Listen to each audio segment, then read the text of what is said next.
ज्ञान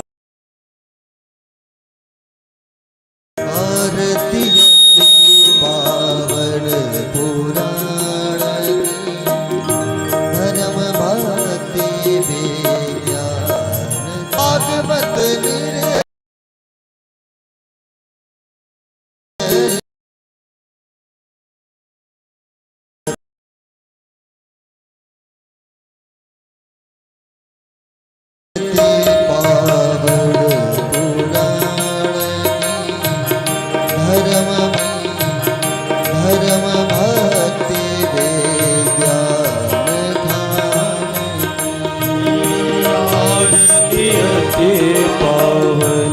पुराण के धर्म भक्ति विज्ञान खान के कलिमल माथा निकृताप निवारण जन्म मृत्यु भव भयहारण सेवत सतत सकल सुख सदे हरे चरित गान के आरती पावन पुराण धर्म भक्ति विज्ञान खान आरती पावन पुराण की धर्म भक्ति विज्ञान विषय विलास विमोह विनाशनी विमल विराग विवेक विकासनी भगवत तत्व रहस्य प्रकाशनी परम ज्योति परमात्म ज्ञान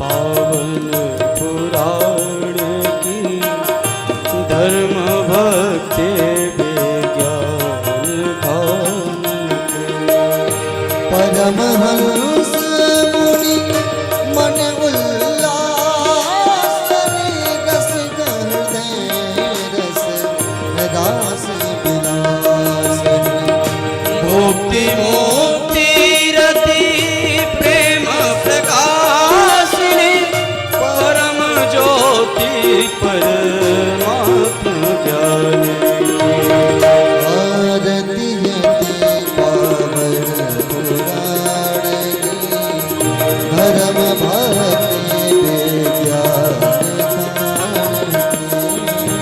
आरती पावन पुराण धर्म भक्ति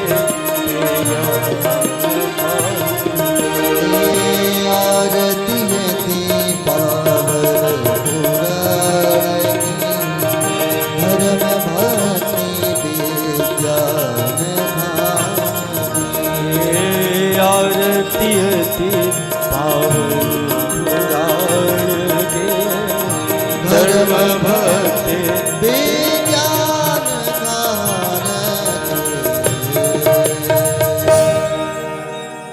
हरि ओम जलेन शीतली आयुवारोग्यवतारार्धक्यं समर्पयामि श्री पुराण पुरुषोत्तमाय नमः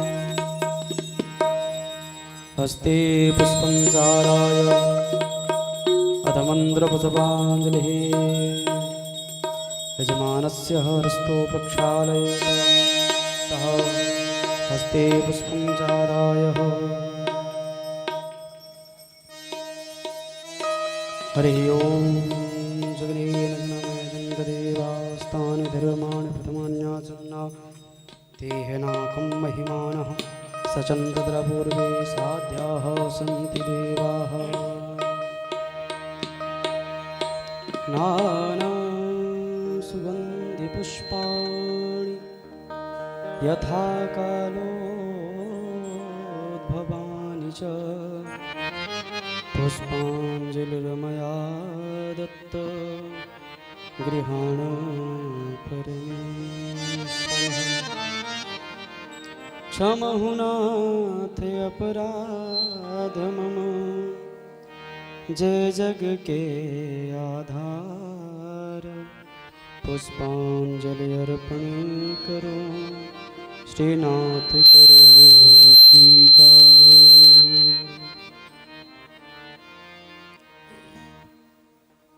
हरि ओम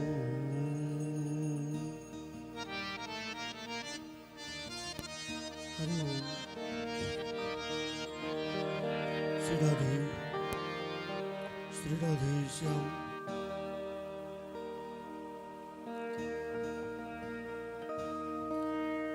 बोल वृंदावन बिहारी लाल की जय। बोल बांके बिहारी लाल की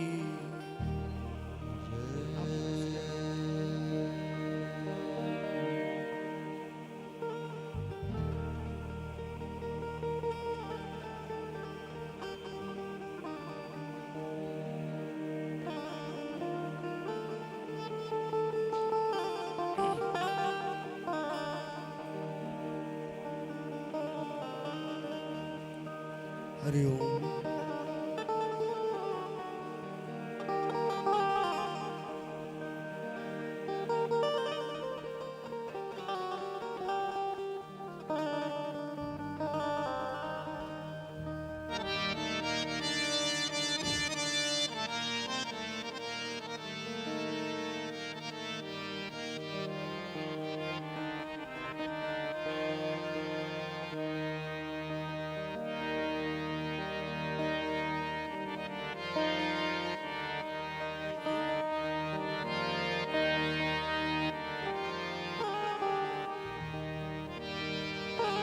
हरि ओम।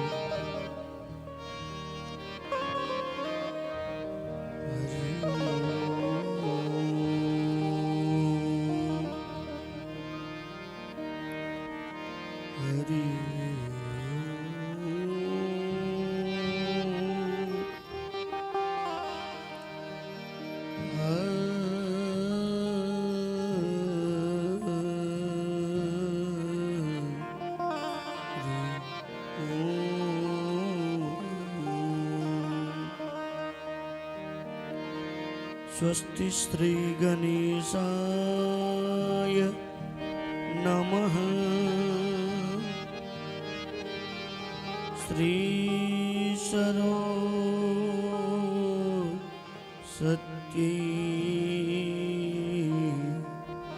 नमः।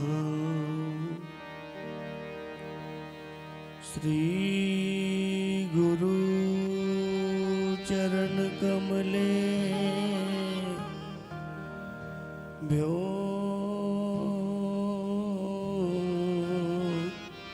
नमः। श्री राधा कृष्ण चरण कमले भ्यो नमः।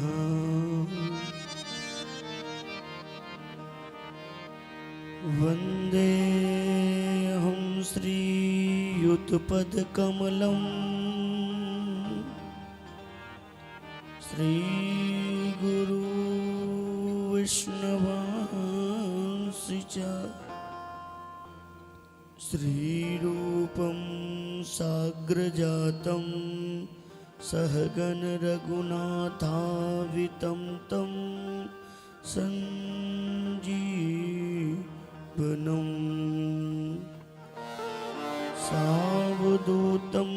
सावधूतं परिजन सहितं श्रीकृष्ण चैतन्य देवं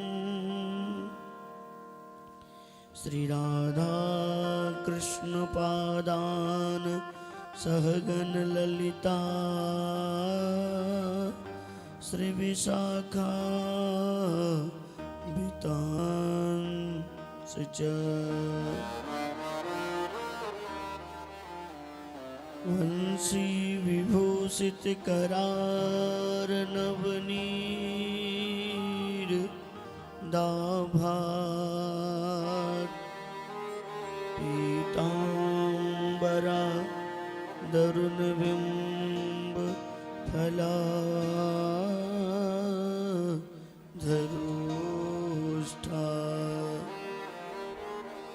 पूर्णंद सुंदर मुखा दरविंद नेत्रा कृष्णाति परम किमपि तत्महं न जाने। हे कृष्ण करुणा सिंधो दीनबंधो जगत्पते गोपेश गोपिका कांत श्री राधा कांत नमस्तुते। तत्मुकांचन गौरांगी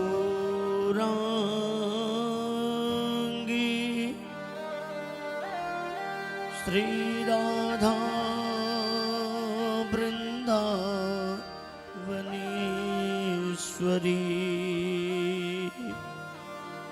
श्री वृषभानु सुते देवी त्वं नमामि हरिप्रिया। मोहन तुमरे हाथ में सौंप जीवन की डोर आगे मर्जी आपकी कान्हा ले चल जिस भी ओर। भक्त भक्त भगवंत गुरु चतुर नाम बपुए इनके पद वंदन जो करे नासत विघ्न अनेक। वाञ्छाकल्पतरुभ्यश्च कृपा सिन्धुनर्वैव च पतितानां पावनेभ्यो वैष्णवेभ्यो नमो नमः।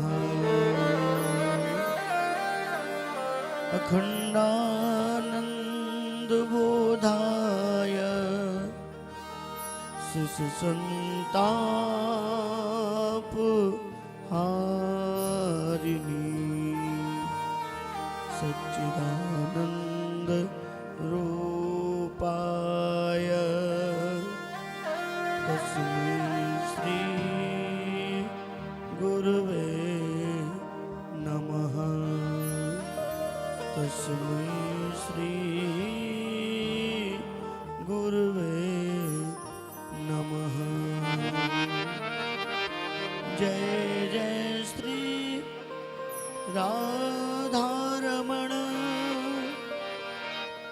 जय जय नवल किशोर जय गोपी चित चोर प्रभु जय जय माँ चोर जय गोपी चित चोर प्रभु जय जय माखन चोर वृंदावन बिहारी लाल की जय बोल बांके बिहारी लाल की जय। आइए सभी भगवत प्रेमी अनुरागी भक्तवृंद मन और वाणी को पवित्र करने के लिए कृष्ण भगवान नाम संकीर्तन करेंगे। पुनः उसके बाद हम सभी भक्तन कथा श्रवण करेंगे, क्योंकि कहा गया है कथा से पहले कीर्तन करना अत्यंत जरूरी है। कि कथा मां तक हम लोग तो आ चुके हैं, मन आया कि नहीं आया इसका कोई गारंटी नहीं। तो भगवान के नाम में एक ऐसी अद्भुत शक्ति है जो आपका मन इधर उधर भटका भी होगा तो नाम के प्रभाव से आपके मन आपके पास में आ जाएगा। इसीलिए आइए दोनों हाथों से तालियों की सेवा करते हुए प्रेम से मेरे साथ मिल करके प्रेम से भगवान का नाम को उच्चारण करेंगे।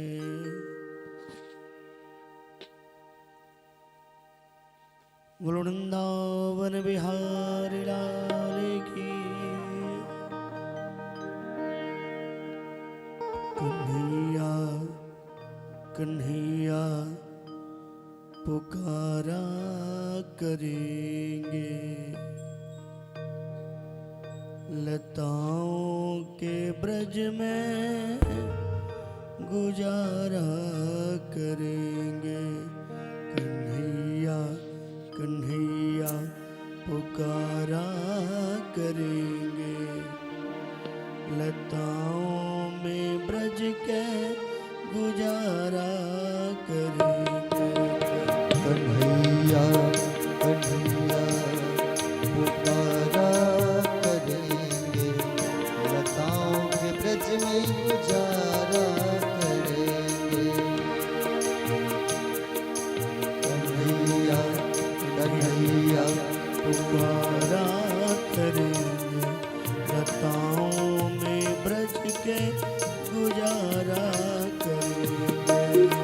कन्हैया कन्हैया पुकारा करेंगे, लताओं के ब्रज में गुजारा करेंगे। कन्हैया कन्हैया पुकारा करेंगे, लताओं में ब्रज के गुजारा करेंगे। कन्हैया कन्हैया पुकारा करेंगे, लताओं के ब्रज में गुजारा करेंगे। लताओं में ब्रज के गुजारा करेंगे। लताओं के ब्रज में गुजारा करेंगे। लताओं में ब्रज के गुजारा करेंगे। लताओं में ब्रज की गुजारा करेंगे। लताओं में ब्रज में गुजारा करेंगे। लताओं में ब्रज की गुजारा करेंगे। कन्हैया कन्हैया पुकारा करेंगे, लताओं में ब्रज की गुजारा करेंगे। कन्हैया कन्हैया पुकारा करेंगे, लताओं के ब्रज में गुजारा करेंगे। जय हो। दोनों हाथ ऊपर करके तालियों को सेवा करते हुए सभी लोगों प्रेम से बोलो वृंदावन बिहारी लाल की हरि बोल।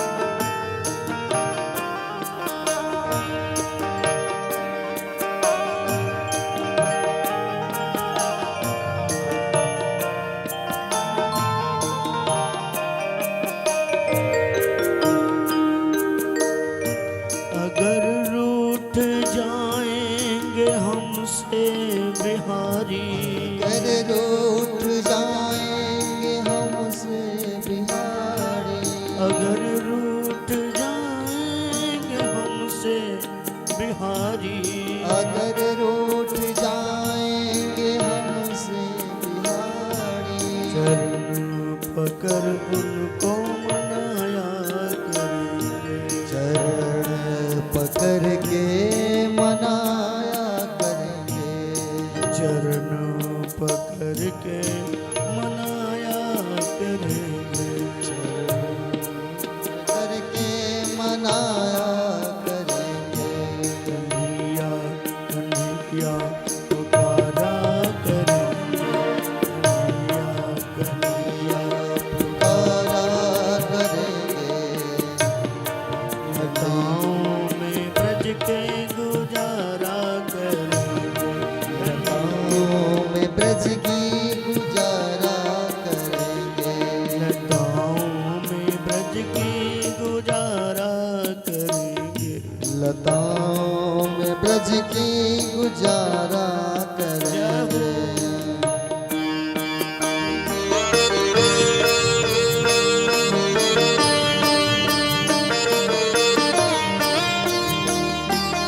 श्री राधे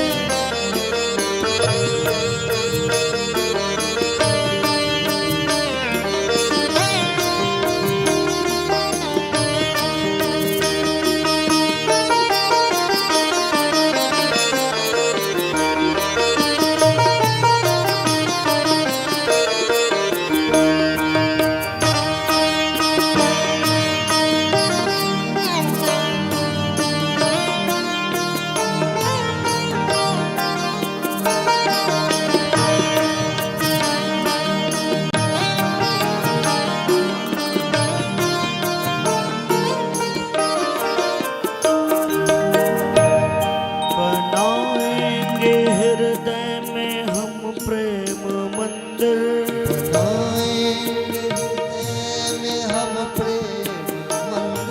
बनाएंगे हृदय में हम प्रेम मंदिर, बनाएंगे हृदय में हम प्रेम मंदिर। बनाएंगे हृदय में हम प्रेम मंदिर,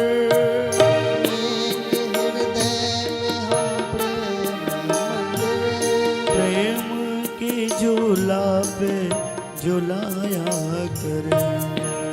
प्रेम की झूला झुलाया करेंगे, हाँ प्रेम की झूला पे झुलाया करेंगे। प्रेम की झूला झुलाया करेंगे। कन्हैया कन्हैया पुकारा करेंगे। कन्हैया कन्हैया पुकारा करेंगे, लताओं में ब्रज के गुजारा करेंगे। कन्हैया कन्हैया पुकारा करेंगे, लताओं के ब्रज में गुजारा करेंगे। कन्हैया कन्हैया पुकारा करेंगे। लताओं में ब्रज के गुजारा करेंगे। कन्हैया कन्हैया पुकारा करेंगे, लताओं में ब्रज की गुजारा करेंगे। हरि बोल।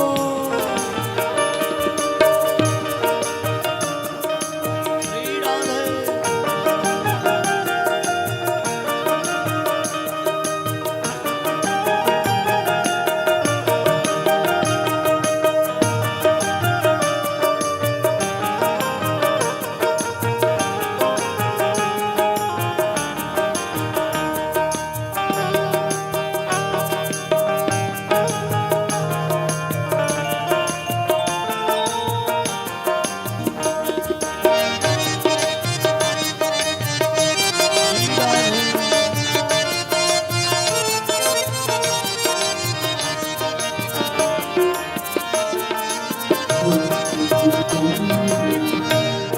कभी तो मिलेंगे ओ बांके बिहारी।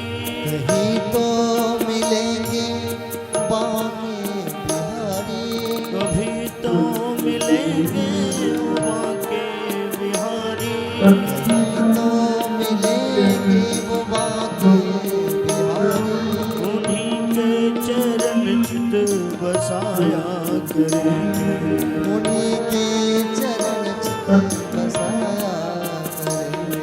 उन्हीं का चरण चित बसाया करेंगे। उन्हीं के चरण चित बसाया करेंगे। हे कन्हैया कन्हैया पुकारा करेंगे, लताओं के ब्रज में गुजारा करेंगे। कन्हैया पुकारा करेंगे, लताओं ब्रज के गुजारा कन्हैया कन्हैया पुकारा करेंगे, लताओं में ब्रज की गुजारा करेंगे। लताओं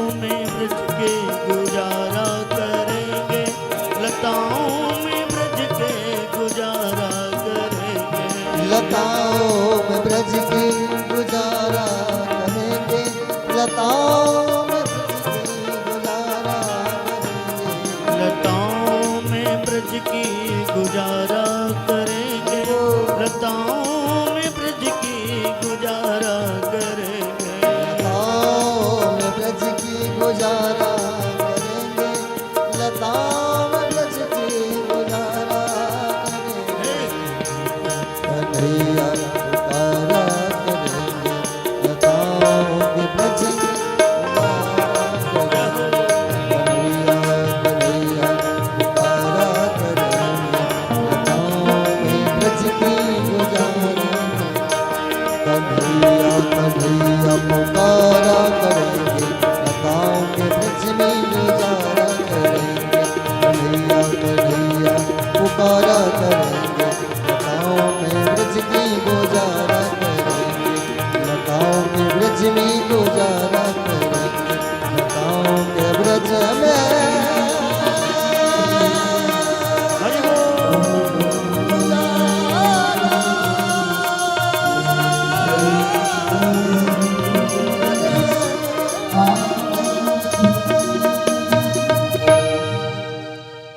वृंदावन बिहारी लाल की जय। बुलवा के बिहारी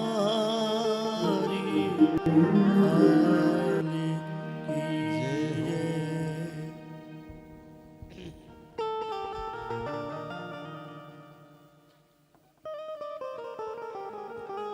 परम मंगल प्रात पर अखिलेश्वर अकारण करुणा वर्णालय भक्त वांछित कल्पतरु श्री तुरिंघृत पीताम्बर धाली बालकृष्ण लाल के प्रतिमय मूर्ति श्रीमद् भागवत महापुराण सप्ताह ज्ञान यज्ञ कृपा सिंधु दीन बंधु दीनानाथ पतित पावन प्रीतम परमेश्वर नंद नंदन यशोदा नंदन पर श्री राधा रानी की हेतु की अत्यंत अनुग्रह अनुकंपा का प्रत्यक्ष कृपा प्रसाद आज पुनः भगवान छबीले नीलमुनि गौरमुनि सरकार के सानिध्य में करजापट्टी इस पावन गांव में कलिमल हारिणी चित्त शोक विनाशिनी श्रीमद् भागवत की मंगलमय कथा रस धारा को पीने जा रहे हैं। आनंद बाबा का लाला कन्हैया पूरे व्रजवासिन को बुला करके देवतान को भोजन को बंद करवा करके और एक पत्थर को पूजनीय बना दिया जिनका नाम था गिरिराज। भगवान कब राजा और कब रंग कब ये किसी को पता नहीं है। भगवान राजा को रंक बना देते हैं और रंक को राजा बना देते हैं। ये सिर्फ भगवान ही कर सकते हैं। इस दुनिया संसार में और किसी के अंदर में ये सामर्थ्य नहीं है।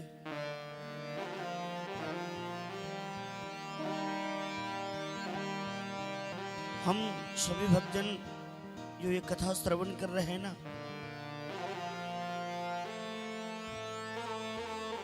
ये कथा मां गंगा है।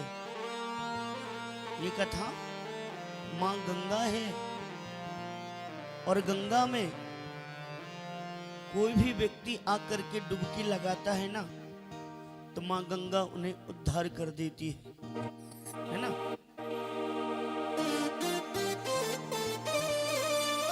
कहा गया है कोई दुराग्रह पूर्वक, कोई प्रेम से, कोई श्रद्धा विश्वास से गंगा में डुबकी लगाता है तो मां गंगा उन्हें उद्धार कर देती है।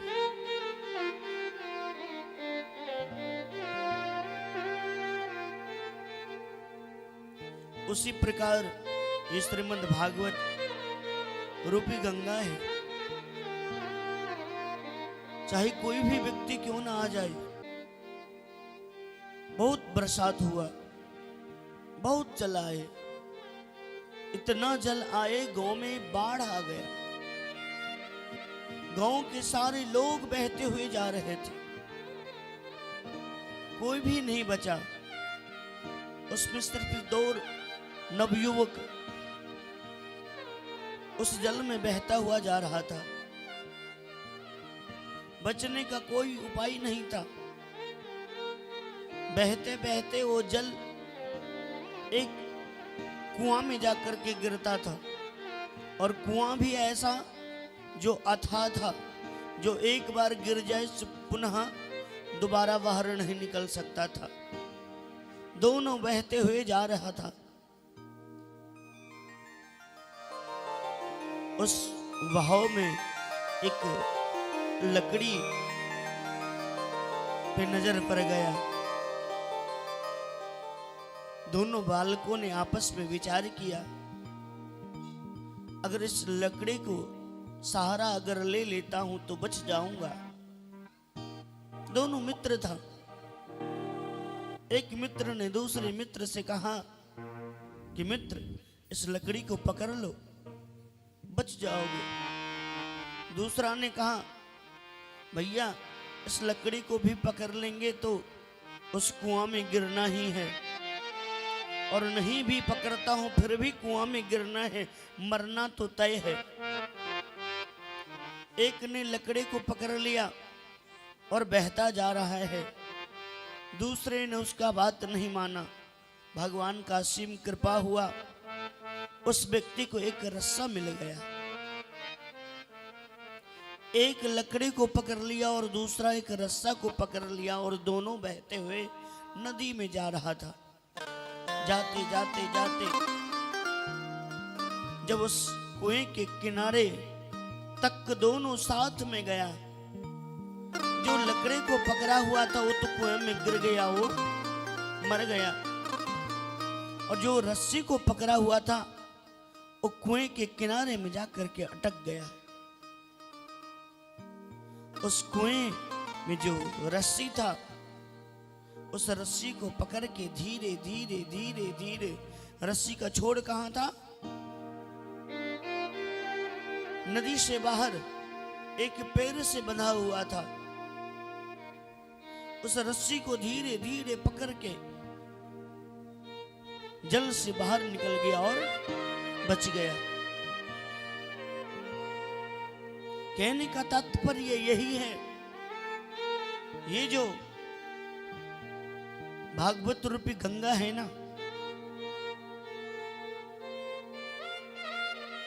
इसमें जो व्यक्ति डुबकी लगाता है ना, वो इस भवसागर नदी से पार हो जाता है। क्योंकि इनका जो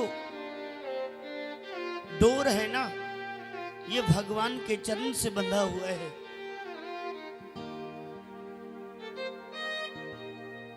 भागवत रूपी जो डोर है ना, ये भगवान से जुड़ा हुआ है। और इस नौका पे जो व्यक्ति बैठ जाता है ना, जब इस नदी में डूबता है तो तैर करके कहां जाता है? भगवत धाम, भगवान के चरणों तक पहुंच जाता है।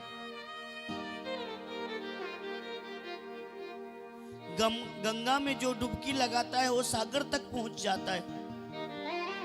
क्योंकि प्रत्येक नदी जो बहता है ना, वो सागर में जाकर मिल जाता है।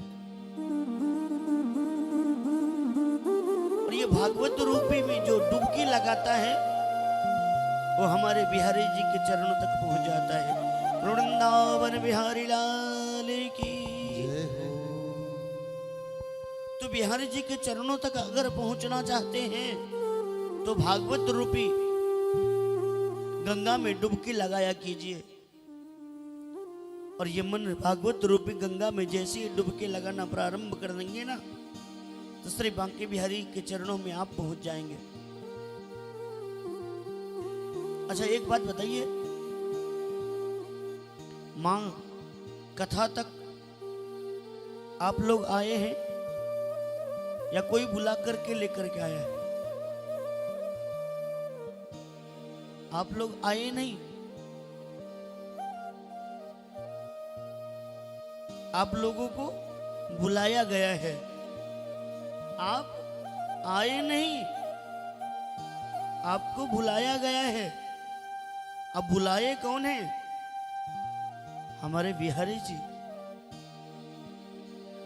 बिहारी जी का बुलावा जब तक जीवन में नहीं आएगा तब तक उनके जीवन का सानिध्यता प्राप्त नहीं होगा।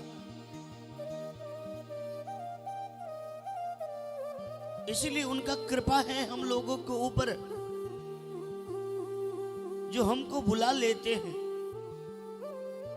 हम लोग अपने जीवन में घर गृहस्थ में इतने फंसे हुए हैं, इतने व्यस्त रहते हैं काम धंधा में, जो कभी फुर्सत ही नहीं मिलता। लेकिन फिर भी अपने भक्त के ऊपर भगवान कृपा करते हैं और उन्हें बुला लेते हैं अपने शरण।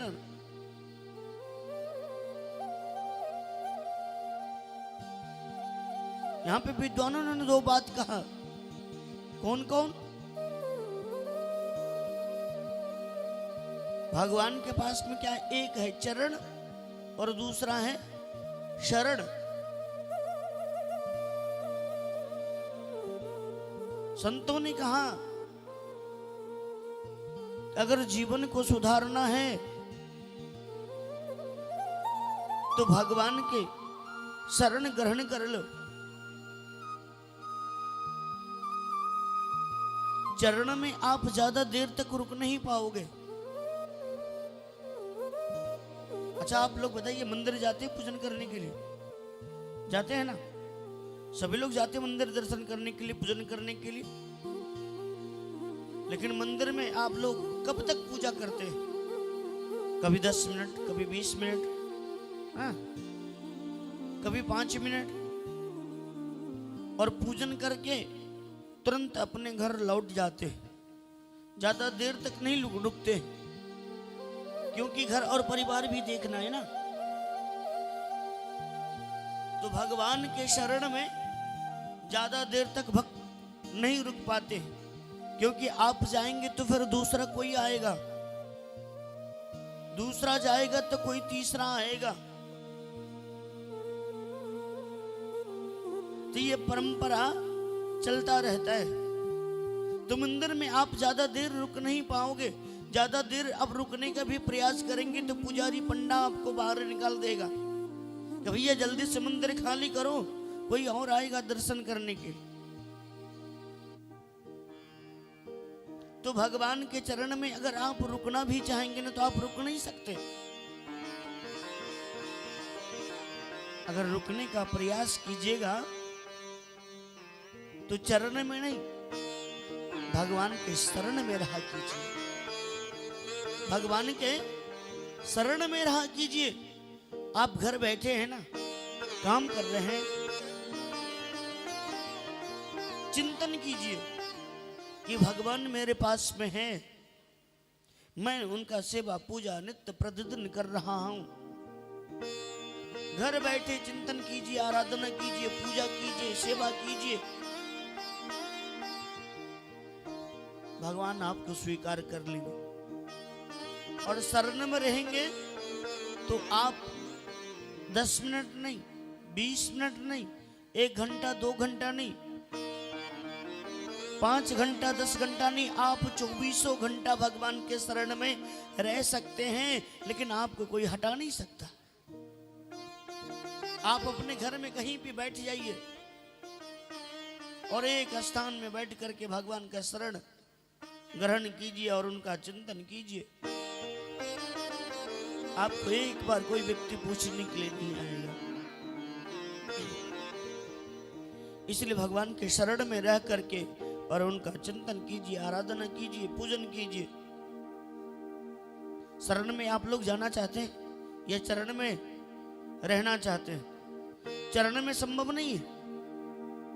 अगर शरण में रहना चाहते हैं तो मीठे मीठे स्वर से तालियों की सेवा कीजिए और भगवान से प्रार्थना कीजिए और भगवान से कहिए, शरण रख लेना बांके बिहारी, शरण रख लेना बांके बिहारी, शरण रख लेना।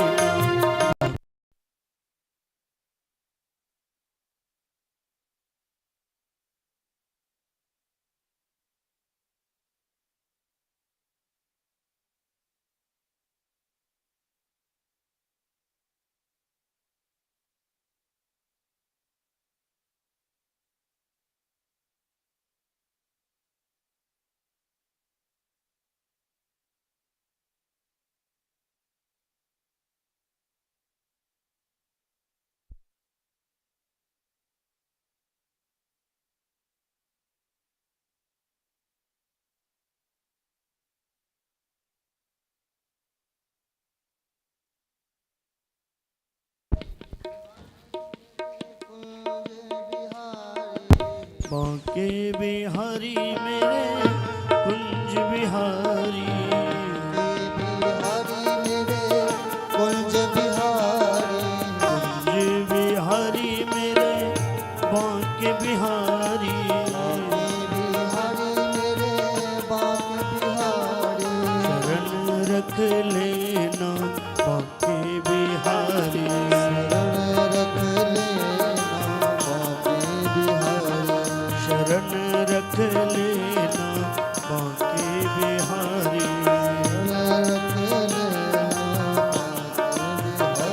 जय हो।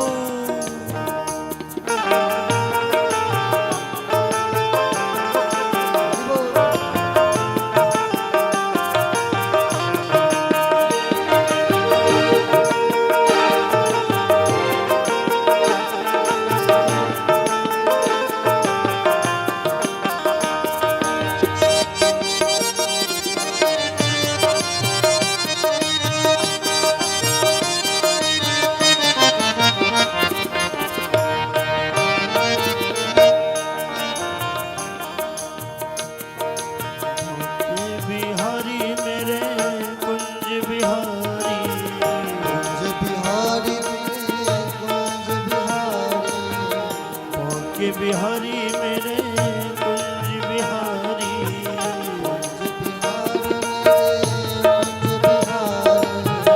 बांके बिहारी मेरे बांके बिहारी, बांके बिहारी मेरे बांके बिहारी, बांके बिहारी मेरे बांके बिहारी, बांके बिहारी मेरे बांके बिहारी, शरण रख लेना बांके बिहारी, शरण रख लेना श्री बांके बिहारी, शरण रख लेना बांके बिहारी।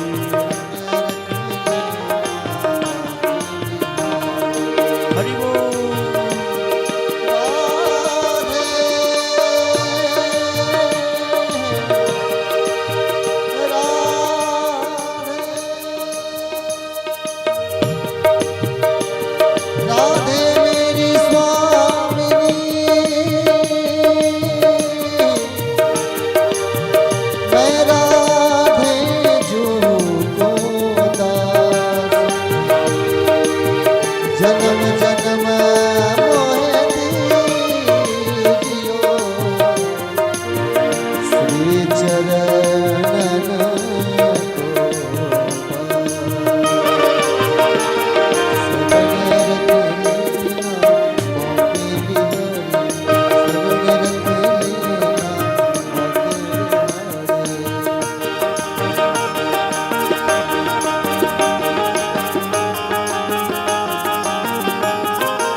बिहारी जय लाल की जय।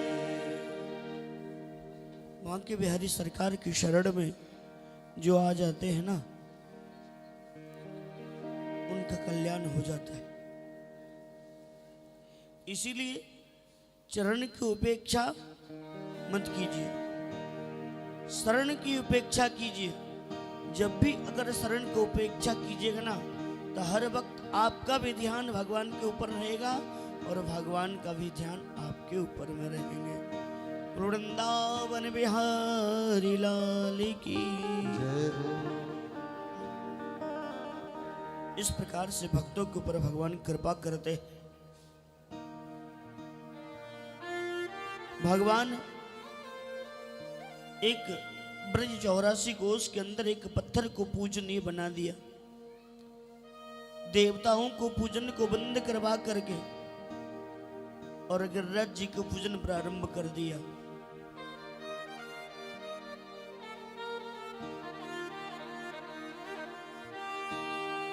दीपावली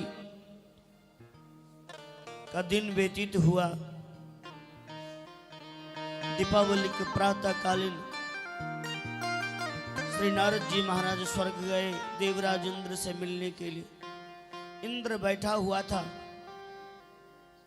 कि कब ब्रज से नौता आएगा। नारद जी ने कहा, इंद्र आज घर में धुआं धक्कर नहीं हो रहा है, आज कोई एकादशी या व्रत है क्या? आज भोजन आदि नहीं बनेगा। इंद्र ने कहा नारद जी से कि नारद जी आपको पता नहीं, प्रत्येक वर्ष दीपावली के प्रातः कालीन ब्रज से नौता आता है। अब की बार आने वाला ही होगा, अभी तक तो नहीं आया लेकिन आने ही वाला होगा। नारद जी ने कहा अब की बार कोई नौता होता नहीं, आने वाला है। बोले क्यों? बोले आपका पत्ता साफ, ब्रज से आपके लिस्ट में जो नाम था ना वो कट चुका है, अब कोई नौता होता आने वाला नहीं है। इंद्र ने कहा नारद जी से मतलब? बोले अब आपका पूजा बंद करवा करके कोई और का पूजा करना शुरू कर दिया। इंद्र आवेश में आकर के मन में विचार करने लगा, अपने सेवकों को भेजा कि जाओ ब्रज में देख करके आओ कि वास्तविकता में क्या चल रहा है। सेवक आया, चारों तरफ ब्रज में घूम करके देखने लगा। कहीं पे भी किसी भी ब्रजवासियों के मुख से एक बार इंद्र का नाम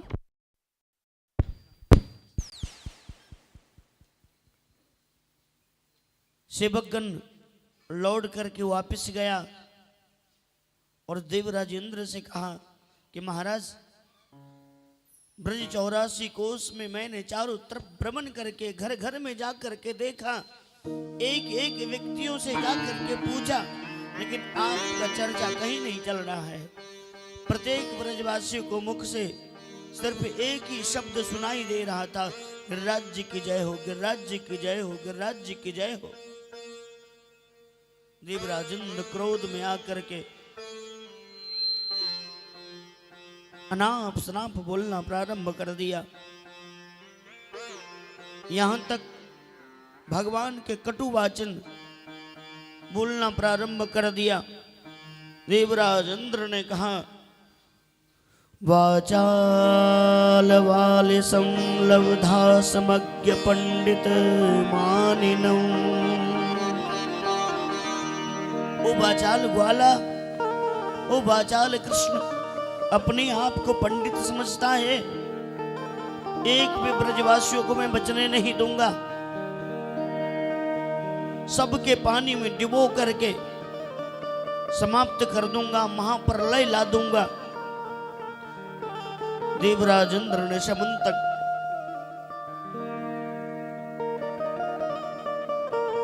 मेघ को बुलाया, सांवर्तक ने आकर के पूरे ब्रज को घेर लिया। चारों तरफ से दिन अंधकार में परिणित हो गई।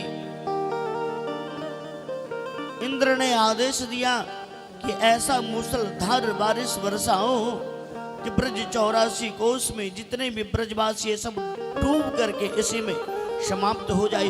आज एक भी बचना नहीं चाहिए। सांबर तक मेघ ने आकर के ब्रज 84 कोस में चारों तरफ फैल गया और फैल करके अचानक आंधी तूफान मेघ बरसने लगा, बादल गरजने लगा, बिजली छिटकने लगा।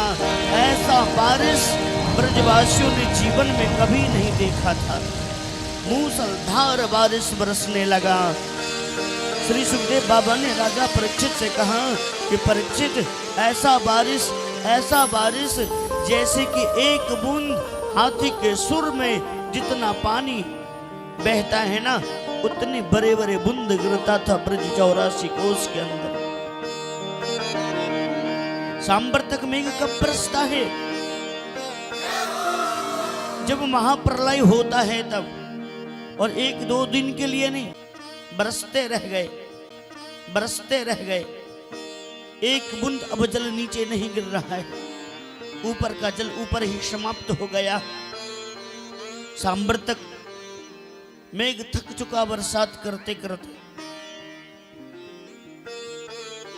ब्रज 84 कोस में जितने भी जल भरा था सब समाप्त हो गए। आज धूल उड़ रहा है। जल के भय से गैया बछड़ा ब्रजवासी इधर उधर भटक रहा है। सभी ने दौड़ करके कन्हैया के पास में जाकर के कन्हैया बचाओ बचाओ। कन्हैया ने सारे ब्रजवासियों को लेकर के गिरिराज जी के सानिध्य में पहुंच गया। और पहुंचने के बाद जैसे बरसात के समय में छोटे छोटे बालक गोबर का छत्ता को लेकर के और खेल खेलता है, उसी प्रकार कन्हैया ने पूरे ब्रजवासियों को लेकर के गिरिराज जी के सानिध्य में जाके अपने कर्णिका की उंगली के ऊपर में 7 कोस का पहाड़ उठा करके सभी ब्रजवासियों को रक्षा किया। गिरिराज महाराज की जय हो। अब सारे ब्रजवासी गिरिराज जी के नीचे में आ गए। गैया और बछड़ा आ गए, नंद बाबा आ गए, मैया यशोदा सब आ गई। जितने भी ब्रज गोपिन थी, जितने भी ग्वाल बाल था, जितने भी ब्रजवासी था, सबके ऊपर लाला कन्हैया ने कृपा किया। सांबर तक मेघ 7 दिन बरसात करके लौट करके चला गया, क्योंकि अब उसके खजाने में जल नहीं बचा। जो 100 बरस तक बरसता था वो 7 दिन में ही समाप्त हो गया। लौट करके गया देवराज इंद्र के पास। इंद्र से कहा महाराज समाप्त हो गया। बोले चलो अच्छा हुआ, मैं तो चाहता ही था कि ब्रजवासी समाप्त हो जाए। सांबर तक ने कहा महाराज ब्रजवासी समाप्त नहीं हुए। मेरे खजाने के अंदर में जो जल था, जो भंडार में जल भरा था, वो आज एक चुल्लू जल नहीं बचा। देवराज इंद्र घबराने लगा। जो 100 वर्ष तक बरसने वाला सांबर तक वो 7 दिन में कैसे समाप्त हो सकता है? तब जाकर के देवराज इंद्र ने मन में विचार किया कि वास्तविकता में गोविंद ब्रज में आ करके प्राकट्य हो चुके हैं। गोविंद का प्राकट्य ब्रज में हो चुका है। देवराज इंद्र अपने सुरभि गाय को लेकर के और ब्रज में प्रवेश किया। 7 दिन तक लाला कन्हैया ने गिरिराज को धारण किया, ब्रजवासियों को रक्षा किया। देवराज इंद्र ने भगवान के चरणों में आकर के प्रणाम किया, क्षमा याचना किया कि प्रभु मुझसे बहुत बड़ा भूल हो गया, आप क्षमा कर दीजिए। भगवान ने देवराज इंद्र को क्षमा कर दिया। राजा परीक्षित ने सुखदेव बाबा से कहा बाबा देवता तो ब्रह्मा जी भी थे और देवता इंद्र भी है, लेकिन ब्रह्मा जी को क्षमा क्यों नहीं किया और इंद्र को भगवान ने क्षमा क्यों कर दिया? सुखदेव बाबा ने कहा परीक्षित, अपराध तो दोनों ने किया, लेकिन एक ने अपराध किया, भगवान से भक्त को अलग कर दिया, दूसरा ने अपराध किया, भक्त को भगवान से मिला दिया। अपराध दोनों ने किया, लेकिन दोनों का अपराध अलग अलग है। जो अलग कर दिया उसको भगवान ने क्षमा नहीं किया, और जो भगवान से जुड़ा दिया, मिला दिया, उसको भगवान ने क्षमा कर दिया। बोलो वृंदावन बिहारी लाल की। क्षमा होने के बाद जो सुरभि गाय को लेकर के इंद्र गया था, उस गाय के दूध से गोविंद को अभिषेक किया, और अभिषेक करके वो गाय गोविंद को ही प्रदान कर दिया। गाय के दूध से जैसे ही अभिषेक किया, उनका नाम पड़ गया गोविंद। बोले गोविंद भगवान की। अब भगवान ब्रज में गोविंद के नाम से पुकारे जा रहे हैं। इधर देवराज इंद्र गया, और इधर पूरे ब्रजवासी मिलकर के लाला कन्हैया से कहने लगा, कन्हैया आज 7 दिन 7 रात्रि तक तुमने गिरिराज को धारण किए हो, कुछ देर विश्राम कर लो। हम लोग तो चकाचक खाते हैं और आराम से सोते हैं, तुम थक गए होंगे, कुछ देर विश्राम कर लो। कन्हैया ने कहा ठीक है। सारे ब्रजवासियों ने अपना अपना डंडा लगा दिया गिरिराज जी के नीचे। जैसे ही लाला कन्हैया ने अपनी कर्णिका उंगली को थोड़ा सा ढीला किया, गिरिराज जी जैसे ही नीचे की ओर आने लगे, ब्रजवासियों का डंडा के ऊपर में थोड़ा सा जोर लगा, डंडा चट चट चट चट करके टूटने लगा, ब्रजवासी घबराने लगा, बोले कन्हैया बचाओ बचाओ। तुरंत कन्हैया ने अपनी कर्णिका उंगली के ऊपर में गिरिराज जी को धारण किया। ब्रजवासियों ने कहने लगा, कन्हैया ये बता कि इतने बल तुम्हारे अंदर में कहां से आया? कन्हैया ये नहीं कहा कि मैं भगवान हूं। कन्हैया ने कहा, देखो ब्रजवासियों, कि रात्रि में गिरिराज जी ने मुझे स्वप्न दिया था कि जब भी कभी बल की आवश्यकता हो ना, तो एक मंत्र ऐसा है कि आप उसको पढ़ लोगे ना, तो सामने वाले जितने भी व्यक्ति होंगे ना, उनका सारा बल तुम्हारे अंदर में आ जाएगा। तो भैया मैंने वही किया, उस मंत्र का उपयोग किया, और तुम ब्रजवासियों को जितनी भी शक्ति था, जितने भी बल था, वो सब मेरे अंदर में आ गया। ब्रजवासियों ने कहा, अच्छा दारी के ये बात है कि इतने दिन हम ब्रजवासी मिलकर के माखन चोरी लीला किए, चीड़ी चोरी आदि किए, सब कुछ किए, अब हमारे बल भी चोरी करना शुरू कर दिए हो। वहीं पे एक राधा जी की सखी बैठी थी, जिनका नाम था ललिता। ललिता ने कही, अरे ब्रजवासियों, ये सारा सारी बिल्कुल झूठ बोल रहा है, इनके अंदर में इतना ज्ञान कहाँ, इतना बल कहाँ से जो गिरिराज जी को उठा ले। सच्ची बात तो ये है जो मैं बता रही हूं। ललिता ने कही, कछु माखन को बल भयो, कछु गोपिन करी सहाय,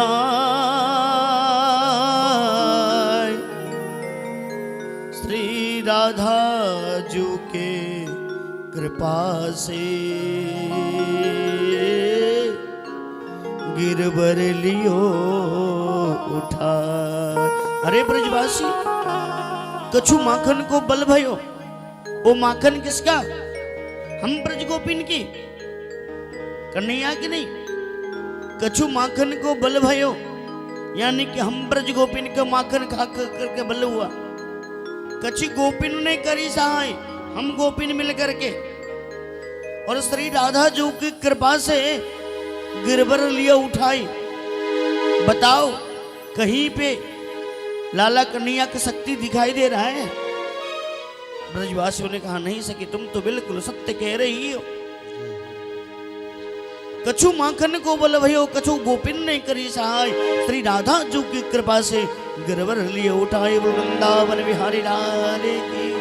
नख पर गिरवर लीनो धार, आधार कन्हैया मेरो बारो। नख पर गिरवर लीनो धार, कन्हैया मेरो बारो। नख पर गिरवर लीनो धार, कन्हैया मेरो बारो। कन्हैया मेरो बारो, कन्हैया मेरो छोटो। कन्हैया मेरो बारो, गोपाला मेरो बारो।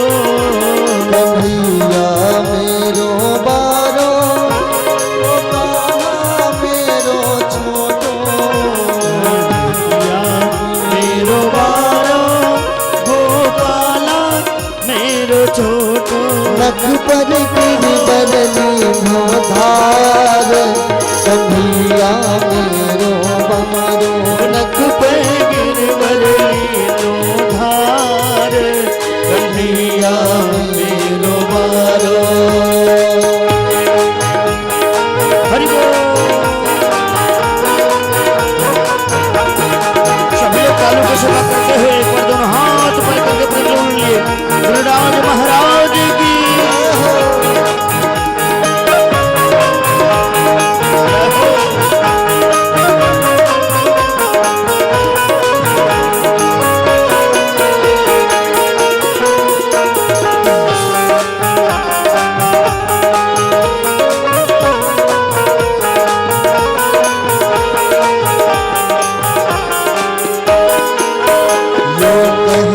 यशोदा मैया सब जोर लगाओ भैया। यूं कहे यशोदा मैया सब जोर लगाओ भैया।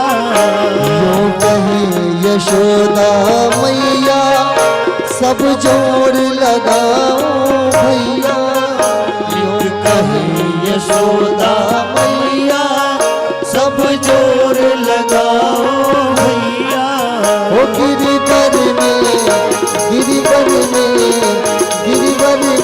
बोझ अपार, कन्हैया मेरो छोटो। गिरिवर में बोझ उठाए कन्हैया मेरो छोटो। नख पर गिरवर लीनो धार, कन्हैया मेरो छोटो। नख पर गिरवर लीनो धार, कन्हैया मेरो बारो। हरि बोल। दोनों हाथ ऊपर करके सभी लोग एक बार प्रेम से गुरुराज महाराज की।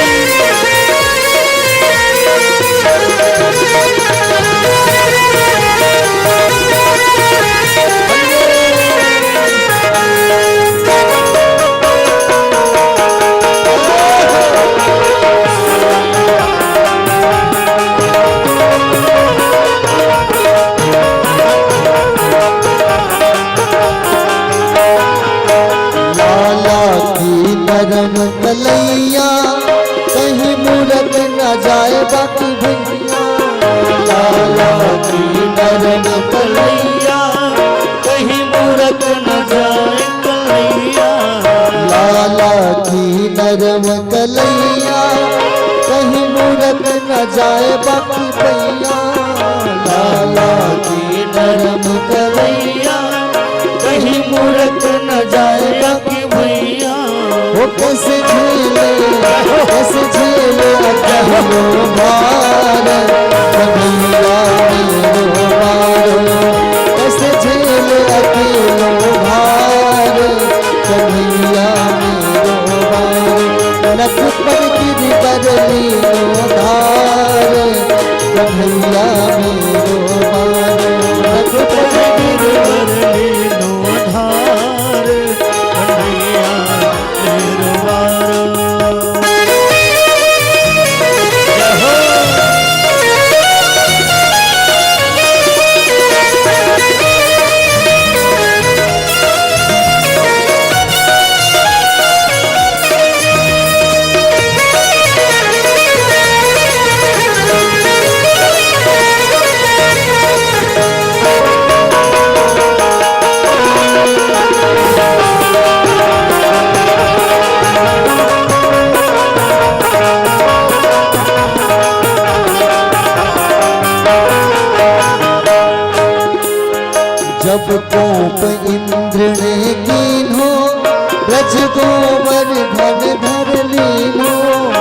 जब कोप इंद्र ने कीनो ब्रज गोवर्धन धर लीनो जब कोप इंद्र ने कीनो ब्रज गोवर्धन धर लीनो जब कोप इंद्र ने कीनो ब्रज गोवर्धन धर लीनो बादल बरस बरस गए हार कन्हैया मेरो बार बादल बरस बरस गए हार कन्हैया मेरो नख पर गिरवर लीनो धार कन्हैया मेरो बारो नख पर गिरवर लीनो धार कन्हैया मेरो छोटो कन्हैया मेरो बारो कन्हैया मेरो छोटो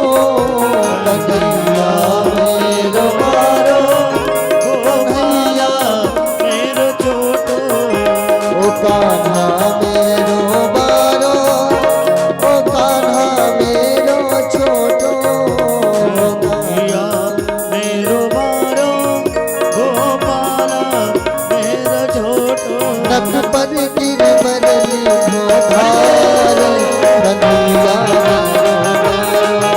पर गिरवर लीनो नख पर गिरवर लीनो धार कन्हैया मेरो बारो नख पर गिरवर लीनो धार कन्हैया मेरो बारो बलराज महाराज की। इस प्रकार से लाला कन्हैया ने ब्रजवासियों को ऊपर में कृपा किया। सारे ब्रजवासी आज सुरक्षित है। देवराज इंद्र भगवान से क्षमा याचना करके स्वर्ग और प्रस्थान किया और प्रातःकालीन एकादशी का तीर्थ लगा। प्रत्येक एकादशी को नंद बाबा निर्जला एकादशी व्रत किया करते थे। उनका नियम था कि नित्य प्रतिदिन प्रातः काल सुबह 4 बजे उठ करके यमुना में स्नान करना। रात्रि में नंद बाबा निर्जला एकादशी व्रत किए थे, सो रहे थे। अचानक नींद खुला। नींद खुलने के बाद नंद बाबा को ऐसा प्रतीक हुआ कि सुबह 4 बज चुका है। तुरंत अपना कमंडल उठाया, वस्त्र उठाया, एक ग्वाल बाल को साथ लिया और रात्रि 12 बजे चले गए यमुना स्नान करने के लिए। रात्रि 12 बज रहा था। जैसे ही नंद बाबा ने यमुना में डुबकी लगाया, डुबकी लगाते ही मात्र वरुण के जितने भी सेवकगण थे नंद बाबा को पकड़ लिया और पकड़ के ले गए, वरुण के सिंहासन में जाकर के बांध दिया। क्योंकि रात्रि में जल में प्रवेश नहीं करना चाहिए। रात्रि में जैसे हम लोग सोते हैं ना, उसी प्रकार जल का देवता वरुण वो भी सो रहा था। और रात्रि में सोए हुए अवस्था में अगर कोई व्यक्ति जगाता है तो उनके स्वामी को कष्ट होता है। स्वामी सोते हैं तो सेवक पहरेदारी करते हैं। कोई व्यक्ति स्वामी से मिलने के लिए आए या कोई व्यक्ति अपराध करे तो उसको रक्षा करते थे। नंद बाबा ने जैसे ही डुबकी लगाया, सेवक ने पकड़ करके वरुण के सिंहासन में जाकर के बांध दिया। देवता वरुण अपने सिंहासन पे सो रहे थे। नंद बाबा के साथ में जो ग्वाल बाल गया था ना, वो ग्वाल बालों ने देखा कि नंद बाबा डुबकी तो लगाए लेकिन जल से बाहर नहीं आए। घबराने लगा। घंटों भर व्यतीत हो गया। दौड़ते हुए आए, लाला कन्हैया से कहा कि बाबा, लाला बाबा तो डूब गए कन्हैया, यमुना में डूब गो बाबा। जैसे ही कन्हैया ने सुना वहां से दौड़ते हुए आया, यमुना में छलांग लगाया। आगे आगे लाला कन्हैया, पीछे पीछे ग्वाल बाल मैया यशोदा, सारे ब्रजवासी यमुना नदी के किनारे में आकर के इंतजार करने लगे। बाबा यमुना में डूब गो, डूब गो। लाला कन्हैया ने छलांग लगाया यमुना में जाकर के। वरुण के सिंहासन में नंद बाबा बैठे हुए थे। वरुण देवता सो रहे थे। लाला कन्हैया ने जैसे ही यमुना में प्रवेश किया, प्रवेश करते मातो वरुण का नींद खुला। लाला कन्हैया को देखा, लौट करके चरणों में प्रणाम करने लगा।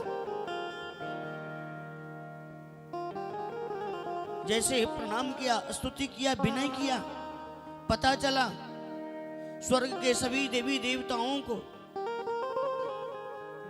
ब्रह्मा जी को सूचना मिला, हमारे भोले बाबा को सूचना मिला,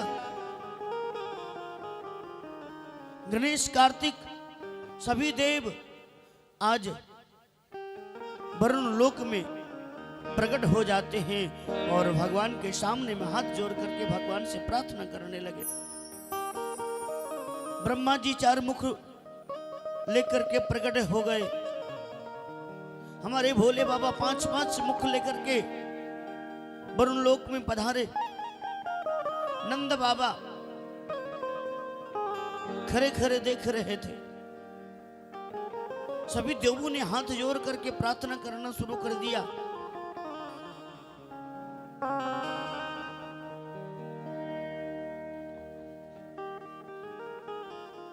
नंद बाबा ने जैसे ही इस दृश्य को देखा, ये 4-4 मोहरण वाले, 5-5 मोहरण वाले और मेरे लाला को प्रणाम कर रहा है, स्तुति कर रहा है, विनय कर रहा है। ये मेरा लाला कोई साधारण बालक नहीं है, ये तो साक्षात नारायण है, जिसे मैं अपना पुत्र समझ करके बैठा हूं। सभी देवताओं ने लाला कन्हैया को दर्शन किया। वरुण देवता ने क्षमा याचना किया, भगवान ने उन्हें क्षमा किया। यमुना नदी के किनारे सारे ब्रजवासी मिलकर के मैया यशोदा इंतजार कर रही थी कि बाबा भी डूब गए और कन्हैया गया, अभी तक लौट करके नहीं आया। लाला कन्हैया ने नंद बाबा को लेकर के जैसे ही यमुना जल से बाहर निकला, सारे ब्रजवासियों ने जय जयकार करने लगा। बाबा जैसे ही जल से बाहर आए, चारों तरफ सब ब्रजवासियों ने बाबा को घेर करके बैठ गए। अरे बाबा, तुम तो गए यमुना में स्नान करने के लिए, डूब कैसे गए बाबा? नंद बाबा ने कहा, अरे ब्रजवासियों, मुझे क्या पता कि ये रात्रि 12 बज रहा है। मैं तो 4 बजे सुबह समझ कर के यमुना में डुबकी लगाने के लिए आया था, और जैसे ही मैंने डुबकी लगाया, 4 लोगों ने आकर के मुझे पकड़ करके एक रस्सी में जा करके बांध दिया। प्रभु नारायण की ऐसी कृपा हुआ, मेरे लाला पता नहीं कहां से आ गया। अगर लाला नहीं आता तो मैं उस यमुना में डूब करके मर जाता। मेरे लाला कन्हैया ने आज मुझे बचा लिया।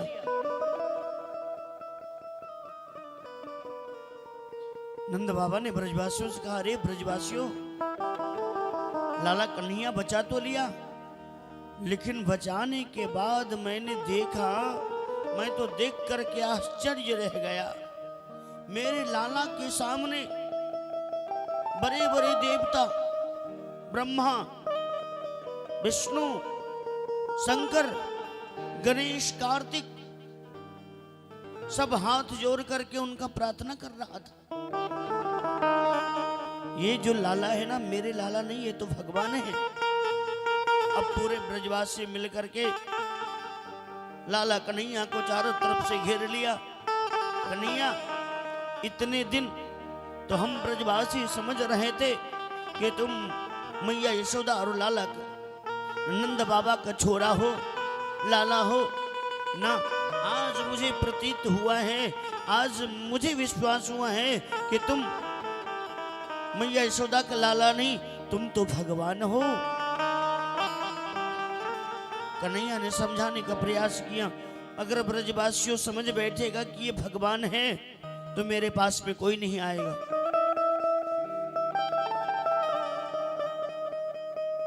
फिर मैं किसके साथ में खाऊंगा, पीऊंगा, गैया चराऊंगा, खेलूंगा। लाला कन्हैया ने कहा, अरे ब्रजवासियों देखो, मैं तेरा भगवान नहीं हूं। अगर थोड़ी देर के लिए मान लो कि अगर मैं भगवान होता तो तुम लोग क्या करते? कन्हैया ऐसा करो कि अगर तुम भगवान होते ना तो मन में एक इच्छा है। बोले कौन सी? बोले कम से कम एक बार अपना वैकुंठ दर्शन करवा दो। बोले बस इतनी सी बात? बोले हाँ। कन्हैया ने कहा, देखो ब्रजवासियों, मैं तेरा भगवान तो नहीं हूं, लेकिन वैकुंठ दर्शन करना चाहते हो तो चलो मैं वैकुंठ दर्शन करवा देता हूं।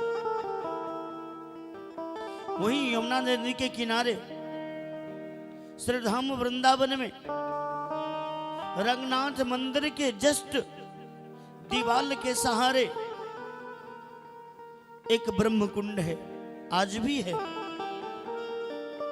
वो ब्रह्म कुंड आज भी है, जिस ब्रह्म कुंड में ग्वाल वालों को वैकुंठ को दर्शन लाला कन्हैया ने करवाया था। आप लोग भी कभी समय मिले वृंदावन जाने के लिए तो उस ब्रह्म कुंड में जाकर के डुबकी लगाइएगा, उनका दर्शन कीजिएगा। लाला कन्हैया ने सारे ब्रजवासियों को लेकर के ब्रह्म कुंड में जाकर के डुबकी लगाया। डुबकी लगाते ही मात्र सारे ब्रजवासियों को कन्हैया ने वैकुंठ को भेज दिया। वैकुंठ तो चला गया। वैकुंठ वासियों ने, भगवान के जितने भी सेवक गण थे ना, सभी ब्रजवासियों को देख करके आश्चर्य करने लगा। सारे ब्रजवासी एक जगह बैठ करके विचार करने लगा, अरे वैकुंठ तो आ गए, लेकिन मेरा कन्हैया कहाँ है? किसी ने कहा होगा अरे अंदर में बैठा होगा, वो तो राजा है ना, सिंहासन पे बैठे होंगे। किसी ने कहा दिखाई नहीं दे रहा है, मुझसे मिलने के लिए नहीं आया। वैकुंठ में मोटे मोटे खंभा था। ब्रजवासी और बंदर में कोई अंतर नहीं होता, बहुत चंचल होता है, एक जगह टिक करके बैठ नहीं सकता, शांत रूप से रह नहीं सकता। वैकुंठ में जाकर के हुरदंग करने लगा, एक दूसरे के कांधे के ऊपर में चढ़ के कन्हैया को देखने का प्रयास करने लगा। वैकुंठ में मोटे मोटे खंभ था, उस खंभ पे चढ़ करके देखने लगा। एक ब्रजवासी ने, अरे वो रहा ऊपर में बैठा है। दूसरे ने फिर चढ़ने का प्रयास किया। भगवान के सेवकों ने जोर से मना करे, नीचे उतरो, डांटने लगे, फटकारने लगे। ब्रजवासियों की आंख से आंसू आ गए और रोने लगा, कन्हैया यही वैकुंठ में रह करके मैं क्या करूंगा? जो वैकुंठ में तुम मुझसे मिल नहीं सकते हो, तुम्हारे साथ में खेल नहीं सकता, तुम्हारे साथ में बैठ नहीं सकता, रह नहीं सकता, तो वैकुंठ में मैं रह करके क्या करूंगा? ऐसा वैकुंठ मुझे नहीं चाहिए। कन्हैया अति शीघ्र मुझे वृंदावन बुला लो, मैं वैकुंठ नहीं चाहिए मुझे। सारे ब्रजवासियों ने अपना अपना नेत्र बंद किया और बंद करके वहां से तुरंत वृंदावन प्रवेश किया। और जैसे ही अपना नेत्र खोल करके देखा तो ब्रह्मकुंड से जैसे ही बाहर निकला तो लाला कन्हैया का पीतांबर से पानी टपक रहा था। यानी कि एक साथ में डुबकी लगाया और एक साथ जल से बाहर निकला। इतने ही देर में कन्हैया ने ब्रजवासियों को वैकुंठ को दर्शन करवा दिया।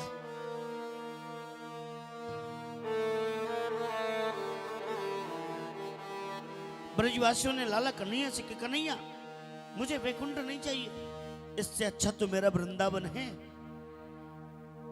मैं तुम्हारे साथ में खेलूं, तुम्हारे साथ में सोऊं, तुम्हारे साथ में घूमूं, तुम्हारे साथ में गौचारण लीला करूं।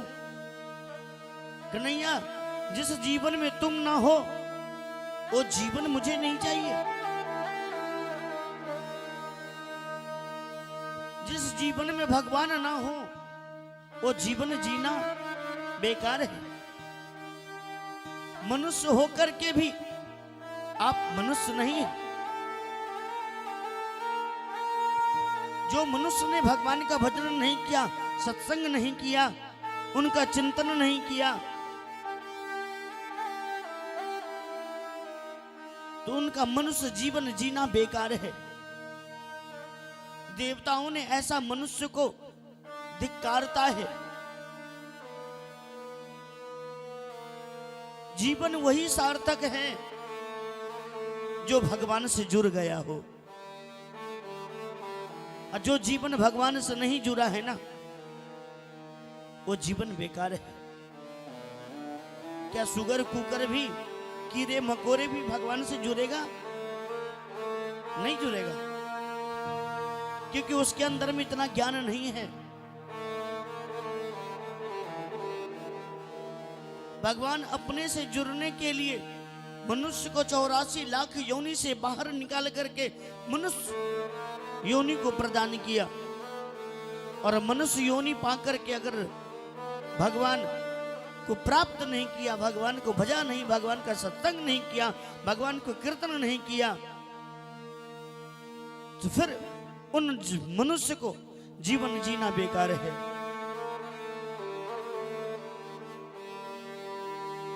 ब्रजवासियों ने कहा कन्हैया कि ऐसा वैकुंठ नहीं चाहिए, इससे अच्छा तो मेरा वृंदावन है। ब्रजवासियों को बात को सुन करके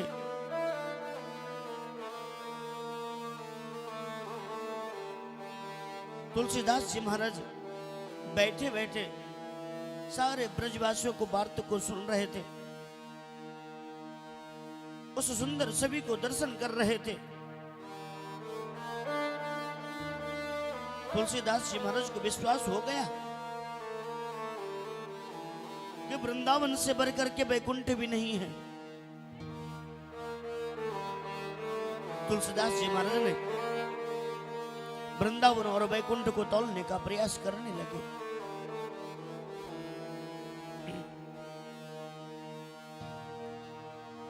तुलसीदास जी महाराज लिखते हैं, वृंदावन वैकुंठ को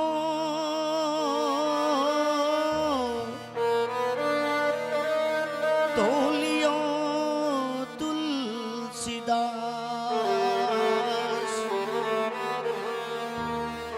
गुर रहो शुभ रहो हल्को गयो आकाश। तुलसीदास जी महाराज ने क्या कहा? गुर रहो सो भू रहो। भू मतलब पृथ्वी, हल्को गयो आकाश। जिसमें वजन ज्यादा होता है ना वो नीचे को ओर जाता है, नीचे रहता है, और जिसमें वजन कम होता है वो ऊपर चला जाता है। तो वैकुंठ हल्का है और वृंदावन भारी है। वृंदावन में जितने भी भक्त वास करते हैं ना, जितने भी संत वास करते, पशु पक्षी जीव जंतु पेड़ पौधा, सब भगवान से प्रार्थना करते हैं कि प्रभु सिर्फ मुझे वृंदावन को वास चाहिए। चाहे आप मुझे लता बना दो, पेड़ बना दो, पौधा बना दो, मोर बना दो, नाले का कीड़ा बना दो, लता बना दो, लेकिन प्रभु आप वृंदावन का वास देना। वृंदावन से अलग मत करना, अपने से दूर मत करना प्रभु, क्योंकि वृंदावन में भगवान वास करते। वृंदावन के पेड़, वृंदावन के वृक्ष, वो पेड़ नहीं है, वो वृक्ष नहीं है, वो भी संत के रूप में ही वृक्ष है। वृंदावन को वृक्ष को काटा नहीं जाता।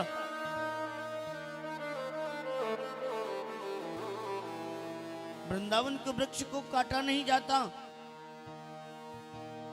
डाल पात को तोड़ा नहीं जाता, सूख करके अपने आप गिर जाता है, तभी कोई उपयोग करता है उसको। लेकिन कच्चे पेड़ पौधा को कोई नहीं तोड़ता, कोई नहीं काटता।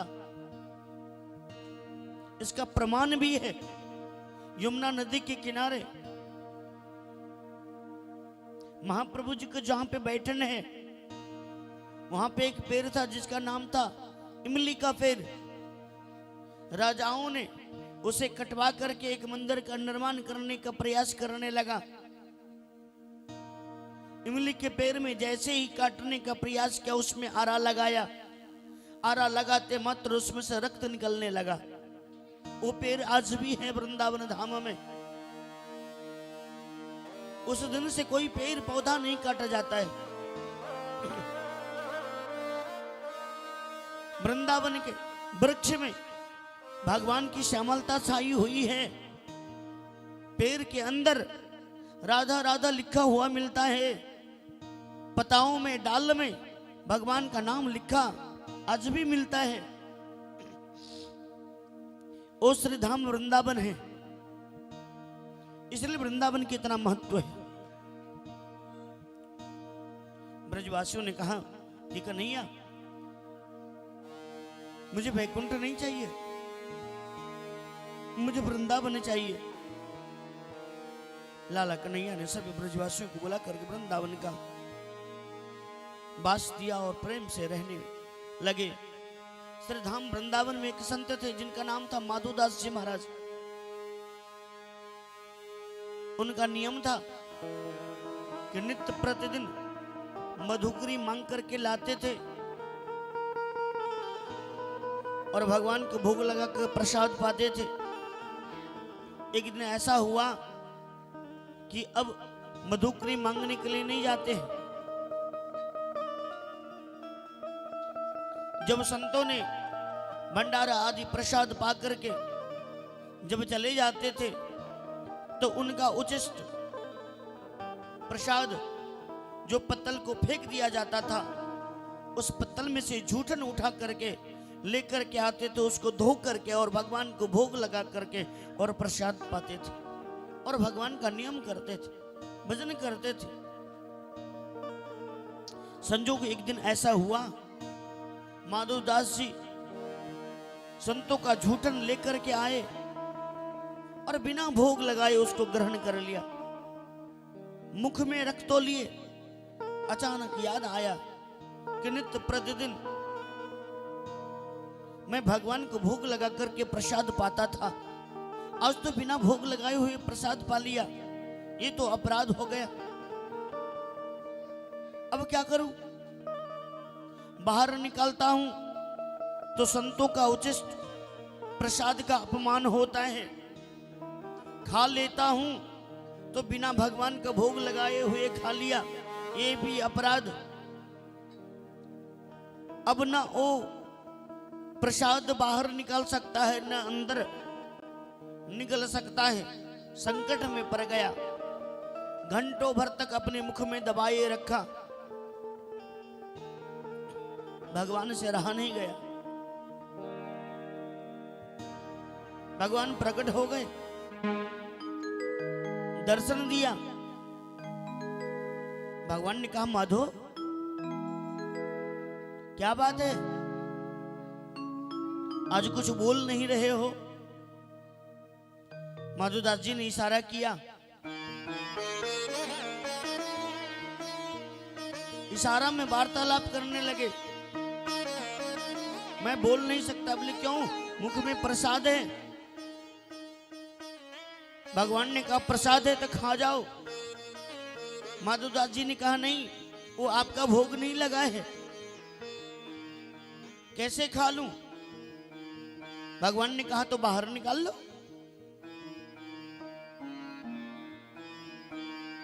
माधोदास जी ने कहा नहीं, अगर बाहर निकाल लूंगा तो मेरा झूठा आप कैसे प्रसाद पाओगे। भगवान ने कहा कोई बात नहीं, इतने दिन तो संतों का झूठा तुमने खवाया और आज अपना ही झूठा खवा दोगे तो क्या हो जाएगा। माधोदास जी ने कहा प्रभु बहुत अपराध हो जाएगा। भगवान ने कहा नहीं, खा सकते हो, नहीं बाहर कर सकते हो तो ऐसे ही रहोगे। भगवान ने क्या किया, अपना एक हाथ माधोदास जी को इस पे लगाया और एक हाथ ऊपर से दबाया और जैसे ही सर में लगाया, मुख में जो भी अन्न था आधा अंदर और आधा बाहर, जो भी अन्न बाहर आया भगवान ने उठा करके उसको ग्रहण करना स्वीकार किया। बोल वृंदावन बिहारी लाल की। और भक्त और भगवान में ऐसे प्रेम होता है, भाव होता है। ऐसे ही हमारे माधोदास जी महाराज थे, भगवान के अनुनयी प्रेमी अनुनयी भक्त थे, जिनके साथ में नित्य प्रतिदिन भगवान खेल खेला करते थे। जहां जहां माधोदास जी जाते थे ना, वहां वहां भगवान जाते थे।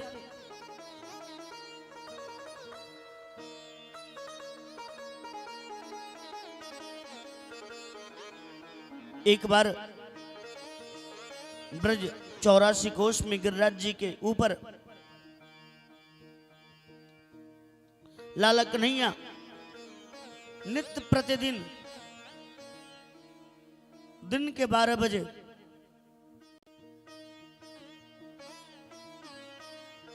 उस सुनहरे धूप के अंदर आकर के नृत्य किया करता था।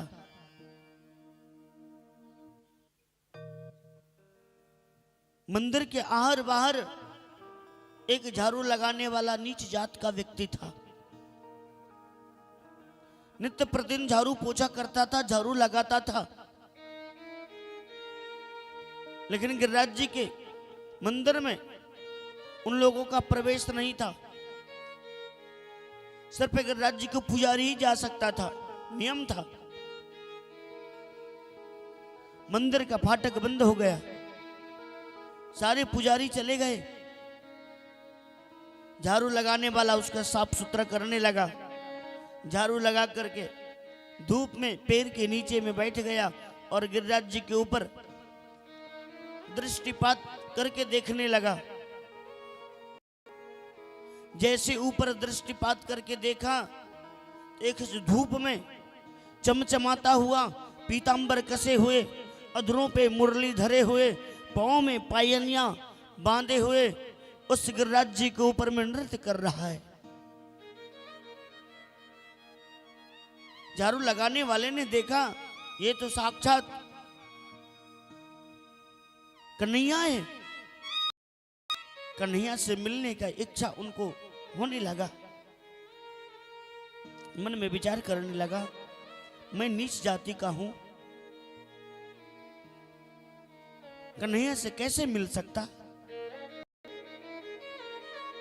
किसी पुजारी ने, किसी पंडा ने देख लेगा तो मुझे जीवित नहीं छोड़ेगा। भगवान का दृष्टि पड़ गया उस व्यक्ति के ऊपर। भगवान ने इशारा किया, आओ, मुझसे मिलना चाहते हो। झाड़ू लगाने वाले ने कहा, हाँ प्रभु मैं आपसे मिलना चाहता हूं। बोले आ जाओ।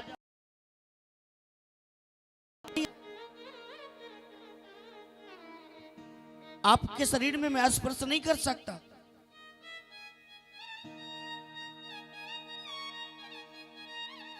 आप तो छुआ जाओगे, मैं नीच जाति का हूं।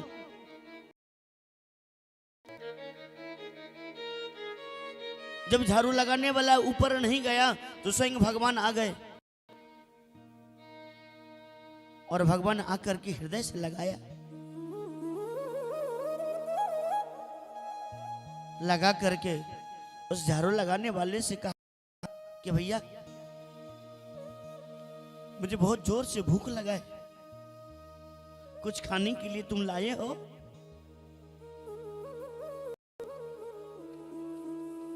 झाड़ू लगाने वाले ने कहा,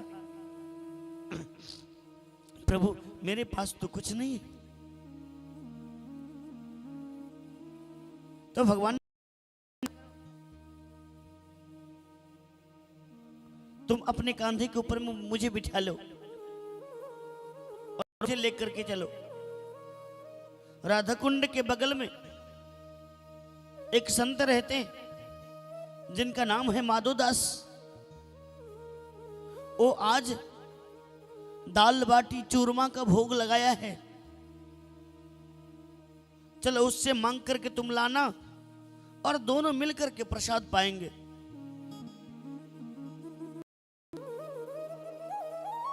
वो झाड़ू लगाने वाले के ऊपर में कन्हैया बैठ करके और चल दिया। एक पेड़ के नीचे में, पेड़ के नीचे छिप गया। बोले तुम यहीं बैठो। झाड़ू लगाने वाले को भी बिठा दिया और कन्हैया गया माधोदास जी के पास। माधोदास जी एक मोटे मोटे टिक्कर घी में एकदम चपोर करके चूरमा आदि ला करके ठाकुर जी को भोग लगा रहे थे। प्रसाद नहीं पाए थे। ठाकुर जी ने कहा माधो आज प्रसाद में क्या बनाए हो, कुछ मिलेगा? बोले हाँ हाँ प्रभु आप आइए। बैठ गए, पत्तल लगा दिया माधोदास जी। सामने में बाटी परोस दिए। चूरमा लाने के लिए जैसे ही कुटिया के अंदर गए, दो चार जेब में डाल लिया, दो इधर, बाकी पत्तल पे पड़ा हुआ है, एक एक करके खाना शुरू कर दिया। पेट भर भोजन कर लिए।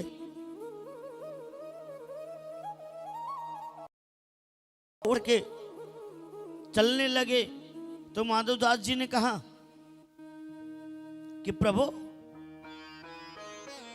जब आप आए थे तो आपका जेब तो खाली था, ये ऊंचा ऊंचा दिखाई क्या दे रहा है, क्या है मुझे तो दिखाई।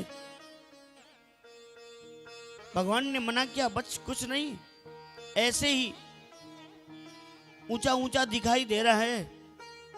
माधवदास जी ने जैसे टटोल करके देखा तो दो बाटी इस जेब में, दो बाटी इस जेब में। बोले प्रभु आपने भोजन तो कर लिया, ये किसके लिए है? क्योंकि भगवान मुड़ के देखते थे कि वो झाड़ू लगाने वाले भक्त है या चला गया। माधवदास जी समझ गए कि किसी के लिए लेकर के जाता है। आगे आगे प्रभु और पीछे पीछे माधवदास जी। देखा झाड़ू लगाने वाले को माधवदास जी ने पहचान गया। बोले अच्छा इसके लिए लेकर के चोरी करके आए हो, चलो प्रसाद पवा दो। प्रसाद पवाने के बाद माधवदास जी ने कहा कि प्रभु ये तो नीच जाति का है और आपके जितने भी पंडित पुजारी हैं ना, किसी भी व्यक्ति को मंदिर में प्रवेश नहीं करने देता है, आपका पूजा नहीं करने देता है, आपका सेवा नहीं करने देता है। और आपने इसे गले लगाए हो अपने कांधे, इनके कांधे के ऊपर में बैठ करके आए हो, आप तो छुआ गए हो ना, तो आप मंदिर में कैसे जाओगे? संध्या का बेला हो चुका था, 6:45 बज चुका था। माधवदास जी ने कहा कि प्रभु आप बिना स्नान किए कैसे मंदिर में जाओगे? भगवान ने कहा माधो अरे ठंडा के समय है, मैं भीग जाऊंगा, सर्द लग जाएगा, मैं बीमार पड़ जाऊंगा। भगवान ने कहा चलो कोई बात नहीं, अगर आप कह रहे हो तो मैं राधा कुंड में से थोड़ा सा जल लेकर के और अपने ऊपर छिड़क लेता हूं। भगवान और माधवदास जी दोनों गए कहां? राधा कुंड में जल छिड़कने के लिए। आज भगवान को ठंड लग रहा है। जैसे ही राधा कुंड के किनारे गए भगवान, जल में स्पर्श करने लगे, माधोदास जी ने धक्का दे दिया। अब जो भी वस्त्र पहन करके भगवान कन्हैया आया था वो भीग गया। 7 बजने में बस 1 मिनट बाकी रह गया। पुजारी मंदिर का तैयारी करके आरती का समय ही होने ही वाला था। जैसे ही घंटी बजाने लगे 7 बज गया। भगवान ने उसी अवस्था खिड़की से प्रवेश किया। पुजारी आरती कर रहा था, भगवान के शरीर से पानी टपक रहा था। पुजारी ने देखा इतने ठंडे समय में और प्रभु के शरीर से पानी टपक रहा है, बात क्या है? जैसे तैसे आरती किया। आरती करने के बाद पुजारी ने पूछा कि गोविंद प्रभु ये कौन सी लीला में ये वस्त्र आपका भींगा भींगा, कहां डुबकी लगा करके आए हैं आप? अब भगवान से रहा नहीं कि भगवान ने ऐसे जो घटना जीवन में घटा था सारे घटने बता दिया।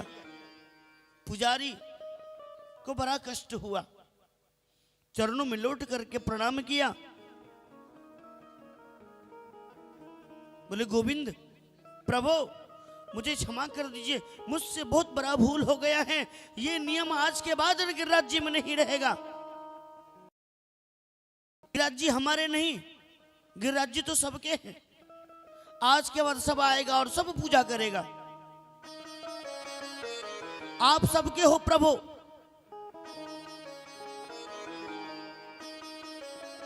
पुजारी गिरिराज जी को सेवा पूजा छोड़ करके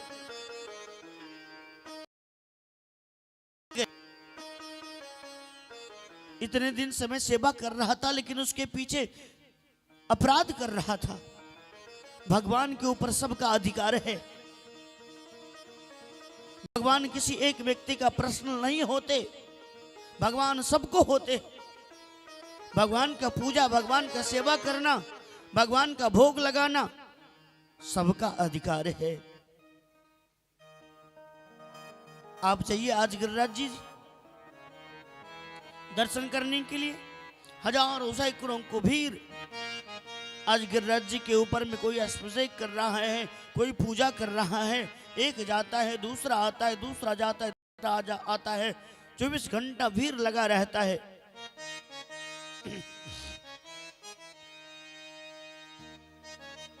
इस प्रकार भक्तों के ऊपर भगवान कृपा करते हैं। ये है वृंदावन की लीला, ये है वृंदावन की महिमा। इसी लीला को देखने के लिए, सुनने के लिए, रहने के लिए भक्त तरसते हैं कि वृंदावन में कहीं भी किसी भी कोने में किसी संतों का सानिध्य प्राप्त हो जाए तो समझ लीजिए आपका जीना सार्थक हो गया। यहाँ यमुना किनारा है, जय हो। श्रीनिधि बन प्यारा है। दिल खो गया, दिल खो गया, जय हो। दिल खो गया, दिल खो गए।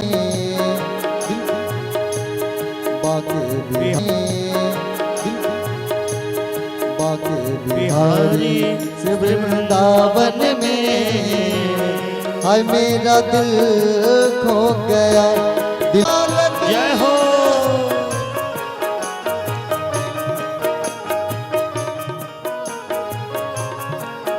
हरि बोल।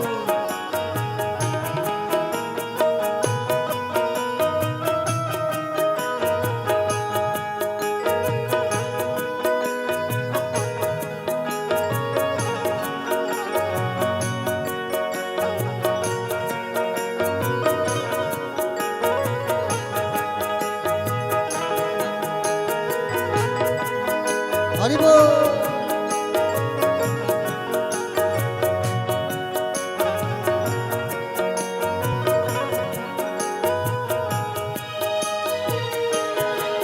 यहाँ यमुना किनारा है, निधि वन प्यारा है, कण कण में बिहारी जी, यहाँ तेरा नजारा है। यहाँ यमुना किनारा है, निधि वन प्यारा है, कण कण में बिहारी जी, यहाँ तेरा नजारा है। बाके बिहारी से वृंदावन में, बाके बिहारी से वृंदावन में, है मेरा दिल खो गया, दिल खो गया, दिल खो गया, दिल खो गया, दिल खो गया, दिल खो गया, दिल खो गया, दिल खो गया, दिल खो गया। जय हो।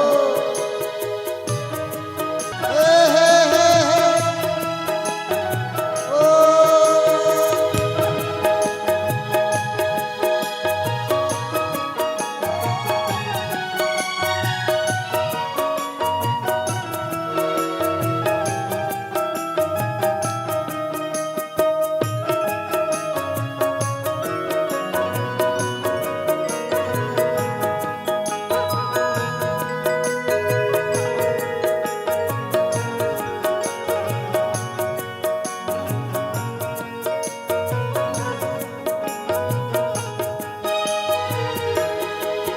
होता नित रास यहाँ, संतों का वास यहाँ, सदा भाव और भक्ति का होता एहसास यहाँ। होता नित रास यहाँ, संतों का वास यहाँ, सदा भाव और भक्ति का होता एहसास यहाँ। बाके बिहारी से वृंदावन में, बाके बिहारी से वृंदावन में, है मेरा दिल खो गया, दिल खो गया, दिल खो गया, दिल खो गया, दिल खो गया, दिल खो गया, दिल खो गया, दिल खो गया, दिल खो गया, दिल खो गया, दिल खो गया, दिल खो गया, दिल खो गया, जय हो। दिल खो गया, दिल खो गया, दिल खो गया, दिल खो गया। वृंदावन बिहारी लाल की जय। बोल बांके बिहारी लाल की। इस प्रकार से भक्तों के ऊपर गोविंद ने कृपा किया। गोविंद ने अपने भक्तों के लिए वृंदावन का वास किया, वृंदावन का निर्माण किया। परीक्षित ने प्रश्न किया, पूछा,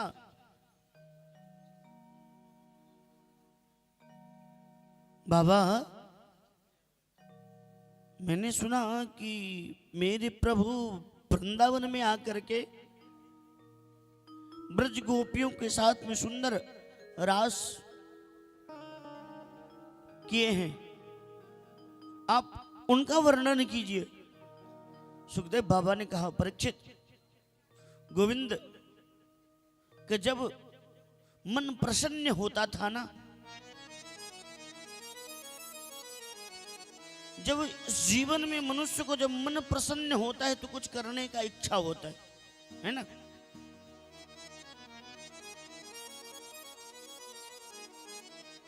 गोविंद रात्रि में 12 बजे का समय हो रहा था, बड़ा मन प्रसन्न था। मन में इच्छा होने लगा कि अब वृंदावन में रास होना चाहिए। सुखदेव बाबा ने राजा परीक्षित से कहा, वेद व्यास जी महाराज लिखते हैं, भगवान पीत रात्रि सरदोत फुल्य मालिका।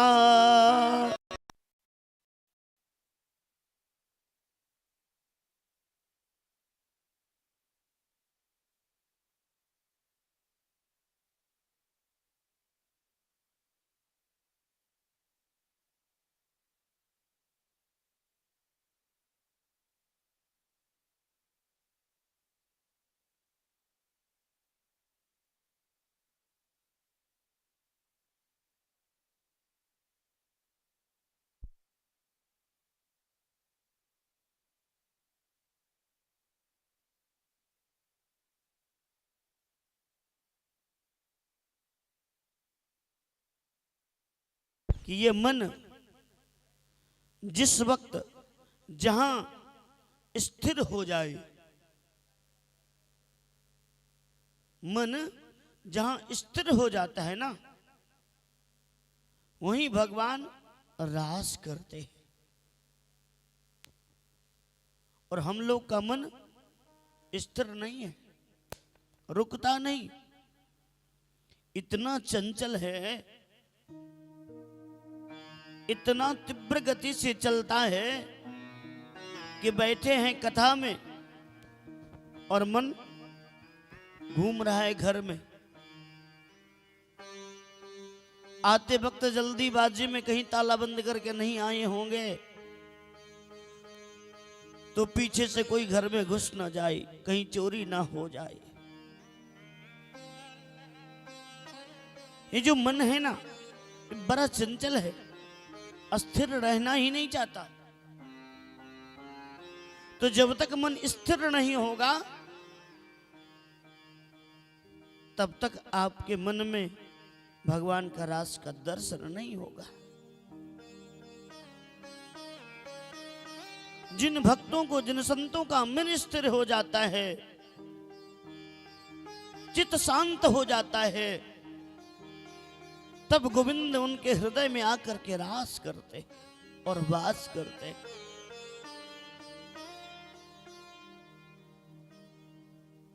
भगवान मेरे प्यारे गोविंद ने रात्रि 12 बजे यमुना नदी के किनारे पीतंबर कसे हुए, मोर मुकुट धारण किए हुए, अधरों पे वेणु बंसी बजाते हुए यमुना नदी के किनारे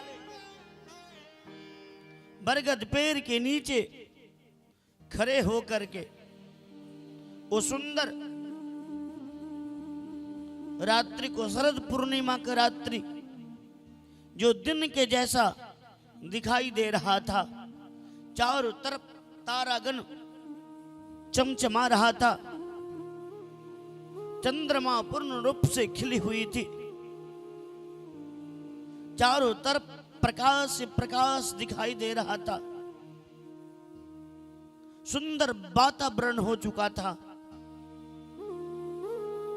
उसी वक्त भगवान ने बंसी बजाना प्रारंभ किया और ऐसा बंसी बजाया, ऐसा बंसी बजाया, जितने भी ब्रज के अंदर में ब्रज गोपिन थी, सबके सब सो रही थी, कोई काम कर रही थी, कोई धंधा कर रही थी। जिसने जहां जिस अवस्था में बंसी को, शब्द को सुनती है, उसी अवस्था में घर परिवार, अपने कुटुंबों को, बाल बच्चे को छोड़ करके, पति को छोड़ करके और दौड़ी दौड़ी आ गई यमुना नदी के किनारे, भगवान के सानिध्यता में भगवान को दर्शन पा करके धन्य हो गई। गोविंद ने देखा कि पूरे ब्रज गोपिन आ गई। अब ऐसा प्रतीक होने लगा कि एक एक करके ब्रज गोपिनी जब अपने अपने घर को छोड़ करके गोविंद से मिलने की रात्रि में जा रही थी तो एक ब्रजवासियों ने देखा, दौड़ करके गया, अपनी पत्नी को पकड़ करके घर में बंद कर दिया।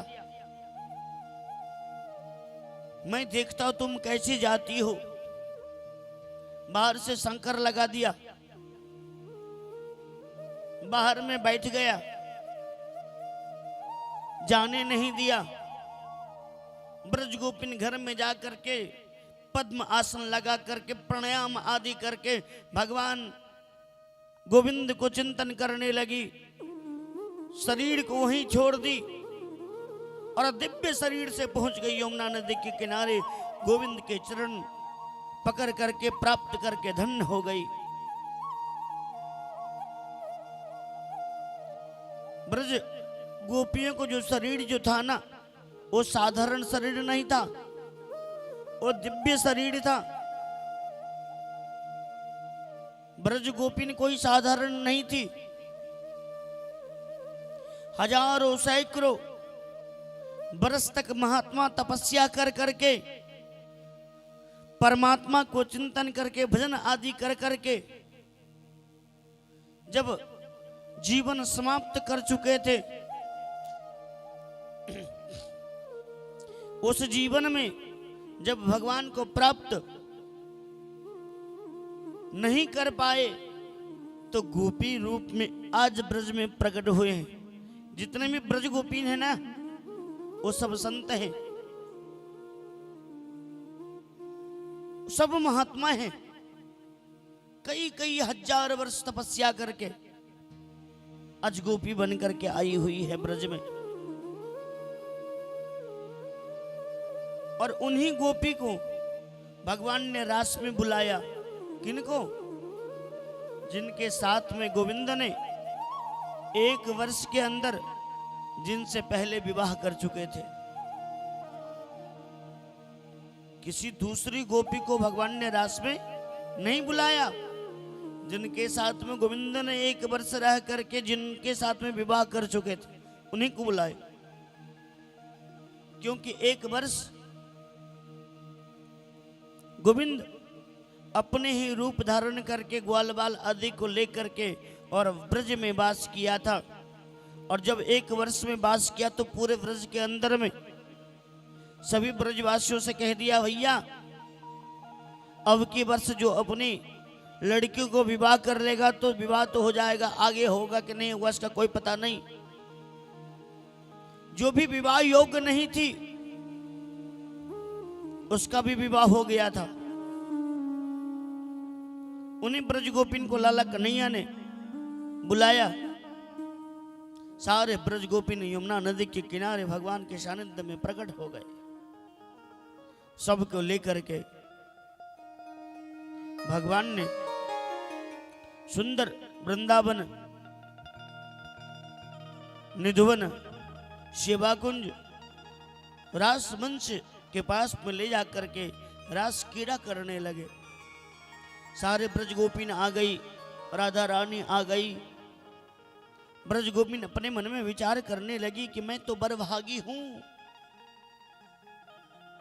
मेरे भाग्य का उदय हो गया कि भगवान ने मुझे ही बुलाए और किसी को क्यों नहीं बुलाए। ब्रज में बहुत सारे गोपियां थी, लेकिन हम ही गोपी को भगवान ने क्यों बुलाया? क्योंकि मैं तो श्रेष्ठ हूं, बरभागी हूं, गोविंद की कृपा है। भगवान समझ गए कि गोपियों को अंदर में अहंकार हो गया और अहंकारी भगवान के भोजन है। तुरंत गोविंद ने राधा रानी को साथ में लेकर के और गोपियों को छोड़ करके अंतर ध्यान हो गए।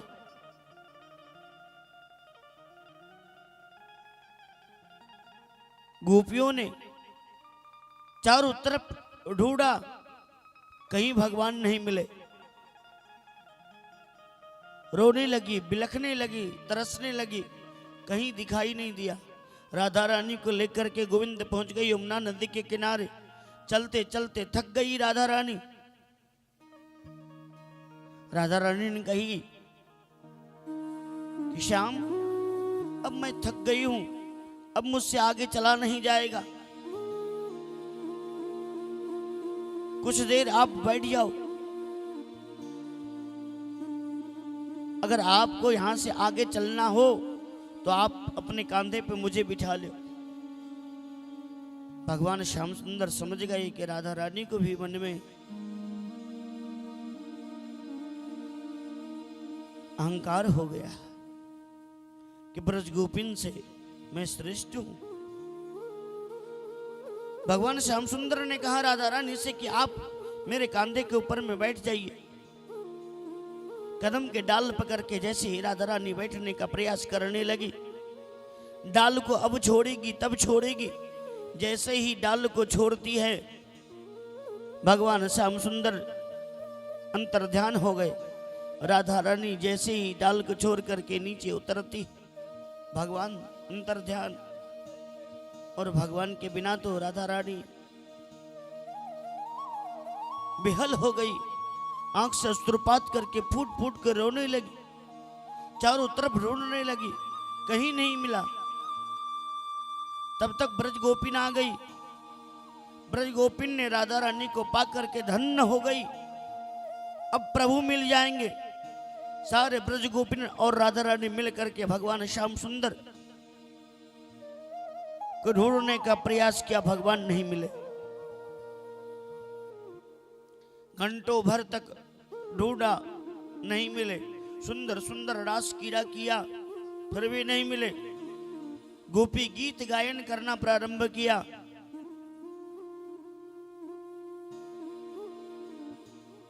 जैसे ही 19 श्लोक में गोपियों ने यमुना नदी के किनारे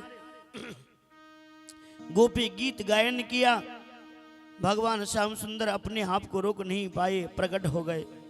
भगवान को पा करके धन्य हो गई। सबको लेकर के कहां पहुंच गए? महाराष्ट्र में। महाराष्ट्र में जैसे ही भगवान श्याम सुंदर प्रवेश किया, उसी वक्त कामदेव आया। कामदेव ने भगवान से प्रार्थना किया कि प्रभु मैं आपसे युद्ध करना चाहता हूं। भगवान श्याम सुंदर ने कामदेव से कहा कि कामदेव तुम मुझसे युद्ध करोगे?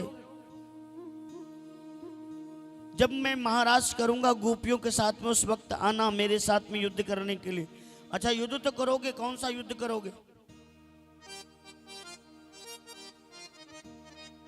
कामदेव ने कहा युद्ध कितने प्रकार के होते प्रभु?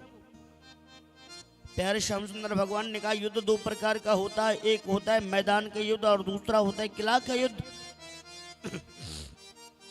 तुम कौन सा युद्ध करोगे? कामदेव ने कहा कि प्रभु मैं तो किला का युद्ध दिन रात लड़ता रहता हूं और सबके ऊपर विजय सिर प्राप्त किया हूं। मैदान का युद्ध आज तक किसी से लड़ा नहीं और देखा भी नहीं, सुना तक नहीं था। आपके साथ में मैं मैदान के युद्ध लड़ूंगा। भगवान श्याम सुंदर ने कहा कि मैं सैकड़ों हजारों ब्रज गोपिन के साथ में जब राज करूंगा उस वक्त आना। सैकड़ों गोपियों को लेकर के भगवान रास मंडप पे पहुंच गए। कामदेव आया,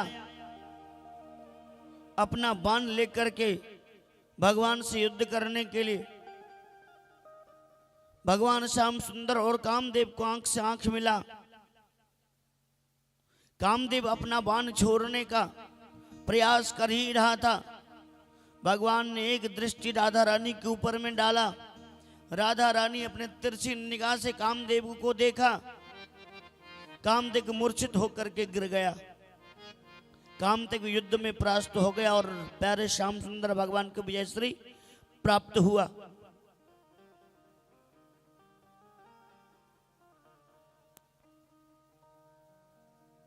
अब भगवान पूरे ब्रज गोपिन को लेकर के रास करने के लिए तैयार हो जाते हैं। उसी वक्त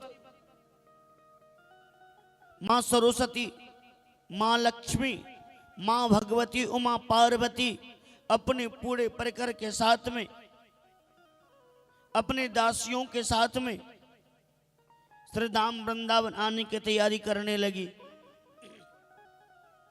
माँ पार्वती 16 श्रृंगार आदि करके, सुंदर वस्त्र आभूषण पहन करके भगवान के रास में आने की तैयारी कर ही रही थी। उसी वक्त भोले बाबा ने पार्वती से पूछा, अरे पार्वती, इतने सज सबर करके कहां जा रही हो? इतने सज सबर करके आज तक तो कहीं नहीं गई हो, आज क्या बात है? पार्वती ने भोले बाबा से कहा कि स्वामी, मैं आज तो श्रीधाम वृंदावन जा रही हूं।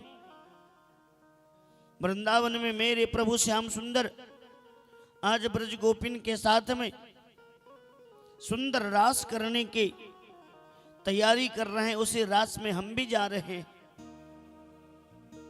रास के नाम सुन करके भोले बाबा अपने आप को रोक नहीं पाए। बोले, पार्वती, मुझे भी लेकर के चलो। पार्वती ने मना किया, स्वामी आप नहीं जा सकते। बोले, क्यों? बोले, उस रास में किसी पुरुष का प्रवेश नहीं है। मना कर दिया। भोले बाबा ने कहा, पार्वती, कैसे भी उपाय करो, कुछ भी करो, लेकिन तुम अपने साथ में मुझे लेकर के चलो। पार्वती ने कही, स्वामी अगर आप जाएंगे ना तो पहले आपको ये जटा जो है ना, ये लंबे लंबे, उसको मुड़वाना पड़ेगा। ये गले में जो आप सांप लटकाए हैं, कान में बिच्छू लगाए हैं और त्रिशूल लेकर के नित्य प्रतिदिन जो घूमते रहते हैं, ये बांगंबर जो पहरे हुए हैं ना, इसको सबको हटाना पड़ेगा और मेरे जैसे आपको सज सबर करके जाना होगा। गोप से आपको गोपी बनना पड़ेगा। बोले, उसके लिए क्या करना पड़ेगा? बोले, आपको सर्वप्रथम मानसरोवर में स्नान करना पड़ेगा। गोपी बनने के लिए भोले बाबा झट से गए, मानसरोवर में स्नान किया और स्नान करते मात्र अंदर में गोपी भाव प्रकट हो गया। जब तक भाव प्रकट नहीं होगा तब तक भगवान कहां से मिलेंगे? क्योंकि भगवान तो भाव के भूखे होते हैं।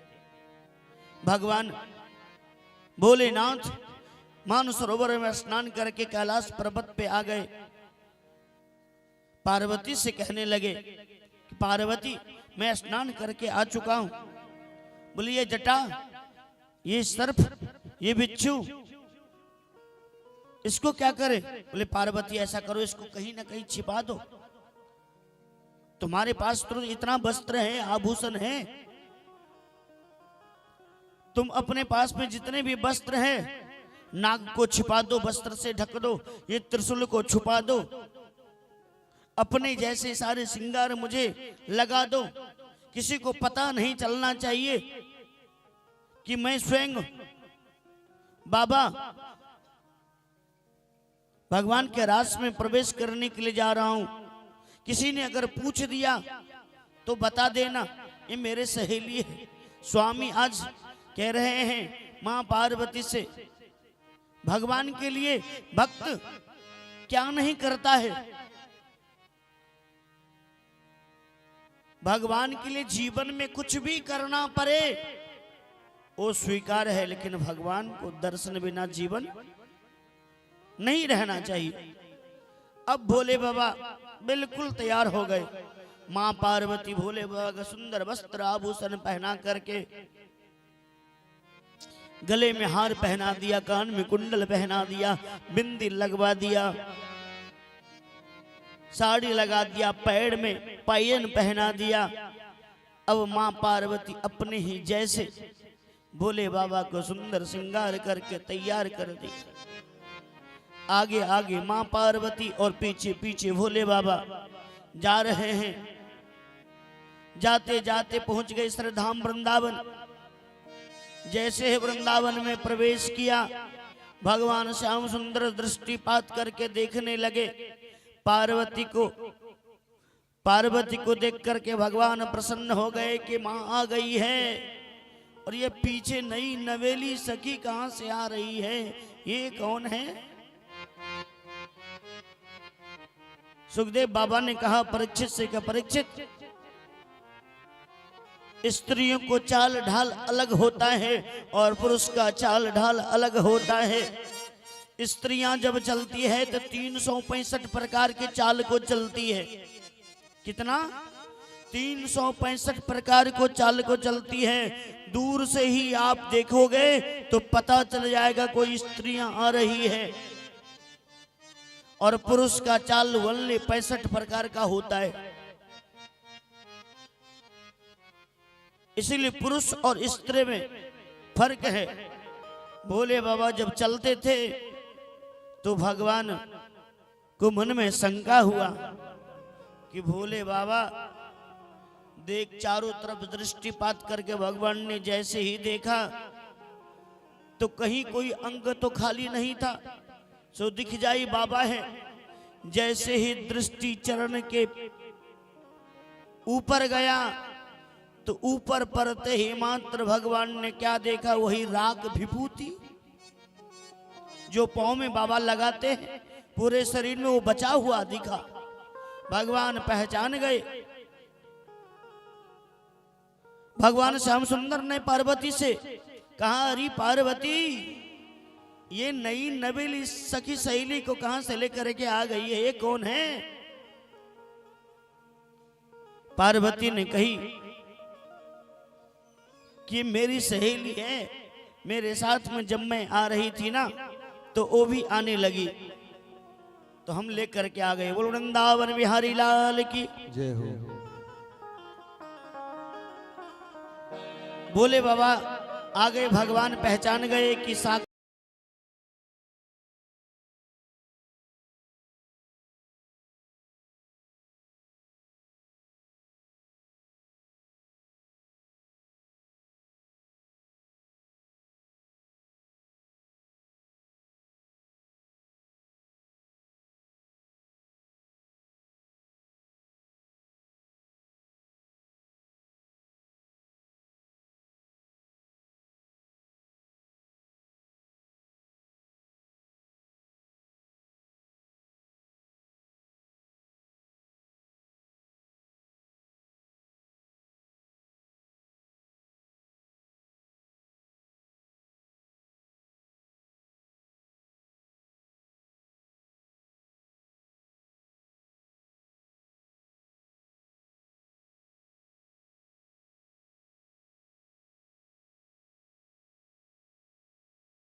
आ गए हैं, रास में आ गए हैं।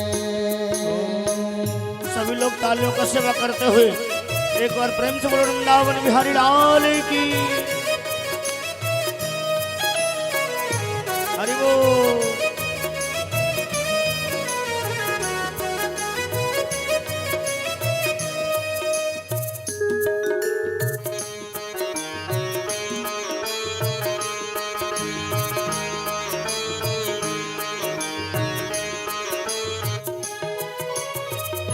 पार्वती से बोले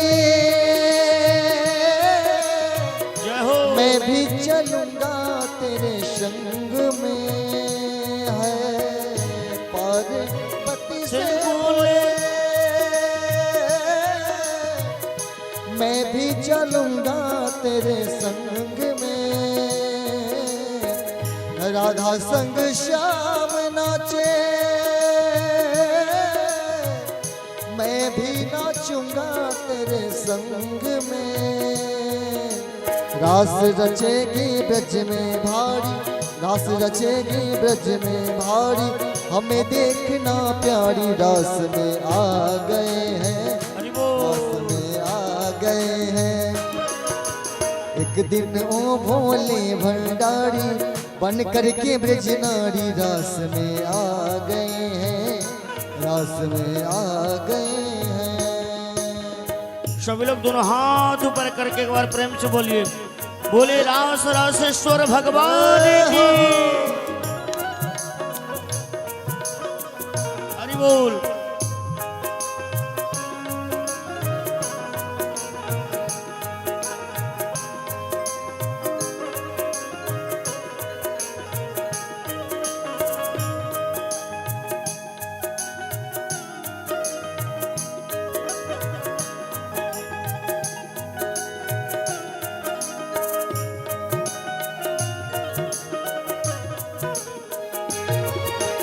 हरि बोल।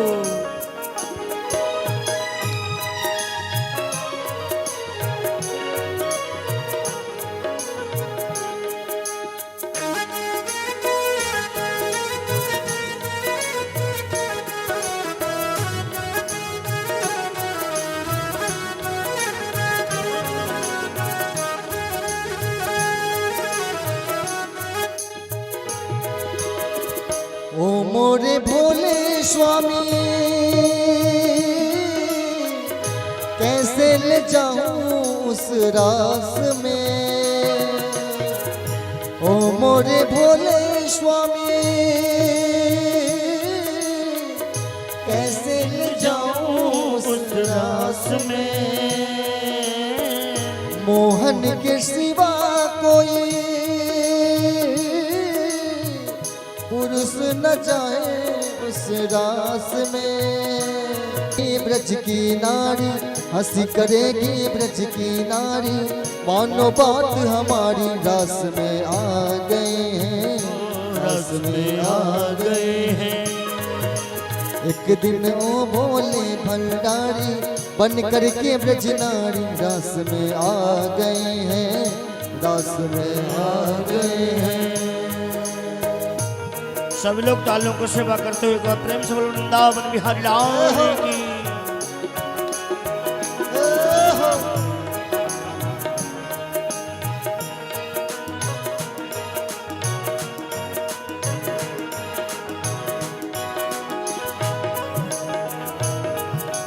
जय हो।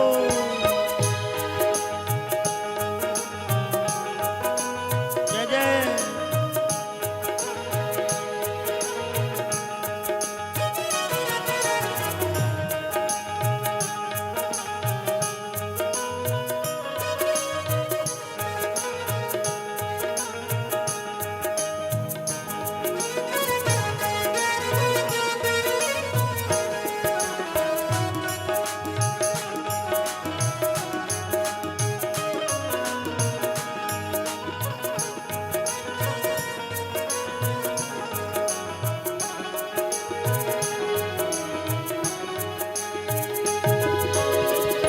ऐसा बना दो मुझको कोई न जाने इस राज को। ऐसा बना दो मुझको कोई न जाने इस राज को।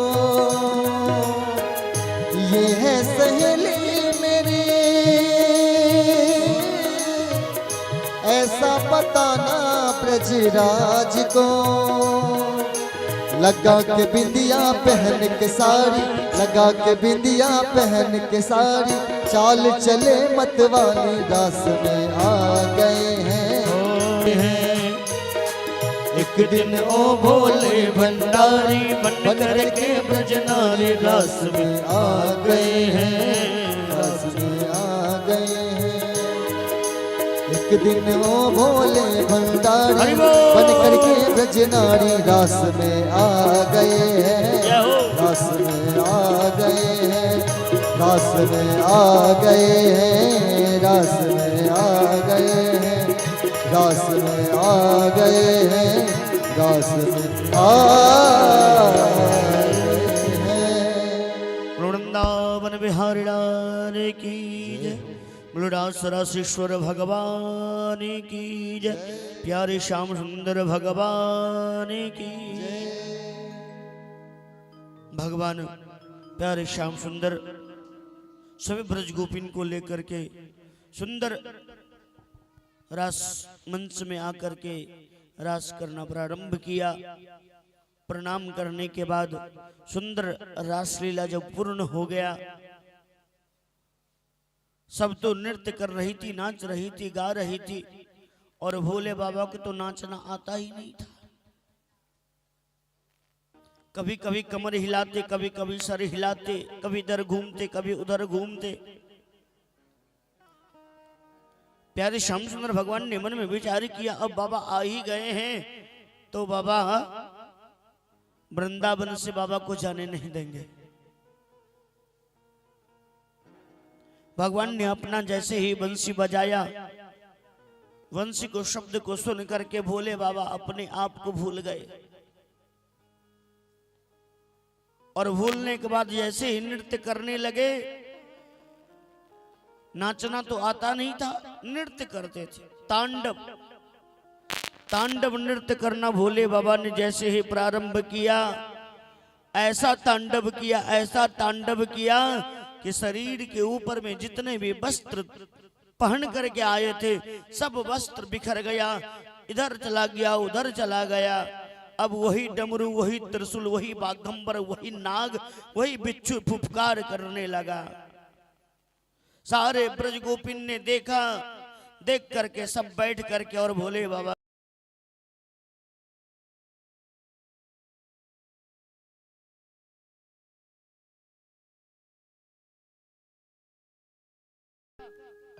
चरणों में लौट करके प्रणाम किया, प्रभु क्षमा कर दीजिए, मुझसे बहुत बड़ा भूल हो गया, बिना आपके आदेश पाए ही मैं रास में आ चुका हूं, मैं अपने आप को नहीं रोक पाया।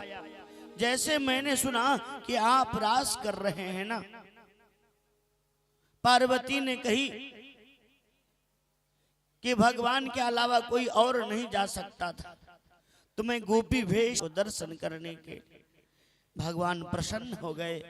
गोपियों ने बाबा को प्रणाम किया। भगवान ने कहा, बाबा अगर आप आ ही गए हो तो आप वृंदावन वास करो, यही रह जाओ।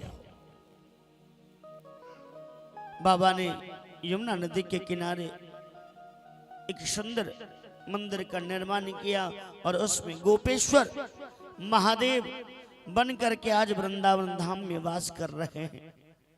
बाबा के एक नाम पर गया, गोपेश्वर महादेव। बोले गोपेश्वर भगवान की। गोपेश्वर नाम से आज भगवान प्रसिद्ध हो गए। भगवान ने सुंदर रास किया। रास करने के बाद सब गोपियाएं अपने अपने घर को गई, भगवान भी गए। भगवान नंद बाबा मैया यशोदा से मिलकर के, ग्वालवाल आदि सबसे मिलकर के, कृष्ण और बलराम दोनों मिलकर के नंद बाबा के गौशाला में आपस में दोनों बालक खेल रहा था। पूरे वृंदावन में पूरे ब्रजवासी सांझ चित्त अपना जीवन व्यतीत कर रहा था। उसी वक्त नारद जी पहुंच गए। कहां? मथुरा। मथुरा में जाकर के कंस से कहा कि कंस आज बड़ा प्रसन्न लग रहे हो, खुशी खुशी तुम्हारा कृष्ण और बलराम वही तुम्हारा काल है। बचना चाहते हो तो बच जाओ, बस सिर्फ 3 दिन का समय है। कंस घबराने लगा, मेरा काल अभी तक जीवित है, मैं तो समझ बैठा था कि मेरा काल तो समाप्त हो गया, मुझे मारने वाला कोई बचा ही नहीं है। नारद जी के द्वारा जैसे ही सूचना मिला, कंस घबराने लगा। नारद जी नारद को उकसा करके सूचना देख करके वृंदावन आए और वृंदावन में आकर के कृष्ण और बलराम दोनों भैया से जा करके कहा कि प्रभु आप ये जो वृंदावन में खेल रहे हैं, नाच रहे हैं, गा रहे हैं, गौचारण लीला कर रहे हैं ना, वास्तविकता में आपके जो माता पिता है ना वो मथुरा में है। कौन? देवकी और वसुदेव।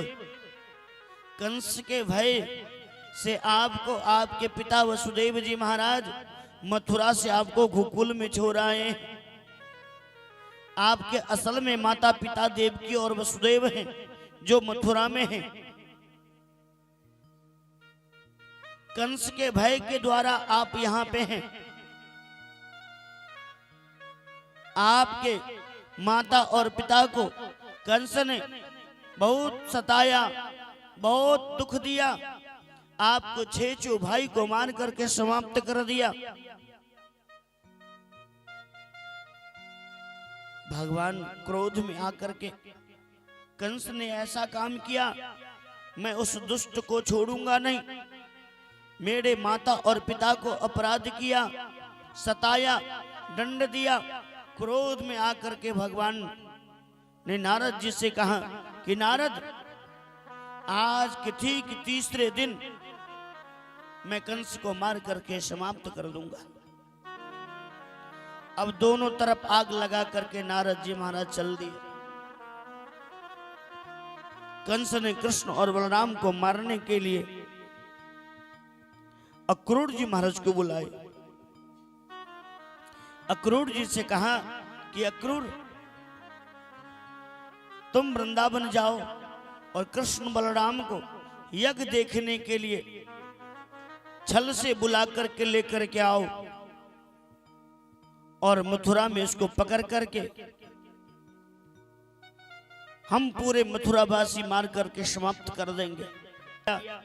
कृष्ण और बलराम दोनों बालक हैं, मैं इसे जाता हूं लाने के लिए। ला करके अगर मथुरा में रख देता हूं, अगर वो मारा जाएगा तो बाल हत्या लगेगा। नहीं जाता हूं, ये तो दुष्ट कंस ये मुझे मार देगा। तो दुष्ट व्यक्ति के हाथ से मरने से अच्छा तो चला जाता हूं, कम से कम उनका दर्शन तो हो जाएगा। अक्रूर जी महाराज रथ को सवार होकर के रथ को लेकर के आ गए श्रीधाम वृंदावन। कृष्ण और बलराम दोनों भैया गौशाला में खेल रहे थे। अक्रूर जी महाराज ने कहा, लाला, मथुरा से बुलावा आया है, मामा ने रथ भेजा है तुम्हें लेकर के आने के लिए। मामा ने सुंदर यज्ञ कर रहे हैं। अब यज्ञ देखने की इच्छा से कृष्ण और बलराम दोनों भैया मन में विचार करने लगे, अब मामा के पास जाऊंगा, यज्ञ देखने के लिए जाऊंगा। उतावला होने लगा। तब तक अक्रूर जी महाराज नंद बाबा के पास में आ गए। बाबा से आपस में वार्तालाप करने लगा। मैया यशोदा को सूचना मिला। मैया यशोदा को जैसे ही सूचना मिला कि मथुरा से अक्रूर जी आए हैं कृष्ण और बलराम को लेने के लिए, मैया यशोदा का धड़कन तेज होने लगा। कंस ये कृष्ण और बलराम को यज्ञ देखने के लिए नहीं बुला रहा है, ये तो कृष्ण और बलराम को मारने के लिए ये लीला रच रहा है, तो बहाना है। मेरे पुत्र को बुला करके मारना चाह रहा है।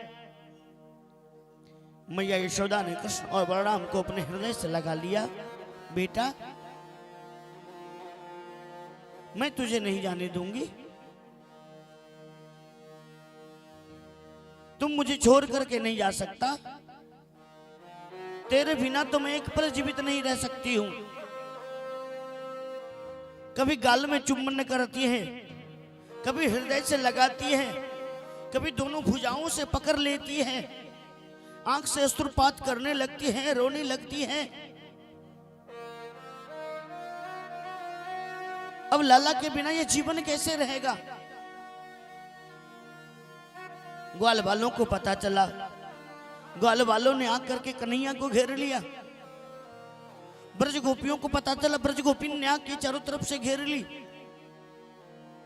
राधा रानी को जैसे ही पता चला, राधा रानी अचेत अवस्था में चली गई कि उनके बिना तो मेरा जीवन अधूरा हो जाएगा। जिस वृंदावन में कन्हैया नहीं रहेगा वो वृंदावन तो सूना हो जाएगा। जिस जीवन में भगवान नहीं है वो जीवन किस काम का? आज भगवान के जाने की सूचना सारे ब्रज गोपिन, ग्वाल बाल, मैया यशोदा, नंद बाबा, राधा रानी ने सुनी। सबके सब रोने लगी, सबके आंख से अश्रुपात होने लगा। गैया और बछड़ा जिसने सुना वो वहीं रंभाने लगा। सबके सब दौड़ करके चारों तरफ से घेर लिया, सबके सब रोने लगे। सभी ने को कन्हैया ने सांत्वना दिया, समझाया कि आप लोग चिंता मत करो, मैं आज जा रहा हूं, ठीक 3 दिन बाद परसों लौट करके आ जाऊंगा। एक सखी ने कही, अरे सखी, इनके बात पे कभी विश्वास मत करना, ये छलिया है, ये कपटी है। क्या किया जा रहा है परसों, लेकिन ये परसों भी लौट करके नहीं आएगा, इसे जाने मत देना। किसी ने पांव पकड़ लिया, किसी ने हाथ पकड़ लिया, किसी ने वस्त्र पकड़ लिया, कन्हैया को जाने नहीं दिया। कन्हैया ने जबरदस्ती सबको समझाया, बुझाया। मैया यशोदा को सांत्वना दिया, मैया अभी जा रहा हूं, 2-3 दिन बाद लौट करके आ जाऊंगा मैया। सबको सांत्वना समझा बुझा करके अक्रूर जी महाराज के रथ पे जाकर के कन्हैया बैठ गया, बलराम जी बैठ गए। अक्रूर जी महाराज नंद बाबा को आदेश पा करके रथ पे बैठ गए। रथ को लेकर के जैसे ही आगे की ओर प्रस्थान किया, ब्रज गोपिन ने आगे से आकर के घेर लिया, कन्हैया जाने नहीं दूंगा। अगर तुम जाना चाहते हो ना, तो मेरे शरीर के ऊपर रथ को लेकर के जाओ, मैं मर जाऊंगी, तुम चले जाना, कि तुम्हारे बिना तो जीवन अधूरा है। आगे से रथ को घेर लेती, जाने नहीं देती। अक्रूर महाराज ने सबको समझाया, सबको अलग किया, रथ को बढ़ाया, आगे आगे रथ, पीछे पीछे ब्रज गोपिन दौड़ती हुई जा रही है। बोलो वृंदावन बिहारी लाल की। श्याम मथुरा चले, श्याम मथुरा चले, जय हो। छोर वृंदा विपिन, कुंज यमुना पुलिन, श्याम मथुरा चले, श्याम मथुरा चले, मथुरा चले, श्याम मथुरा चले, श्याम मथुरा चले, श्याम मथुरा चले, श्याम मथुरा चले, श्याम मथुरा चले। छोर यमुना पुलिन, कुंज यमुना पुलिन, छोर वृंदावन, कुंज यमुना पुलिन, श्याम मथुरा चले, श्याम मथुरा चले, श्याम मथुरा श्याम मथुरा चले। जय हो हरि बोल।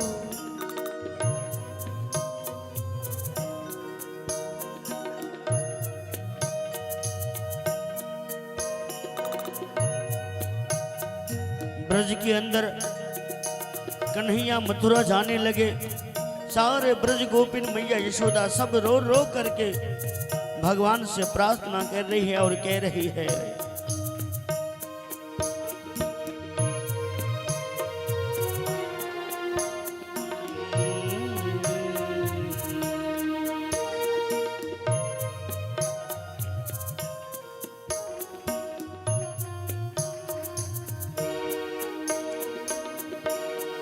माँ यशोदा दुखी नंद बाबा भय। माँ यशोदा उठी नंद बाबा भय। माँ यशोदा दुखी नंद बाबा भय। माँ यशोदा उठी नंद बाबा उठे। ग्वाल रोए हमारे कन्हैया गए। ग्वाल रोए हमारे कन्हैया चले। छोड़ सब से लगन प्राण तन मन हरण। छोड़ सब से लगन प्राण तन मन हरण। श्याम मथुरा चले। श्याम मथुरा चले। श्याम मथुरा चले। श्याम मथुरा चले। छोड़ वृंदा विपिन कुंज जमुना पुलिन। छोड़ वृंदा विपिन कुंज जमुना पुलिन। श्याम मथुरा चले। श्याम मथुरा चले। श्याम मथुरा चले। श्याम मथुरा चले। हरि बोल। सभी लोग मीठे मीठे स्वर से तालियों को सेवा करते हुए एक बार प्रेम से बोलो, वृंदावन बिहारी लाल की।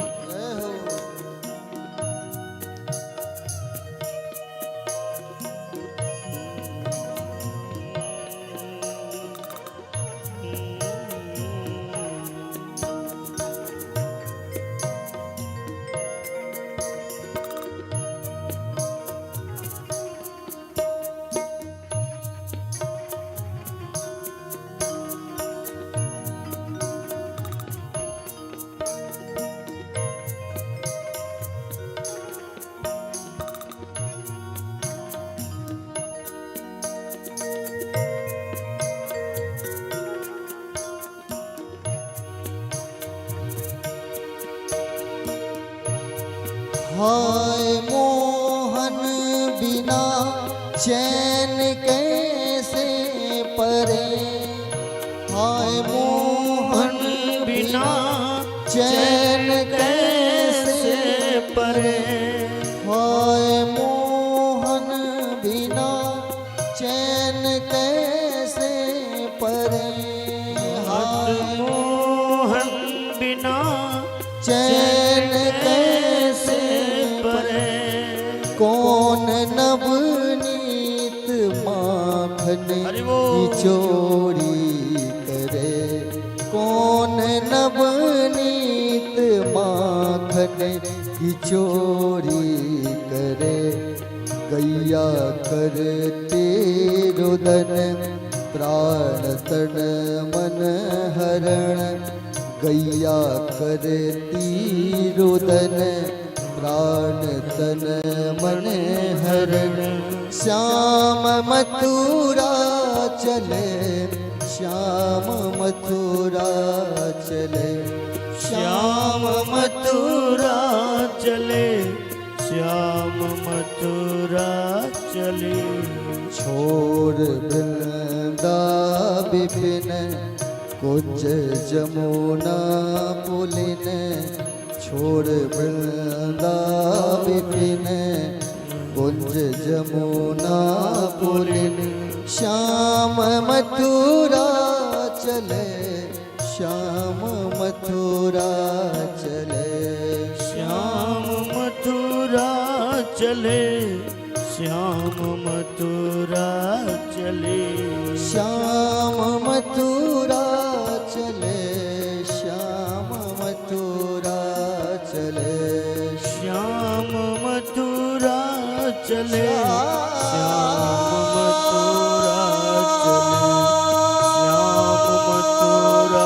चले, श्याम मथुरा चले। श्याम मथुरा चले,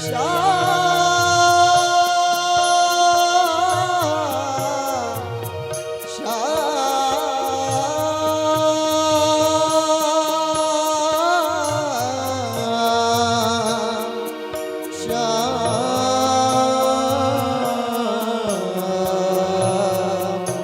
चले।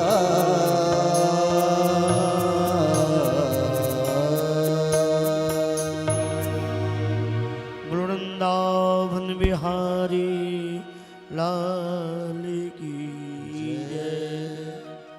अब भगवान ब्रज को छोड़ करके अक्रूर जी महाराज के रथ पे बैठ करके मथुरा को ओर प्रस्थान करने लगे। आगे आगे कन्हैया, पीछे पीछे गोपियां दौड़ रही है। रथ को लेकर के अक्रूर जी महाराज ने वृंदावन से यमुना नदी के किनारे आ गए। ब्रज गोपिन लौट जाती है। संध्या के वक्त हो चुका था। अक्रूर जी महाराज ने संध्या बंधन आदि करने के लिए यमुना जी में स्नान किया। जैसे ही यमुना जी में डुबकी लगाया, अक्रूर जी महाराज ने यमुना नदी के किनारे कृष्ण और बलराम को दर्शन किया। जिस रथ को ऊपर में छोड़ करके यमुना में डुबकी लगाने के लिए आए थे, उस रथ के ऊपर में कृष्ण और बलराम को दर्शन किया। अक्रूर जी महाराज को ब्रह्म होने लगा और ब्रह्म में पहचान गए, साक्षात ये तो नारायण है, ये मैया यशोदा और नंद बाबा को लाला तो नहीं है,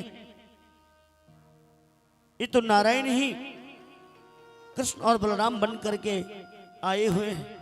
अक्रूर जी महाराज ने कहा, कन्हैया ऐसा करो कि कुछ देर के लिए मेरे घर बगल में पड़ रहा है, रात्रि पर विश्राम करके और सुबह मथुरा चले जाना। कन्हैया ने कहा, चाचा अब की बार ने पहले मामा को यज्ञ देखने के लिए जाऊंगा। और दोनों भैया रथ पे बैठ करके और यज्ञ में प्रवेश करने लगा। जैसे ही मथुरा की सीमा में गया, रथ को छोड़ दिया। रथ को छोड़ करके अब पैदल चल रहे अक्रूर जी महाराज रथ को लेकर के चले आए और कृष्ण और बलराम दोनों भैया मामा के यज्ञ देखने के लिए मथुरा की सीमा में प्रवेश किया। अब नन्हे नन्हे पांव से चल रहे थे। तब तक ग्वाल बाल आ गया, चारों तरफ से घेर लिया। बोले, कन्हैया दारी के इतने दिन तो हम ब्रज ग्वाल बालों को साथ में तुमने रखा, गैया चराया तब साथ में रखा, माखन चोरी लीला किया तब साथ में रखा, जब कहीं जाता था तो साथ में लेकर के जाता था। आज मामा का नंबर आया तो हम ब्रजवासी उनको छोड़ दिया। कन्हैया ने कहा, अरे ब्रजवासियों, मैंने जल्दी जल्दी में आया, तुम लोगों को ध्यान ही नहीं रहा। आज चलो आ गए तो मेरे साथ में चलो। ग्वाल बालों को लेकर के कन्हैया धोबी घाट पे पहुंचा। मथुरा के जितने भी धोबी था, कंस का सेवक और कंस के राजधानी में जितने भी लोग रहते थे, सबका वस्त्र धुलाई हो रहा था धोबी घाट पे।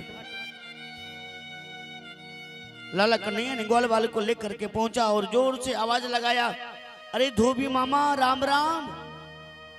धोबी ने पीछे मुड़ करके देखा, भैया ये आवाज तो जाने पहचानी लग रही है, ये कौन है? देखा कन्हैया को, कहने लगा, अरे कन्हैया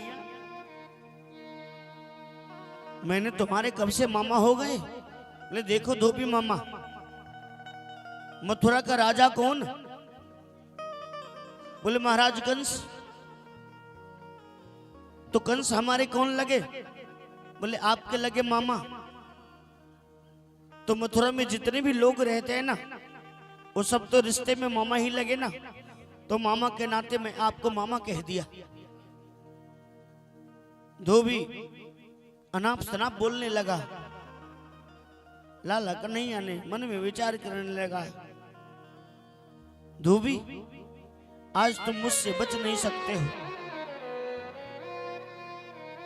अगले जन्म में तुमने कलंक लगाया था मेरे किशोरी जी के ऊपर।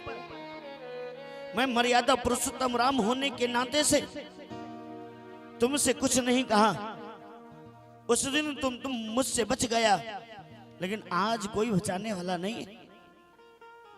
लाला कन्हैया ने अपने एक हाथ उठाया, धोबी को कनपट्टा पे लगाया, सर से धड़ अलग कर दिया। धोबी का सरदार मारा गया। जितने भी धोबी घाट पे था प्राण बचा करके 9-2-11 हो गया। धोबी घाट खाली हो गया। ग्वाल वालों से कन्हैया ने कहा कि जितने भी वहां पे वस्त्र आभूषण पड़ा है ना, सबको कोई आवश्यकता नहीं पड़ेगा। बोले क्यों? बोले पीछे मुड़ करके देखो, हम तो आगे तैयार करके रख दिया, सुंदर सुंदर वस्त्र आदि पहन करके ग्वाल वाल कन्हैया के साथ में चलना प्रारंभ कर दिया। भगवान दर्जियों को आशीर्वाद दिया कि जाओ मेरा आशीर्वाद है, तुम भूखे कभी नहीं मर सकते हो। विवाह शादी के समय में दर्जी को जब पता चलता है कि ये दूल्हे सरकार के वस्त्र आए हैं सिलने के लिए, वस्त्र है 5,000 का, सिलाई मांगता है 10,000 रुपया। दूल्हा भी मन में विचार कर रहा है मेरे जेब से थोड़ी जाएगा, ये तो ससुर का पैसा लगेगा। भैया सिल दो, अच्छे से सिलाई करना। और 6 महीने के अंदर इतना कमा लेता है कि 6 महीना बैठ करके भी खाएगा तो समाप्त नहीं होगा। ये भगवान का आशीर्वाद है। दर्जी को ऊपर में कृपा किया। दर्जी को ऊपर कृपा करने के बाद कुब्जा पे कृपा किया। महाराज कंस के एक दासी थी जिनका नाम था कुब्जा। वो 3 अंग से टेढ़ी थी। नित्य प्रतिदिन प्रातः काल उठ करके एक कटोरी में चंदन को घस करके ले करके जाती थी महाराज को लगाने के लिए। जब लगाती थी तो महाराज सिंहासन पे बैठे हुए थे, कुदक कुदक करके लगाती थी। कंस को देख करके बड़ा हंसी आता था, कुब्जा को कष्ट होता था। जो को 3 अंग से टेढ़ी थी, कंस को दया नहीं आता था, कंस हंसता था। कुब्जा उस दिन चंदन लेकर के जा रही थी, लगाने के लिए रास्ते में कन्हैया मिल गए। कन्हैया ने कहा कुब्जा से, अरे कुब्जा ये चंदन मेरे ग्वाल बाल को लगा दोगी? कहा हाँ क्यों नहीं। 1 कटोरे का चंदन ग्वाल बाल को लगा दिया और 1 कटोरे का चंदन कृष्ण और बलराम दोनों भैया को लगाया।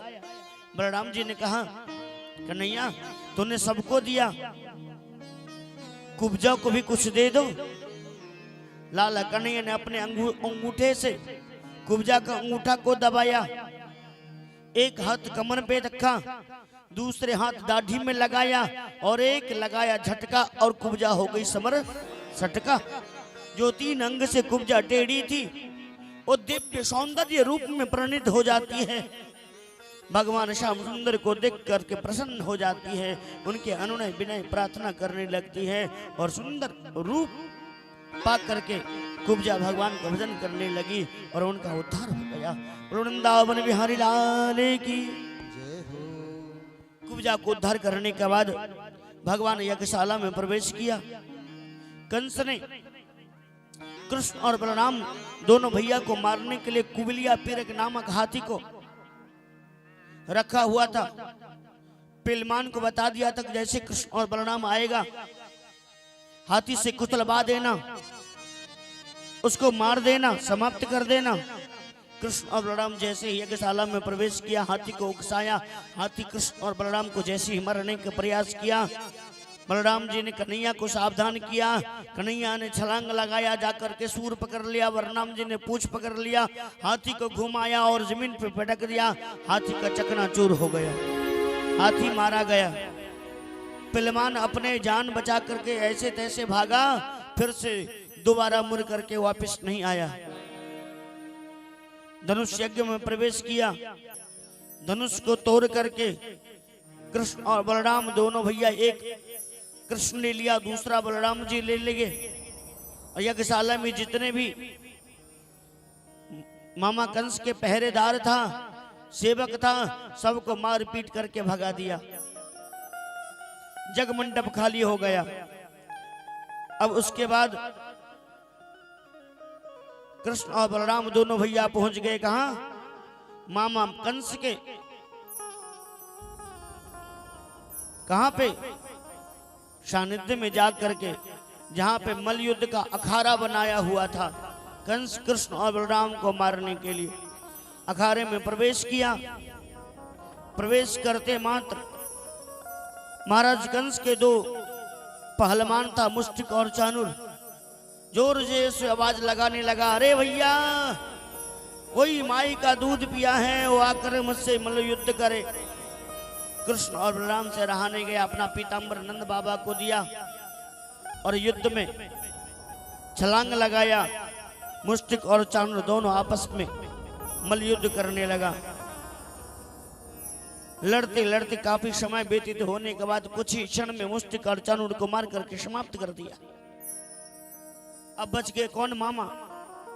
20 हाथ ऊपर सिंहासन पर बैठे बैठे जोर जोर से चिल्लाने लगा, अरे कृष्ण को मारो, बलराम को मारो, नंद को मारो, ग्वाल बाल को मारो, मारो मारो मारो मारो कर रहा था। मारने वाला तो कोई बचा ही नहीं। कन्हैया ने कहा बलराम जी से कि भैया, मामा को बाई आ गया है, ब्लड प्रेशर तेज हो गया, बीपी हाई हो गया है। मामा कह रहे उरी दिखाओ, उरी दिखाओ। ब्रजवासियों से कन्हैया ने कहा, भैया कौन कितने उरी लगा सकते हो? कंस समझ गया कोई उरी उरी दिखाने वाला नहीं है मुझे, ये तो मुझे मारने का पैतरा बना रहे हैं। बलराम जी ने कहा मैं 19 हाथ उरी लगाऊंगा। ग्वाल वालों ने कहा कोई 10 हाथ, कोई 20 हाथ। मामा बैठे 20 हाथ ऊपर। कन्हैया ने जंप लगाया और 20 हाथ ऊपर सिंहासन पे जाकर के मामा के पीछे खड़े हो करके मामा को बाल पकड़ करके और कहने लगे कि मामा, वह दिन का याद करो जिस दिन तूने मेरे मैया देवकी को बाल पकड़ करके घिसेट करके मारने का प्रयास किया था। वही देवकी का लाल मैं तेरा काल बन करके आया हूं। आज तुम्हें कोई बचाने वाला नहीं है। भगवान ने कंस को 20 हाथ ऊपर से धक्का दिया। 20 हाथ ऊपर से कंस ने नीचे गिरा, चकनाचूर हो गया, शरीर से प्राण अंत हो गया। जो भी शरीर में बचा हुआ प्राण था, कन्हैया ने 20 हाथ ऊपर से छलांग लगाया। मामा कंस के ऊपर उनका शरीर चकनाचूर हो गया, मामा मारे गए। कंस के पत्नी अस्थि और प्राप्ति दोनों आई रोते हुए, देखा पति मारा गया। भगवान के ऊपर में लालचना नहीं लगाई। अस्ति और प्राप्ति ने कही कि प्रभु जो व्यक्ति जैसा कर्म को करता है वैसा भोगना पड़ता है, आपका कोई अपराध नहीं, कोई गलती नहीं। कन्हैया ने कहा, मामी मैंने मामा को बचाने का प्रयास तो किया, 20 हाथ ऊपर से मामा गिरने लगे। मैंने जैसे ही मामा को पकड़ने का प्रयास किया तो मामा तो पकड़ में नहीं आया, उनका बाल उनका चोटी पकड़ में आया। अब मेरा हाथ छोटा, मामा में वजन रही ज्यादा, मामा धीरे धीरे फिसलते फिसलते गिर गए। जब तक मैं नीचे आता आता तब तक तो मामा गोविंदाय नमो नमः हो गए। अस्ति और प्राप्ति दोनों रोती रोती गई कहां? अपने पिता जरासंध के पास में। जरासंध से शिकायत किया, पिताजी आज तो मैं विधवा हो गई हूं, मेरे पति कंस को कृष्ण और बलराम दोनों मिल करके मार करके समाप्त कर दिया। जरासंध को क्रोध आया, बोले पुत्री तुम चिंता मत करो, कृष्ण और बलराम मथुरावासी एक एक व्यक्ति को मैं चुन चुन कर करके बदला लूंगा, किसी को नहीं छोड़ूंगा। इधर कंस को मार करके कृष्ण और बलराम दोनों भैया अपने माता पिता देवकी और वसुदेव जी से मिलने के लिए आए। कारागार से मुक्त किया। 11 वर्ष के बाद मां देवकी ने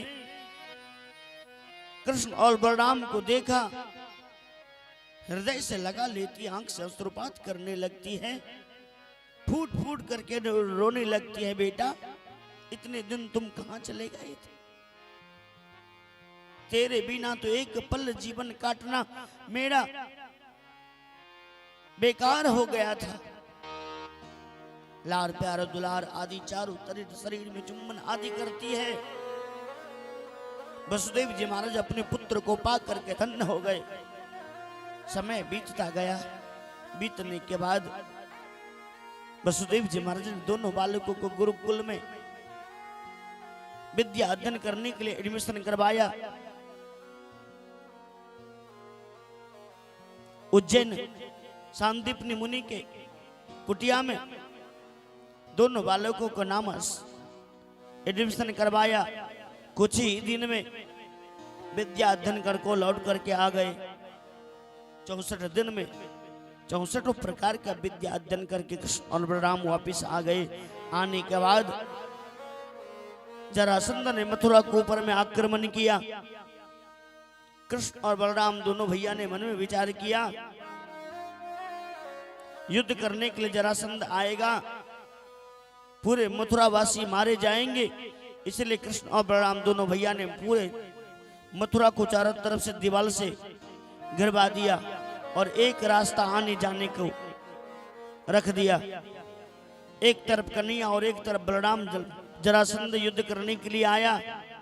23 अक्षौणी सैनिक लेकर के मथुरा में जैसे आक्रमण किया, दोनों भैया सैनिकों को मार करके और जरासंध को पकड़ करके बलराम जी ने जैसे ही मारने का प्रयास करने लगे, कन्हैया ने मना कर दिया।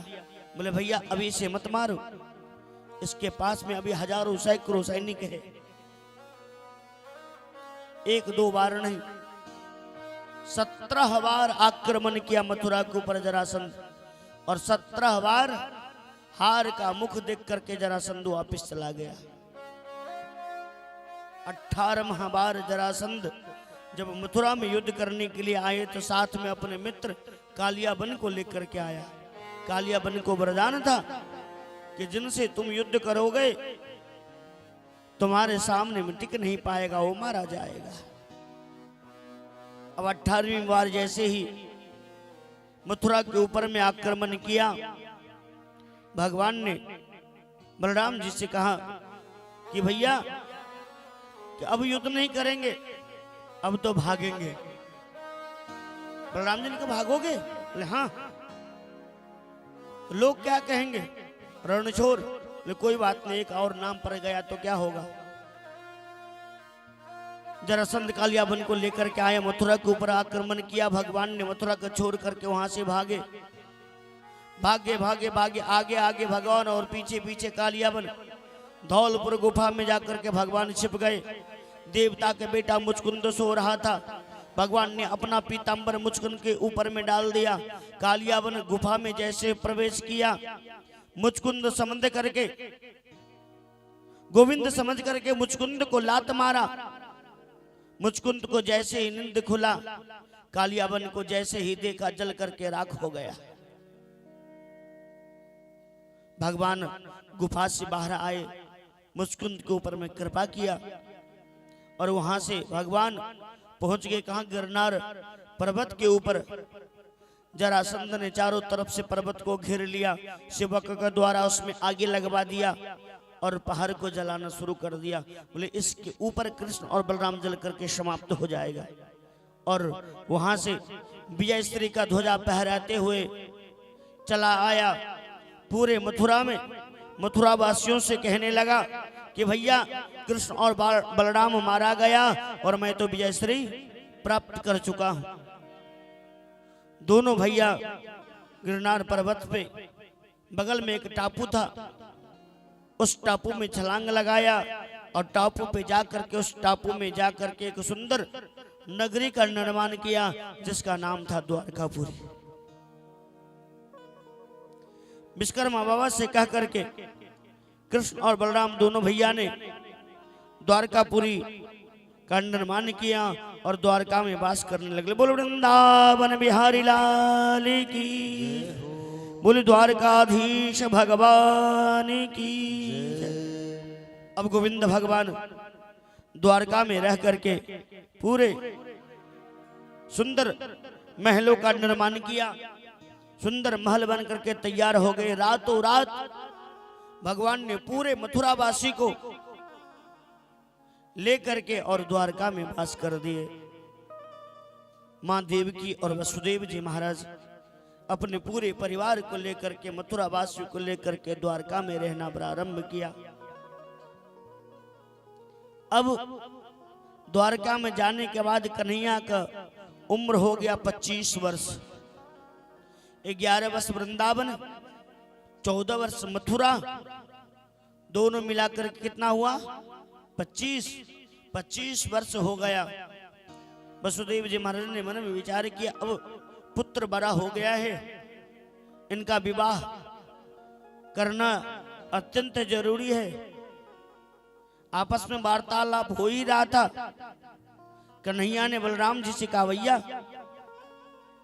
इतने बड़े हो गए हो, विवाह शादी नहीं करोगे? जब तक भैया तुम्हारा विवाह नहीं होगा तब तक मेरा नहीं होगा। तुम्हारे साथ में मैं पिसा जा रहा हूं।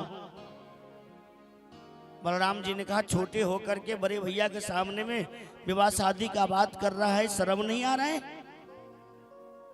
भैया अरे शर्म की क्या बात है, हम लोग संग खाए संग पिए हैं, आपस में तो मजाक तो कर ही सकते। दोनों भैया जब महल में प्रवेश किया तो बलराम जी के विवाह की तैयारी हो रहा था। देवक जी महाराज की एक पुत्री थी रेवती। रेवती के साथ में बलराम जी का विधि पूर्वक विवाह हुआ। मां रेवती त्रेता के थी और बलराम जी द्वापर के थे। मां रेवती बड़ी और बलराम जी छोटे। विवाह तो हो गया। जब अपने बहू को लेकर बलराम जी जब भी सभा में कहीं जाते थे तो द्वारकावासी यही कहते थे बड़े भैया की बड़े भाग, भैया छोटे बहू बड़ी, भैया ये तो भाग वाले को भाग मिलता है। अब बलराम जी से रहा नहीं गया। एक सभा में पहुंचे बलराम जी मां रेवती को लेकर के। सभा में बात छिड़ गई। बलराम जी से बर्दाश्त नहीं हुआ। बलराम जी ने मां रेवती को बुलाया, रेवती इधर आओ। रेवती आई बलराम जी के पास। बलराम जी ने अपना मूसर उठाया और रेवती के ऊपर में दे जमाया। बलराम जी से एक हाथ नीचे चली गई। मां रेवती शर्म के मारे सर झुका करके वहां से निकल गई। बहुत शर्म आया। उस दिन से मां रेवती बलराम जी के साथ में कहीं नहीं जाती थी। जाती भी तो दूर बैठती थी। आप वृंदावन जाएंगे, किसी भी मंदिर में बलराम जी तो दिखेंगे, लेकिन मां रेवती नहीं दिखेगी। क्यों? किसी कोने में परे रहती थी। फिर कहीं जाऊंगी और फिर कहीं मूसल दे दिए तो हम तो जमीन में समा जाएंगे।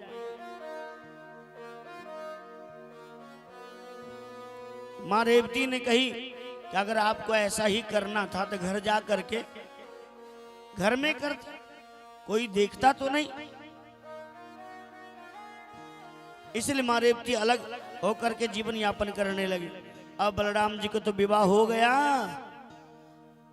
अब आया कन्हैया का नंबर। कन्हैया एकदम तैयारी होने लगा।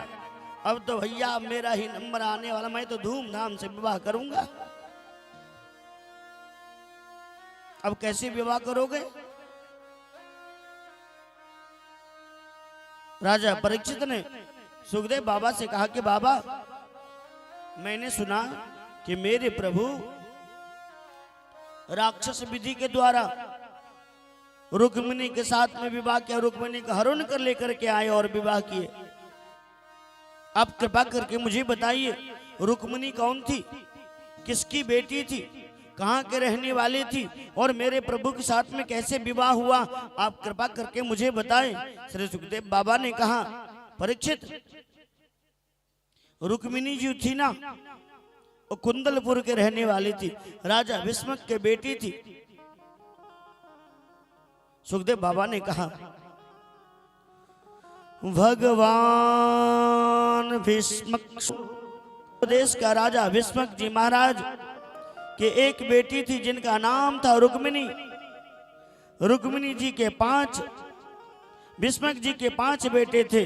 रुक्मी, रुक्मरथ, रुक्माहु, रुक्मकेशी, रुक्ममाली।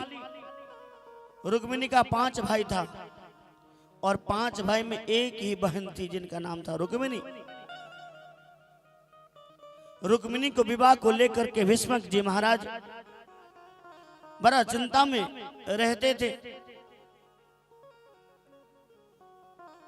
रुक्मिणी प्रतिज्ञा की थी कि जब मैं विवाह करूंगी तो द्वारकाधीश प्रभु के साथ में करूंगी। उनके भाई रुक्मी को पता चला। रुक्मी ने कहा पिताजी से कि पिताजी, उस भगोरे, उस छलिया, उस कपटी और रजोर, वो द्वारकाधीश, वो चोर के साथ में मैं अपने बहन का विवाह नहीं करूंगा। आप बूढ़े हो गए, आप घर में बैठ जाइए, मैं अपने बहन का विवाह स्वयं करूंगा। भीष्मक जी महाराज चुपचाप बैठ गए। रुक्मिणी का भाई रुक्मी पहुंच गए कहां? अपने भाई मित्र शिशुपाल के पास में, और शिशुपाल से जाकर कहा, मित्र, तुम्हारे राज्य में कोई राजकुमार हो तो मुझे बताओ, मैं अपने बहन रुक्मिणी का विवाह करना चाहता हूं। शिशुपाल ने कहा, मित्र,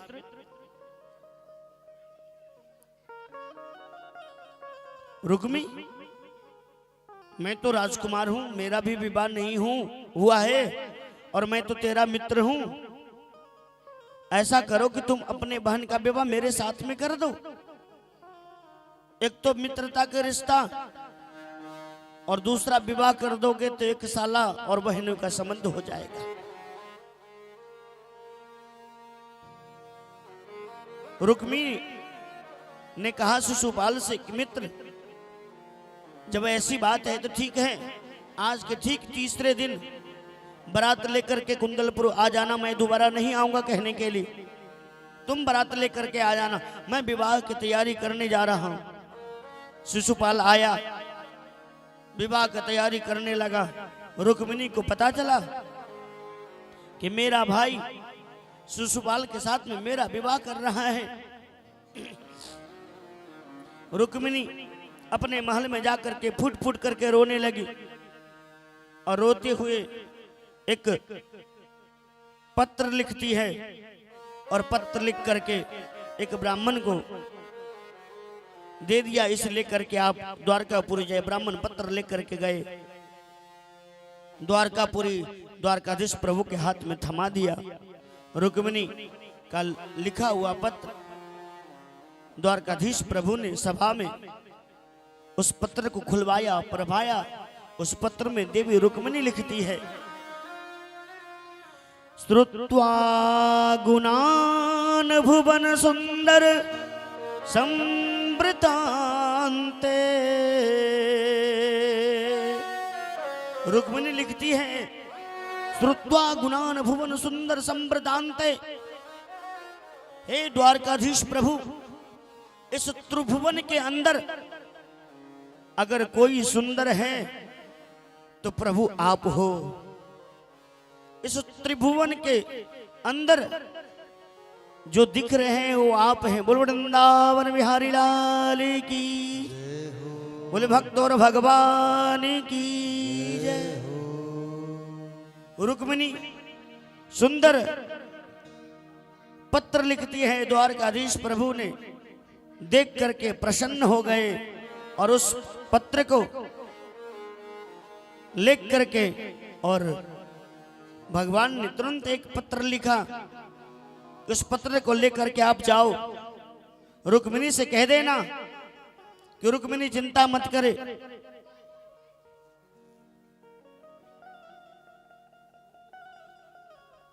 बोल वृंदावन बिहारी लाल की। रुक्मिणी बोल वृंदावन बिहारी लाल की जय। जय जय श्री राधे श्याम निताई गौर हरि वो। दिव्य रुक्मिणी को भगवान ने सांत्वना दिया। उस पत्र में लिखा हुआ था कि प्रभु पत्र के अनुसार विवाह से पहले मैं देवी मैया गिरजा को पूजन करने के लिए जाऊंगी मंदिर में, और मंदिर में अगर आपका दर्शन नहीं हुआ तो मैं सु मंदिर में सर पटक करके मर जाऊंगी, लेकिन शिशुपाल के साथ में विवाह नहीं करूंगी। द्वारकाधीश प्रभु पत्र लिखते हैं, लिख करके ब्राह्मण देवता को थमा दिया कि आप अति शीघ्र पत्र लेकर के जाओ, रुक्मिणी के दे देना, कह देना कि चिंता मत करने के लिए मैं हर हाल में हर अवस्था में रुक्मिणी से मिलने के लिए बस आऊंगा। ब्राह्मण देवता पत्र लेकर के द्वारकापुरी से कुंदलपुर को प्रस्थान किया। इधर देवी रुक्मिणी विवाह का तैयारी हो चुका था। सुंदर सिंगार आदि वस्त्र आदि पहन करके देवी रुक्मिणी सखी सहेली के साथ में सज धज करके मां गिरजा को पूजन करने के लिए सुंदर सुंदर टोकरी में फूल पुष्प और माला लेकर के पूजन के सारी सामग्री लेकर के मां गिरजा के मंदिर की ओर प्रस्थान करने लगी। चारों तरफ से गाजा बाजा बजने लगा, नगारे ढोल पिपी बजने लगा। इधर शिशुपाल बारात लेकर के कुंदलपुर आ गया। कुंदलपुर का नियम था कि बारात लेकर के दरवाजे पे नहीं आ सकता है, सीमा पे ही बारात को पूजा हुआ करता था। अब सीमा पे बैठे हुए शिशुपाल बारात को लेकर के इंतजार कर रहा है कब भीष्मक जी महाराज आएंगे और दूल्हा का पूजा करेगा, पूजा करके दूल्हे को महल में लेकर के जाएगा। घंटों भर भी व्यतीत हो गया, कोई एक बार पूछने के लिए नहीं आया। भीष्मक जी महाराज सुंदर थाल सजाया पूजन के लिए, थाल लेकर के जा ही रहे थे, रास्ते से एक बिल्ली ने रास्ता काट दिया। भीष्म जी महाराज ने कहा यह अशगुन हो गया, चलो कुछ देर बैठ जाते। फिर पूजन को थाल लेकर के जा रहे थे। शिशुपाल को पूजन करने के लिए उधर से एक सखी दौड़ती हुई आई, भिक्षक जी महाराज से टकराई, थाल गिर गया। पूजन को थाल गिरना भी अशगुन माना जाता है। एक साथ दो अशगुन होने लगा। तीसरा पूजन को थाल लेकर के जा रहे थे शिशुपाल को पूजन करने के लिए। आम के बगीचे में भीष्म जी महाराज को दिख गया गोपाल। शिशुपाल को छोड़ करके गोपाल का पूजा करके चले आए। अब शिशुपाल 2 घंटा 4 घंटा इंतजार किया, कोई एक बार पूछने के नहीं आया। बिना पूजा किए ही बारात को लेकर के आ गए कुंदलपुर। पता चला देवी रुक्मिणी मंदिर में पूजन करने के लिए जाएगी। शिशुपाल ने अपने सेवकों को द्वारा, पहरेदारों को द्वारा मंदिर को चारों तरफ से घिरवा दिया। वो द्वारकाधीश रुकेगा नहीं, मानेगा नहीं, छलिया है, कपटी है, उसको किसी से डर नहीं लगता। वो आएगा, जहां कहीं देखे उसको दबोच करके मार करके समाप्त कर देना। एक पत्र लिखा, खबरदार रुक्मिणी, मेरे आदेश के बिना घर से तुम बाहर नहीं निकल सकती हो। हस्ताक्षर शिशुपाल। संजोग ऐसा हुआ, पत्र लेकर के जो पहरेदार गया, रुक्मिणी को हाथ नहीं लग करके उनका भाई रुक्मी के ऊपर गया। रुक्मी ने देखा अभी तो मेरे बहन रुक्मिणी का विवाह नहीं हुआ, विवाह से पहले शासन चालू। रुक्मी ने जाकर शिशुपाल से कहा, शिशुपाल खबरदार, अभी तुम्हारे साथ मेरे बहन का विवाह नहीं हुआ है, ये शासन यहां नहीं चलेगा। ऐसा पत्र दोबारा कभी भूल से मत लिखना। डांट फटकार करके उसको सीधा कर दिया। एक गांव में ऐसे ही एक पिता ने अपने पुत्री को विवाह करना चाहा। एक पत्र लिख करके पड़ोस के गांव में भिजवा दिया, भैया मैं अपने पुत्री का विवाह करना चाहता हूं, लेकिन बारात में कोई बूढ़ा नहीं आना चाहिए। और चारों तरफ गांव-गांव में पत्र गया, किसी ने स्वीकार नहीं किया। एक गांव में 10 नवयुवक लड़का रहता था। एक ने स्वीकार किया, भैया मैं जाऊंगा विवाह करने के लिए। और जिस बारात में कोई बूढ़ा ना जाए तो उस बारात में भूल करके मत जाइएगा। अगर चले गए तो बिना पिटाई किए आप लौट करके घर वापस नहीं आ सकते, क्योंकि आजकल के नवयुवक बिना खाए पिए बारात जा ही नहीं सकता और आपस में लड़ मरता है, और बारातियों को पीटने का गांव वाले को मौका मिल जाता है, खूब धुलाई करता है,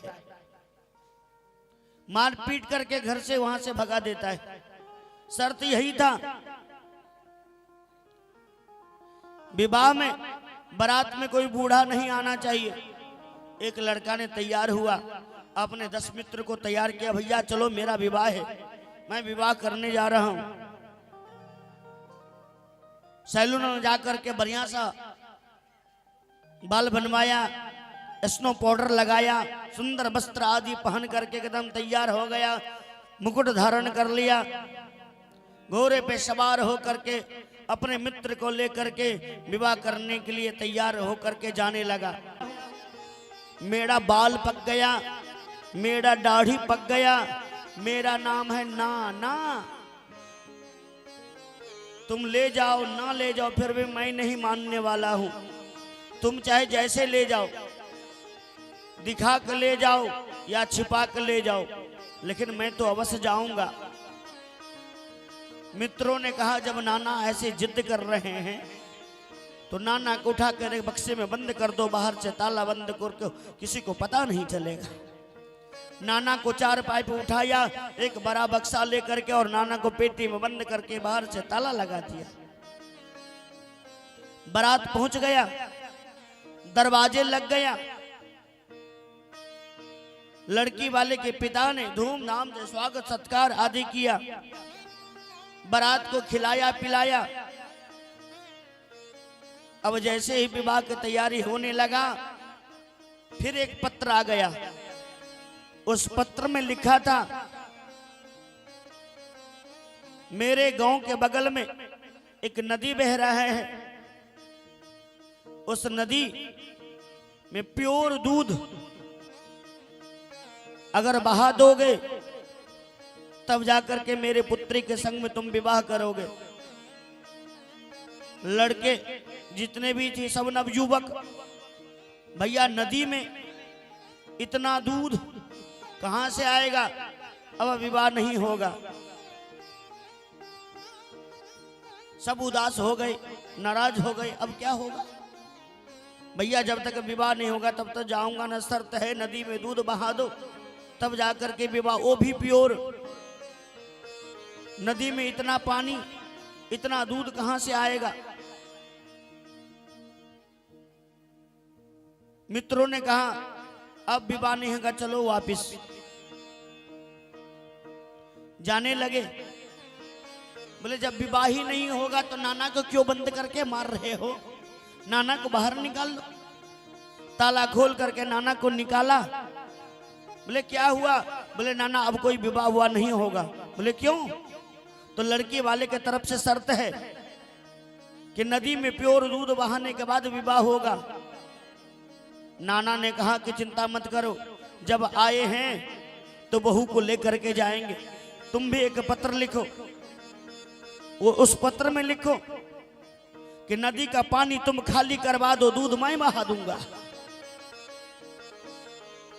पत्र लिख करके, और जैसे ही लड़की के पिता में है, पिता के हाथ में गया, पिता ने पढ़ा, पढ़ करके घबराया। बोले ये तो नवयुवक का काम नहीं है, बारात में कोई बूढ़ा आया है, पता लगाओ। 2-4 व्यक्ति को भेजा,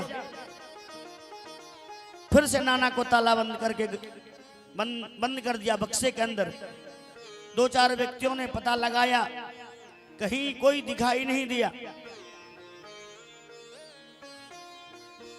लड़के ने जाकर लड़की से विवाह किया और बहू रानी को लेकर के घर आया। ऐसे ऐसे बात है, बिना विवाह, जिस विवाह में अगर कोई बुजुर्ग नहीं जाता है तो विवाह बारात बिना मार खाए हुए वापस नहीं आता। बोलो वृंदावन बिहारी लाल की। एक गांव में लगा आग, सभी गए भाग।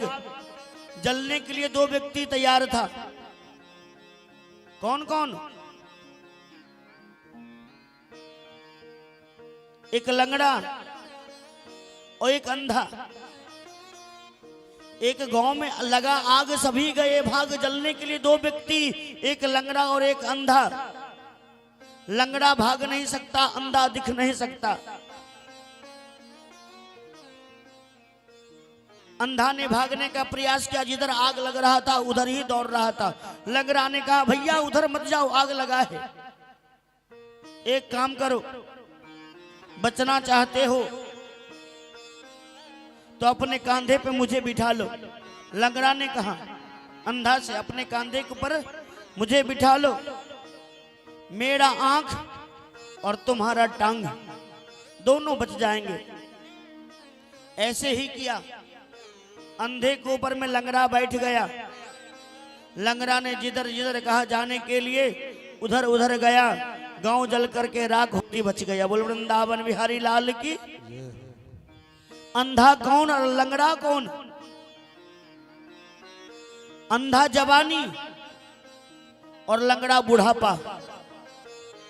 बूढ़ा होने के बाद वो चल फिर नहीं सकता। जवानी जो है ना वो अंधा है, जवानी में लड़के लोग उदंड हो जाता है, शराब दारू पी करके मदरा पान करके गलत गलत व्यवहार करता है, गलत गलत काम करता है, अपने जीवन को बर्बाद कर देता है। जवानी वही बचता है जो बूढ़े को सहारे लेकर के जीवन यापन करता है।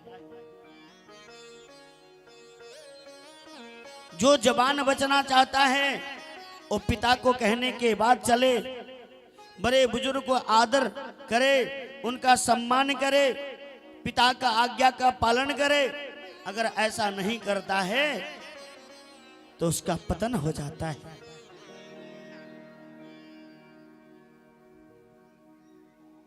इस प्रकार से अगर बचना चाहते हैं, अपनी जवानी को बचाना चाहते हैं, तो आप किसी बुजुर्ग को, जीवन को आप स्वीकार कर लीजिए, आप बच जाइएगा। और किसी बुजुर्ग को आपने आदर सत्कार नहीं किया तो आपका जीवन बेकार हो जाएगा। वृंदावन बिहारी लाल की। अब शिशुपाल चारों तरफ से मंदिर को घिरवा दिया। रुक्मिणी बारात अपने सखी सहेली को सज करके लेकर के और पूजन करने के लिए मंदिर को और प्रस्थान करने लगी। आगे आगे देवी रुक्मिणी और पीछे पीछे चारों तरफ से सखी और सहेली सज धज करके और आ रही है। छोटे छोटे पांव से चलते हुए देवी गिरजा के मंदिर में पूजन करने के लिए देवी रुक्मिणी पधार रही है। वृंदावन बिहारी लाल की। बोल देवी रुक्मिणी की जय।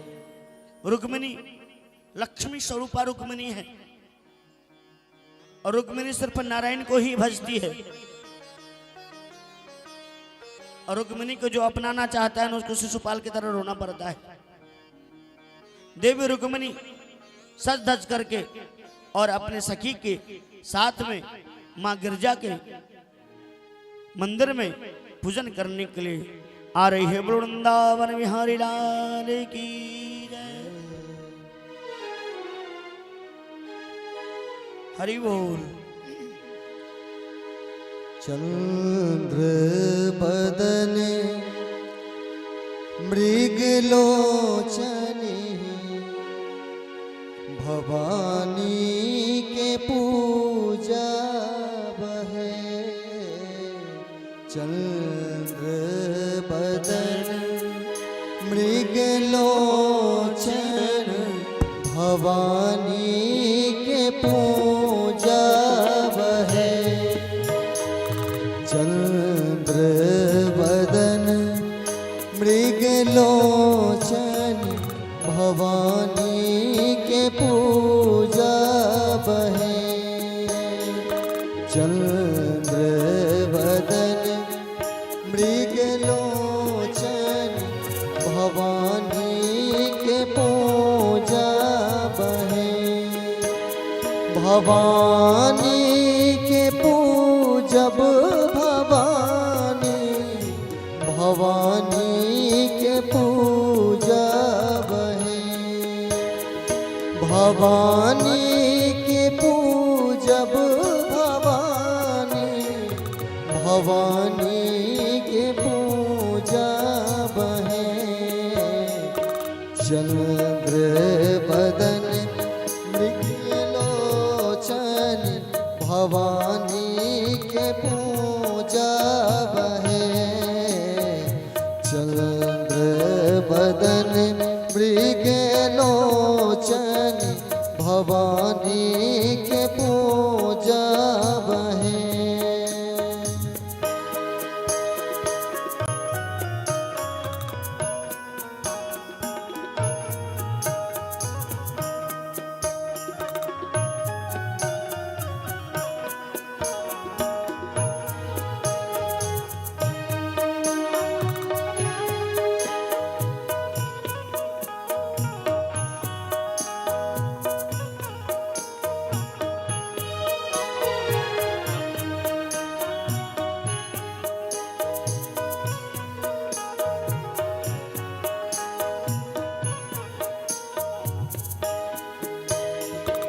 मैया के अंगना में हरा हर पीपर, मैया के अंगना में हरा हर पीपर, मैया के अंगना में हरा हर पीपर, लाल ध्वजा फहराए भवानी के पूजा बहे, लाल ध्वजा फहराए भवानी के पूजा बहे, चंद्र बदन मृगलोचन भवानी के पूजा बहे, चंद्र बदन मृगलोचन भवानी के पूजा बहे। जय हो। सभी लोग मीठे मीठे स्वर से तालियों को सेवा करते हुए एक बार प्रेम से बोलो वृंदावन बिहारी लाल की।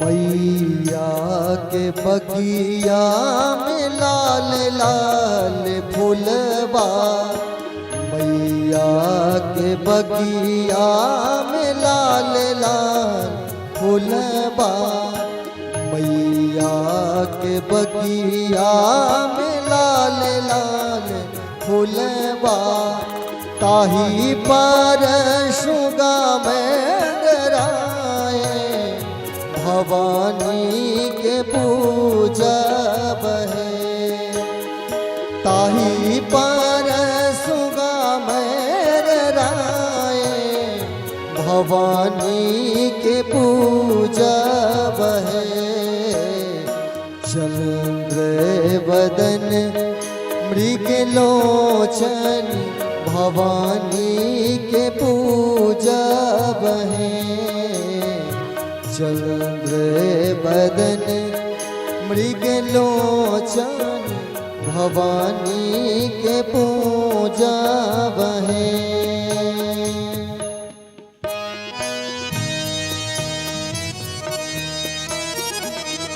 वृंदावन बिहारी लाल की।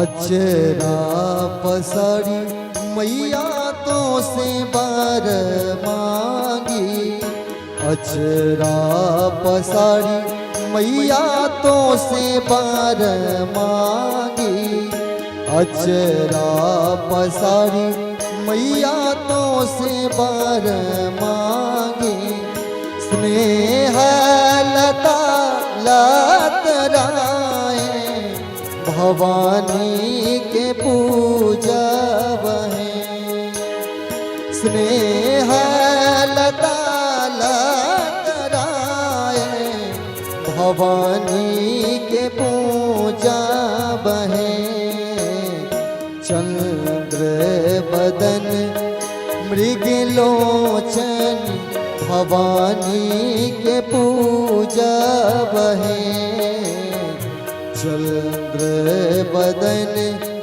मृग लोचन भवानी के पूजा बहे भवानी के पूजब भवानी भवानी के पूजा बहे भवानी के पूजब भवानी भवानी के पूजा बहे चंद्र बदन मृग लोचन भवानी के पूजा बहे चंद्र बदन मृग लोचन भवानी के पूजा बहे भवानी के पूजा बहे भवानी के पूजा बहे बोले रुक्मणी महारानी की जय। देवी रुक्मणी सज धज करके माँ गिरजा के मंदिर में पूजन करने के लिए सखी सहेली के साथ में आती है। आकर के सबसे प्रथम माँ गिरजा के मंदिर में प्रवेश करती है, चरण प्रक्षालन आदि करती है। करने के बाद माँ गिरजा को पूजन करने के लिए विराजमान हो जाती है। चारों तरफ से सखी सहेली सज धज करके तैयार करती है। विदज्ञ पंडित जी अपनी पूजन को तैयारी करके देवी रुक्मिणी के मंदिर में विधि पूर्वक पूजन कराती है। बोलो रुक्मिणी महारानी की जय। बोलो रुक्मिणी महारानी की जय। थोड़ा थोड़ा रास्ते दे दीजिए।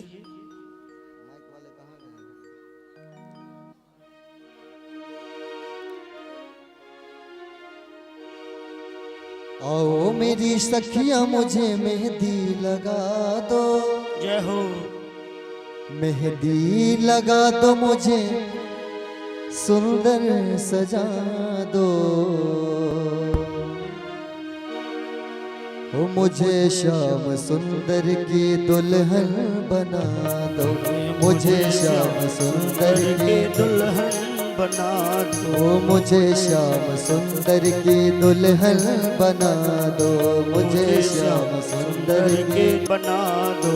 आओ मेरी सखियां मुझे मेहंदी लगा दो आओ मेरी सखियां मुझे मेहंदी लगा दो मेहंदी लगा दो मुझे ऐसी सजा दो मुझे श्याम सुंदर की दुल्हन बना दो मुझे श्याम सुंदर की दुल्हन बना दो मुझे श्याम सुंदर की दुल्हन बना दो मुझे श्याम सुंदर की दुल्हन बना दो। सभी लोग तालियों को सेवा करते हुए वृंदावन बिहारी लाल की।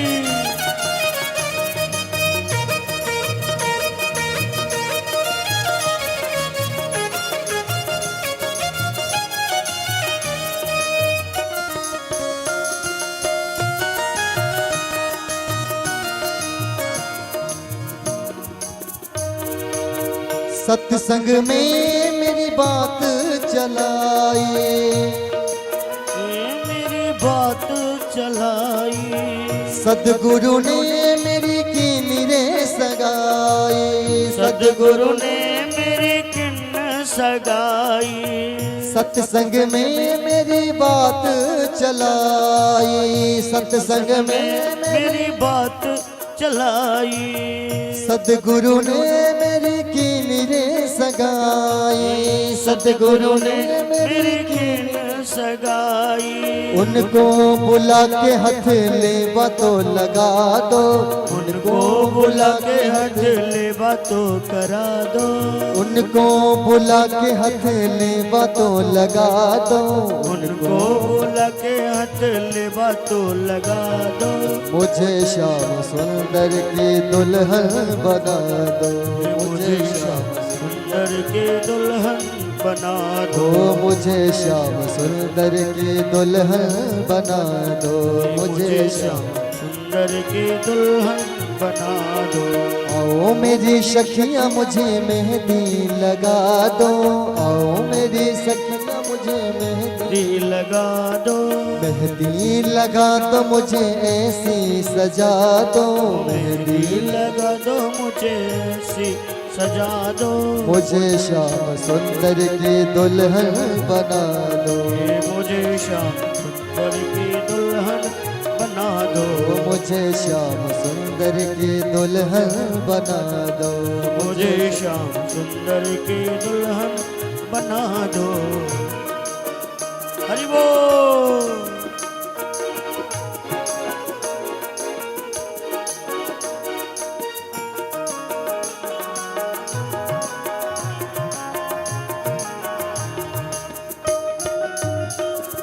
जय हो, हो, हो।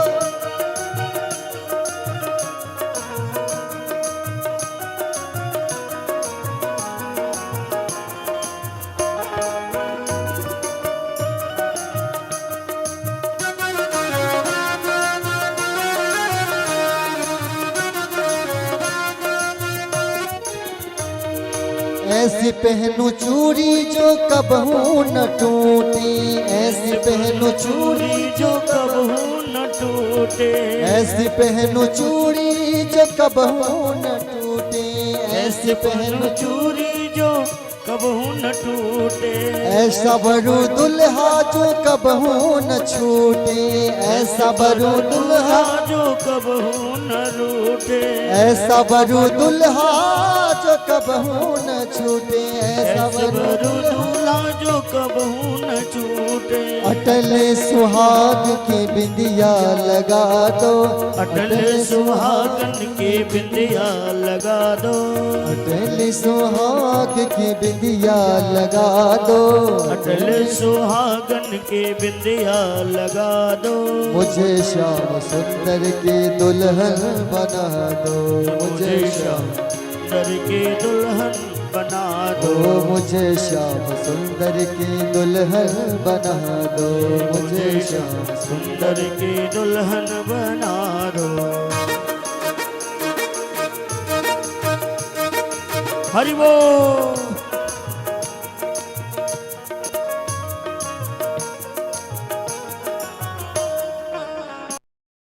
जय हो। ए,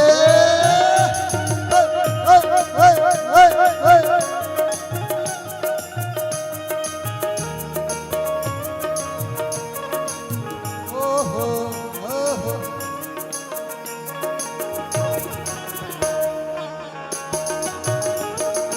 श्री राधे।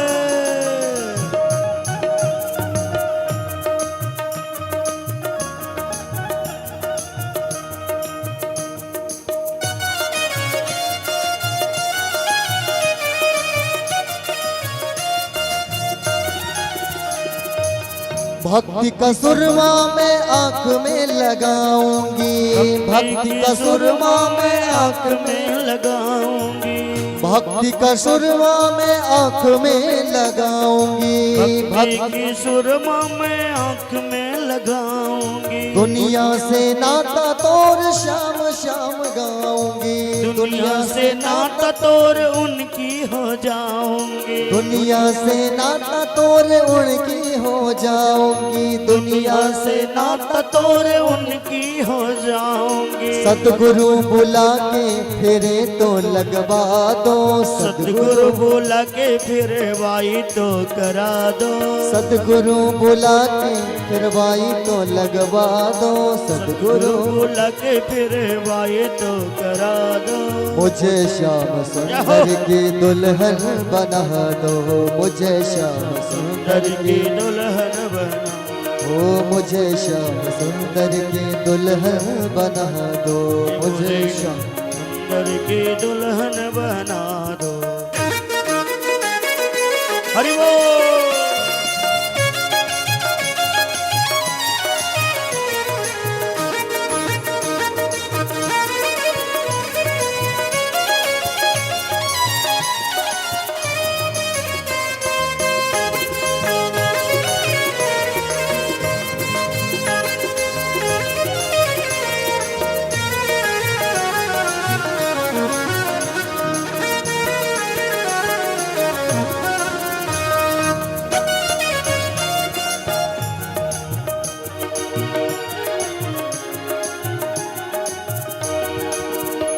बांध के घुंघरू में उनको रिझाऊंगी, बांध के घुंघरू में उनको रिझाऊंगी, बांध के घुंघरू में उनको रिझाऊंगी, बांध के घुंघरू में उनको रिझाऊंगी।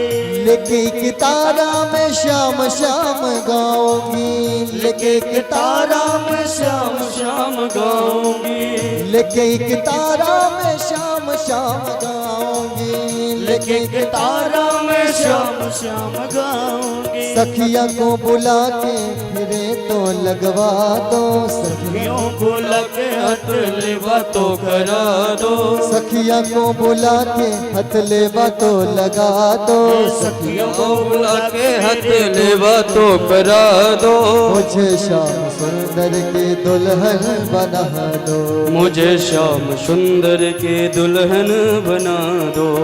ओ मेरी सखिया मुझे मेहंदी लगा दो, आओ मेरी सखियां मुझे मेहंदी लगा दो, मेहंदी लगा दो मुझे ऐसी सजा दो, मेहंदी लगा दो मुझे ऐसी सजा दो। मुझे श्याम हरि सुंदर के दुल्हन बना दो, मुझे श्याम सुंदर के दुल्हन बना दो, मुझे श्याम सुंदर के दुल्हन बना दो, मुझे श्याम सुंदर के दुल्हन बना दो, मुझे श्याम सुंदर के दुल्हन बना दो, मुझे श्याम सुंदर के दुल्हन दुल्हन बना दो। वृंदावन बिहारी लाल की जय, बोल बांके बिहारी लाल की जय। अब देवी मंदिर में रुक्मिणी बैठी हुई है। वेदज्ञ आचार्य जी पहले स्वस्ति वाचन फिर उसके बाद पूजन करवाइए। हरि ओम हस्ते पुष्पं चादाय हरि ओम स्वस्ति न इंद्रो वृद्धश्रवाः स्वस्ति नः पूषा विश्ववेदाः स्वस्ति नस्तार्क्ष्यो अरिष्टनेमिः स्वस्ति नो बृहस्पतिर्दधातु। गौर्यै नमः सौभाग्यरक्षिणे नमो नमः गन्धाक्षतपुष्पं समर्पयामि। पूजन करवाइए, हो गया पूजन। वृंदावन बिहारी लाल की जय। देवी रुक्मिणी माँ गिरजा को पूजन करती है। वस्त्र चढ़वाइए। वृंदावन बिहारी लाल की जय। जो भी माता जी रुक्मिणी आई है, आप लोग बैठे रहिए, अभी नहीं आई है, बाद में चढ़ा दीजिएगा। अभी बैठे रहिए, बाद में चढ़ा दीजिएगा। वृंदावन बिहारी लाल की जय। देवी रुक्मिणी माँ गिरजा को पूजन करके और देवी मैया को प्रणाम करती है। और प्रणाम करने के बाद जैसे स्तर झुका करके प्रणाम कर रही थी, उसी वक्त माँ गिरजा का आशीर्वाद देवी रुक्मिणी को प्राप्त हो जाता है। आशीर्वाद प्राप्त होने के बाद प्रणाम करके माँ गिरजा को प्रणाम कर रही है देवी रुक्मिणी और गा रही है, कह रही है, जय जय गिरिवर राज किशोरी। ओ जय जय गिरिवर राज किशोरी। जय महेश मुख चंद चकोरी। जय महेश मुख चंद्र चकोरी। जय गज खड़न सडानन माता। जय गज बदन सडानन माता। जय जगत जननी दामनि दुत गाता। जगत जननी धामिनी दूत गाता।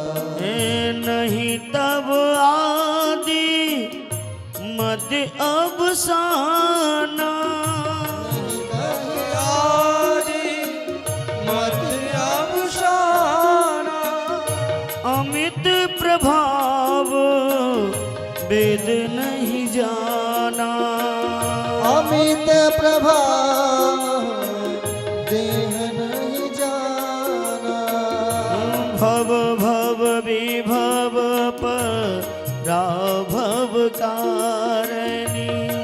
भव विभव पराभव कारिणी। विश्व मोहिनी स्वरूप विहारिणी। विश्व विमोहिनी स्वरूप विहारी। हे मोर मनोरथ जान हुनी के। मोर मनोरथ जान हुनी के। बसहु सदा उर सबई के। बसहु सदा उर सब ही के मन चाहे राजे मिलय सोवर। सहज सुंदर सावरो करुणा निदान सुजान शील स्नेह जानत रावरो। यही बात गौरी असीस सुन से सहित हर्षित हरे। तुलसी भवानी पूज पुज मुदित मन मंदिर चले। मुदित मन मंदिर चले। मुदित मन मंदिर चले। माँ गिरजा को प्रणाम करके प्रदक्षिणा करवाइए। दिव्य रुक्मिणी माँ गिरजा को प्रदक्षिणा कर रही है, चारों तरफ देख ही रही है कि द्वारकाधीश प्रभु आए कि नहीं। पहले रास्ता खाली कीजिए, वो उसको चौकी के नीचे डाल दीजिए, डाल दीजिए उसको, थोड़ा थोड़ा रास्ता बना दीजिए। वृंदावन बिहारी लाल की। थोड़ा थोड़ा पीछे हट जाइए आप लोग, थोड़ा सा जगह बना दीजिए।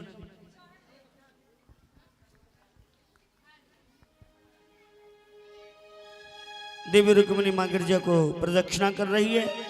देवी का एक प्रदक्षिणा, भोला बाबा का आधा प्रदक्षिणा और भगवान को 4 प्रदक्षिणा किया जाता है। माँ गिरजा को प्रदक्षिणा कर रही है। देवी चारों तरफ देख रहे हैं द्वारकाधीश प्रभु आ रहे हैं कि नहीं आ रहे हैं। द्वारकाधीश प्रभु ने दूर से इशारा किया, देवी रुक्मिणी मैं आ रहा हूँ, थोड़ा थोड़ा रास्ता दीजिए। बोले द्वारकाधीश भगवान की जय हो।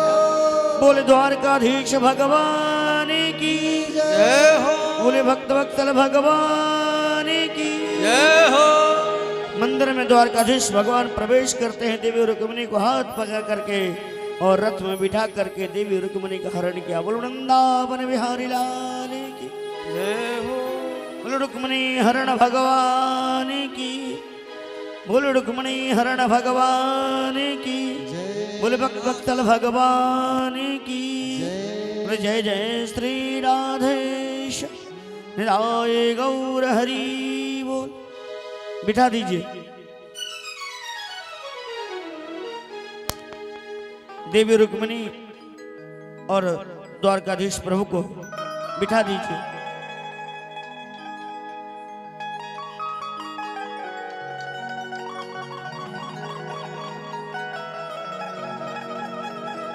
जय हो।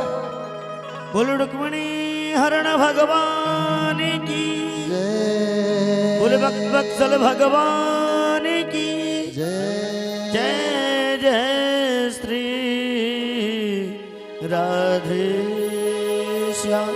ओ लगे दूल्हा सा तू दिलदार साबरे। चौकी सीधे कीजिए, चौकी को लंबा लंबी कर दीजिए। हो लगे दूल्हा सा तू ऊपर चादर। दिलदार साबरे। कुर्सी के ऊपर चादर दीजिए। 2 कुर्सी लगाइए, 2 कुर्सी। हो तेरा किसने किया श्रृंगार साबरे। तेरा किसने किया श्रृंगार साबरे। तेरा किसने किया श्रृंगार साबरे। तेरा किसने किया श्रृंगार साबरे। लागे दूल्हा सा तू दिलदार साबरे। लागे दूल्हा सा तू दिलदार सावरे चौकी तेरा हटा दीजिए। किसने किया पंडित जी श्रृंगार सावरे, चौकी हटा करके लंबा तेरा लंबी कुर्सी किसने लगाई नीचे। किया श्रृंगार सावरे।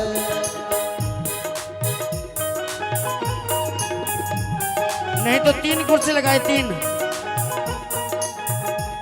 कुर्सी, नहीं तो नीचे लगाइए, नीचे लगाइए, नीचे यहाँ आगे। हाँ, चौकी को हटा दीजिए।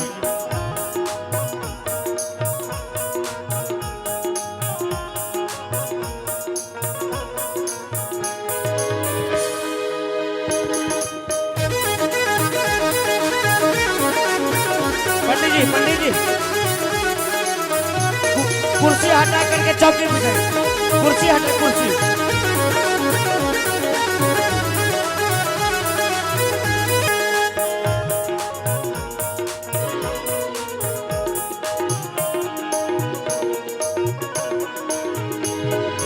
मस्तक पर मलिया कुर्सी हटा गिरचंदन, दीजिए, कुर्सी हटा दीजिए, चौकी पे बिठाइए।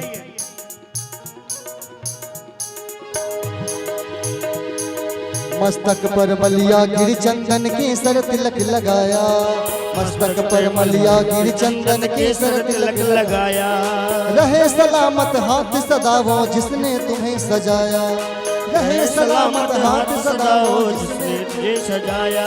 सजाता रहे हर बार साबरे, सजाता रहे हर बार साबरे, सजाता रहे हर बार साबरे, सजाता रहे हर बार। उसको हटाइए ना, प्रसाद को हटाइए ना, उठा करके इधर रख दीजिए मंदिर में, उसको उठा के इधर रख दीजिए।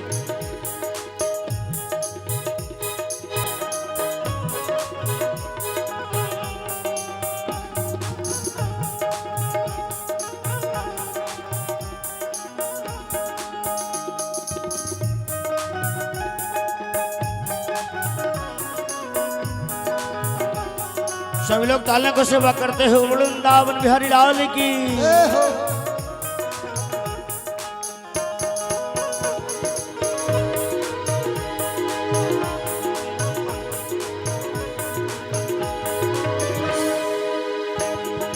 मस्तक पर मलिया गिर चंदन केसर तिलक लगाया, मस्तक पर मलिया गिर चंदन केसर तिलक लगाया, मस्तक पर मलिया गिर चंदन केसर तिलक लगाया, मस्तक पर मलिया गिर चंदन केसर तिलक लगाया।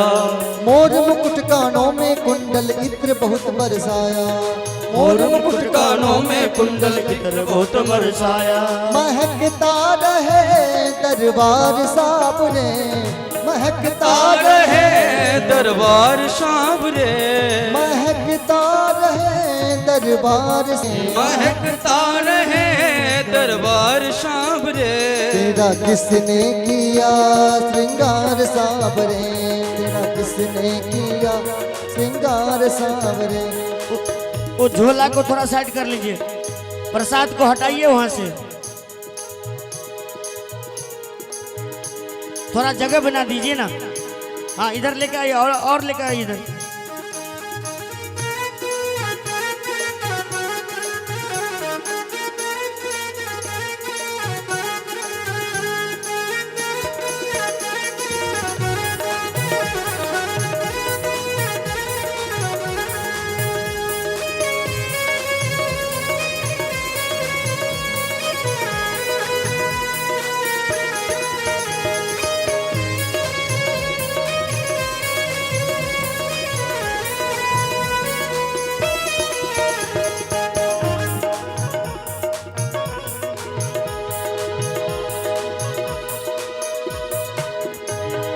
बोल कन्हैया बोल तुम्हें मैं कौन सा भजन सुनाऊं, बोल कन्हैया बोल तुम्हें मैं कौन सा भजन सुनाऊं, बोल कन्हैया बोल तुम्हें मैं कौन सा भजन सुनाऊं, बोल कन्हैया बोल तुम्हें मैं कौन सा भजन सुनाऊं।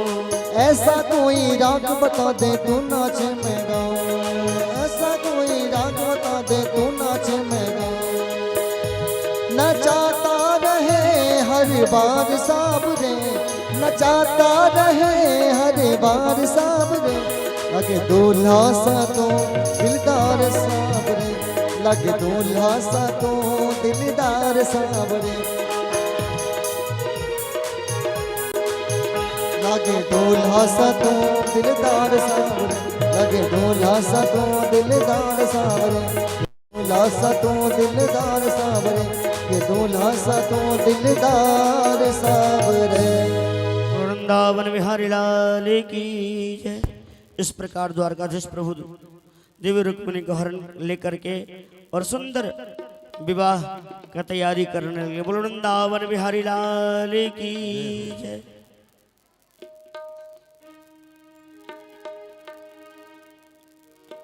द्वारकाधीश प्रभु रुक्मिणी को हरण करके और द्वारकापुरी में ले जाकर के सुंदर विवाह करने लगे और गाने लगी सखी सहेली मिल करके, अरे दूल्हा बने हैं नंदलाल,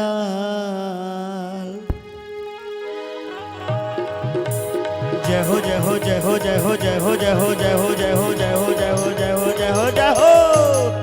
दूल्हा बने हैं नंदलाल, ये जोड़ी का जवाब नहीं।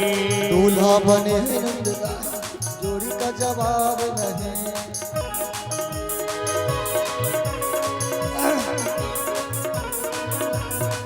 जो माताजी नाचेगी वही खड़ी होगी और बाद बाकी बैठे रहेगी। सभी लोग तालियों को सेवा करते, दोनों हाथ ऊपर करके सभी लोग आएंगे। अरे जय हो जय हो जय हो जय हो जय हो जय हो जय हो जय हो जय हो जय हो जय हो जय हो जय हो जय हो। दूल्हा बने हैं नंदलाल, वो जोड़ी का जवाब नहीं। दूल्हा बने हैं नंदलाल की जोड़ी का जवाब नहीं। वो जोड़ी का जवाब नहीं, वो जोड़ी का जवाब नहीं। ओ की जोड़ी का जवाब नहीं। जय हो की जोड़ी का जवाब नहीं। आज दूल्हा रे दूल्हा रे दूल्हा रे दूल्हा नंदलाल, जय हो जय हो जय हो जय हो जय हो जय हो जय हो।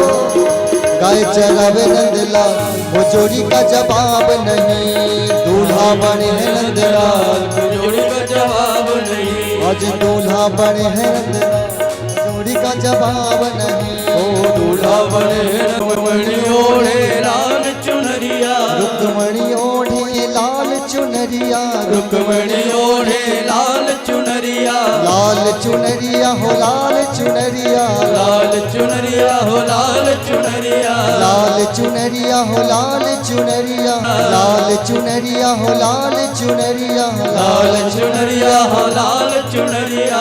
कारी कमरिया नंदलाल, जोड़ी का जवाब नहीं। वो जोड़ी का जवाब नहीं।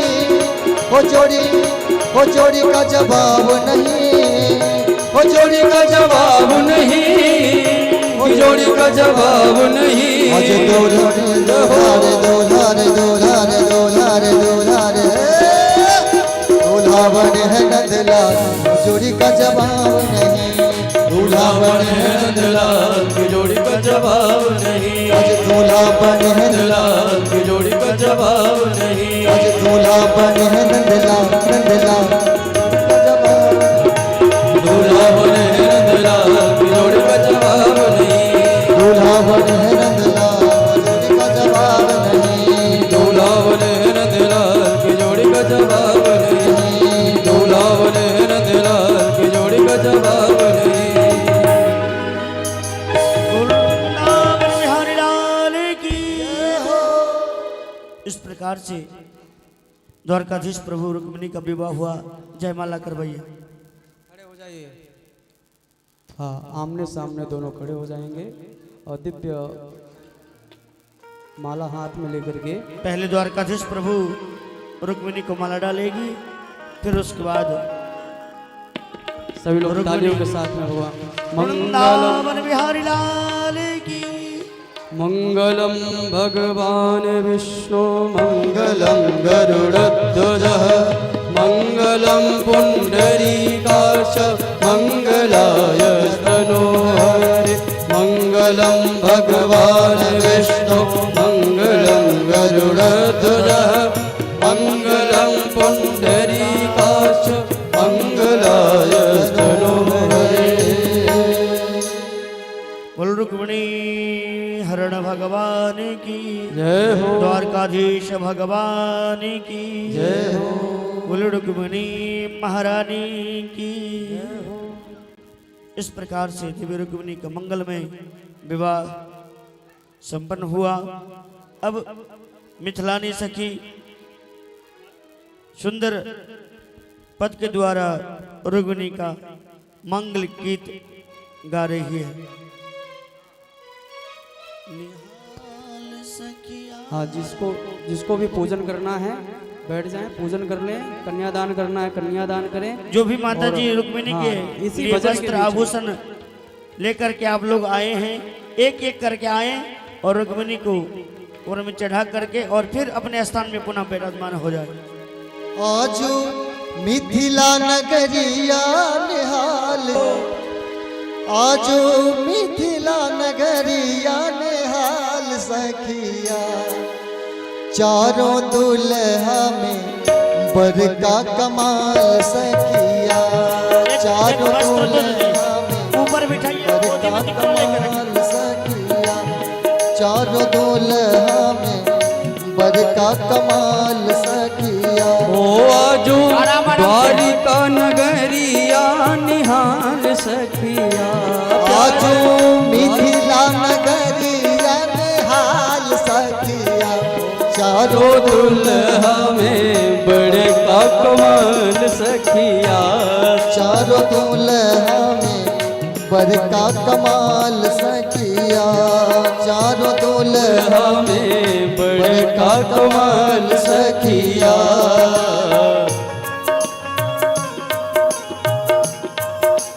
जय हो।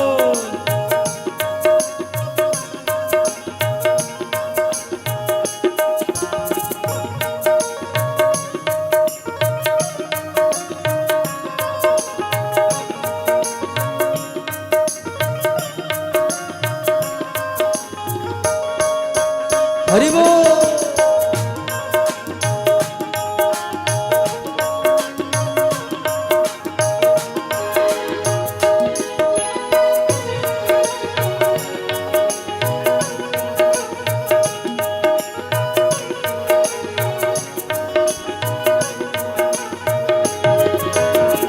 माथे मणि मुरिया कुंडल सोही कनवा, माथे मन मोड़िया कुंडल सोहे कनमा, माथे मणि मुरिया कुंडल सोहे कनवा, माथे मन मोड़िया कुंडल सोहे कनमा, गाड़ी गारे गजरा रे झूलनी नयनवा, ओ कर कर गजरा रे झूलमी नयनमा, चंदन चमके इनकर भाल सखिया, काहे चंदन चमके इनके भाल सखिया, आहे चंदन इनके भाल सखिया, प्यारे चंदन सोहे इनके भाल सखिया, चारों दुल्हा में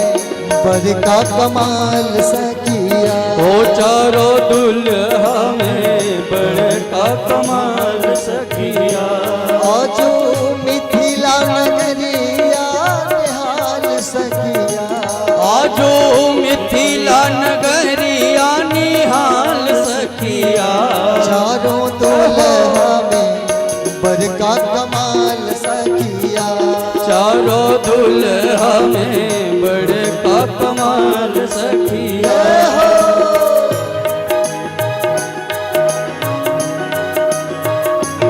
जय हो।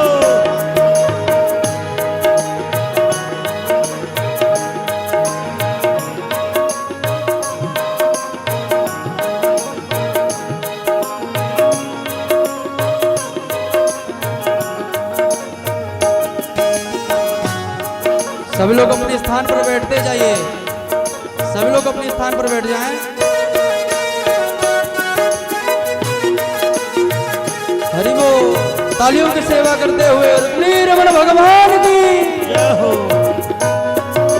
साबर साबर गोड़े गोड़े जोड़िया जहान है, ओ साबर सावर गोरे गोरे जोड़िया जहान है। सावर सावर गोरे गोरे जोड़िया जहान है। सावर सावर गोरे गोरे जोड़िया जहान है। अखिया तो देख इनकर चतुर सुजान है।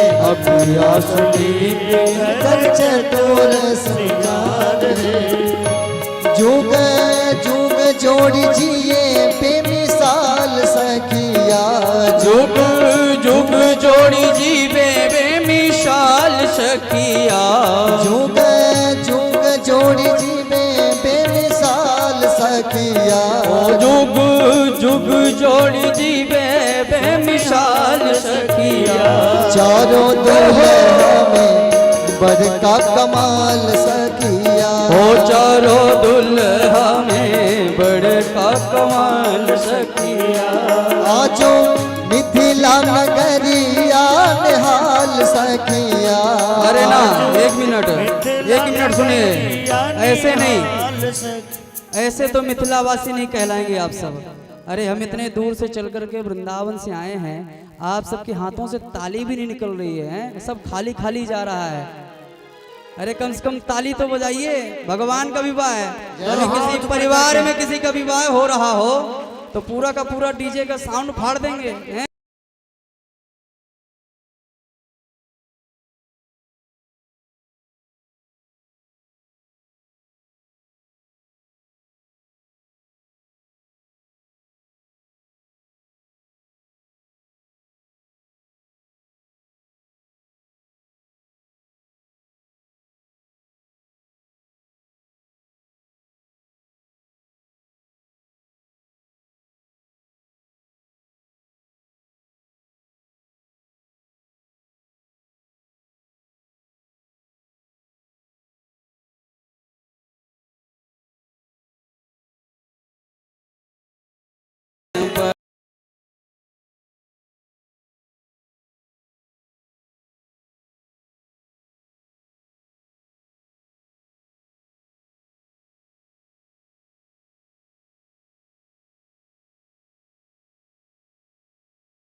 मगन मगन आजू मगन धरतिया। गगन मगन आजू मगन धरतिया। गगन मगन आजू मगन धरतिया। गगन मगन आजू मगन धरतिया। देखी देखी दुल्हा जी के सावरी सूरतिया। ओ देखी देखी दुल्हा जी के काली सी मूर्तिया। देखी देखी दुल्हा जी के सावरी सूरतिया। ओ देखी देखी दुल्हा जी के सांवरी सूरतिया। बाल वृद्ध नर नारी सब बेहाल सखिया। बाल देव नर नारी सब बेहाल सखिया। बाल वृद्ध नर नारी सब बेहाल सखिया। बाल देव नर नारी सब बेहाल सखिया। चारों दुल्हा में बड़का कमाल सखिया। ओ चारों दुल्हा में बड़का कमाल सखिया। चारों दुल्हा कमाल सखिया। ओ चारों दुल्हा में बड़का कमाल सखिया। आजू मिथिला नगरिया निहाल सखिया। आजू मिथिला नगरिया निहाल सखिया। आजू मिथिला नगरिया निहाल सखिया। ओ आजू मिथिला नगरिया निहाल सखिया। चारों दुल्हा बड़का कमाल सखिया। ओ चारों दुल्हा में बड़का कमाल सखिया। चारों दुल्हा कमाल सखिया चारों दूल्हा में बड़े का कमाल सखिया। जय हो।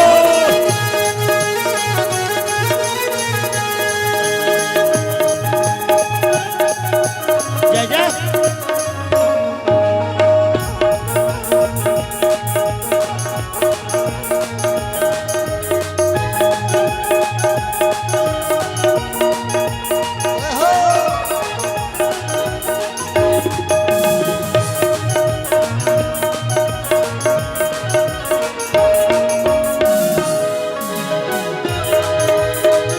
बनी है खूब जोड़ी, बनी है खूब जोड़ी कृष्ण रुक्मणी की जोड़ी, कृष्ण रुक्मिणी की जोड़ी।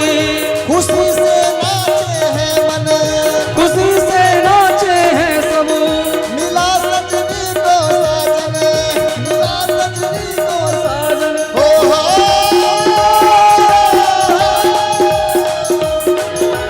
लगता है कि आज पूरे ब्रह्मांड की शादी है, आज मेरे श्याम की शादी है, आई है आज मेरे श्याम की शादी है, आज मेरे श्याम की शादी है। लगता है कि आज पूरे ब्रह्मांड की शादी है, आज मेरे श्याम की शादी है, आज मेरे श्याम की शादी है। जय हो जय हो जय हो। जय हो।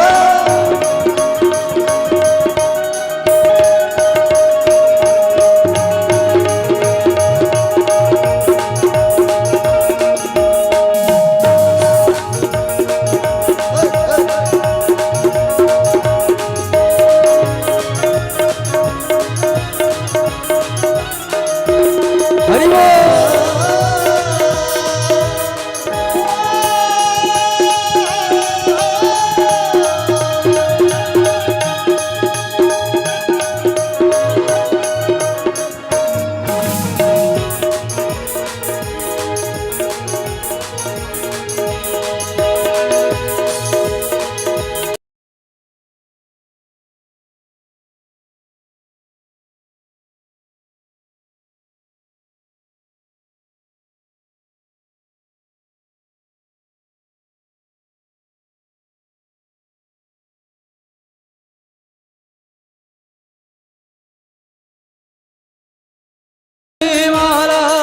चांद सा रूप है इनका, चांद सा रूप है इनका, बड़ा सुंदर नंदलाला, बड़ा सुंदर नंदलाला। हो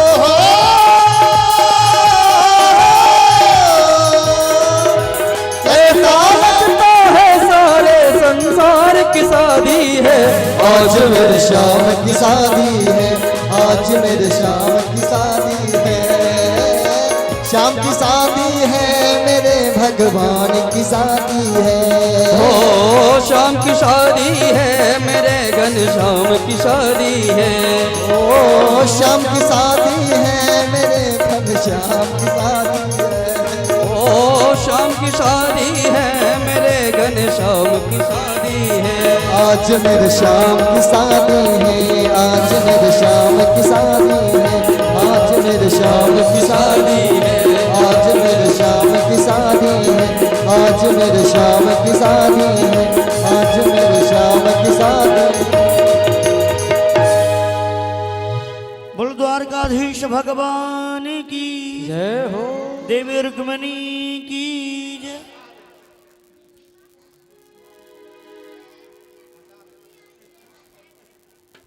इस प्रकार से देवी रुक्मणी का हुआ।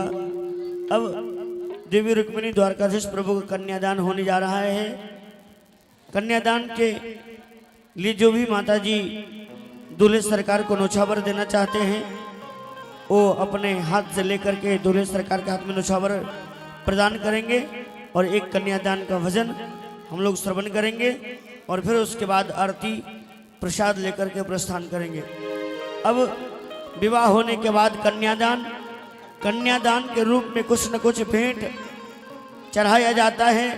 इसलिए जो भी माताजी दूल्हे सरकार और रुक्मिणी के हाथ में भेंट देना अर्पित करना चाहते हैं तो आ करके और दूल्हे सरकार रुक्मिणी के हाथ में कन्यादान के रूप आप अर्पित करेंगे और सुंदर भजन श्रवण करेंगे। फिर उसके बाद आरती प्रसाद लेकर के प्रस्थान करें। बोलो वृंदावन बिहारी लाल की।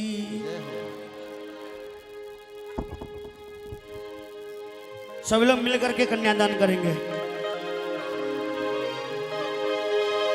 आहे बाबा करुणे धिया दान है। जय हो।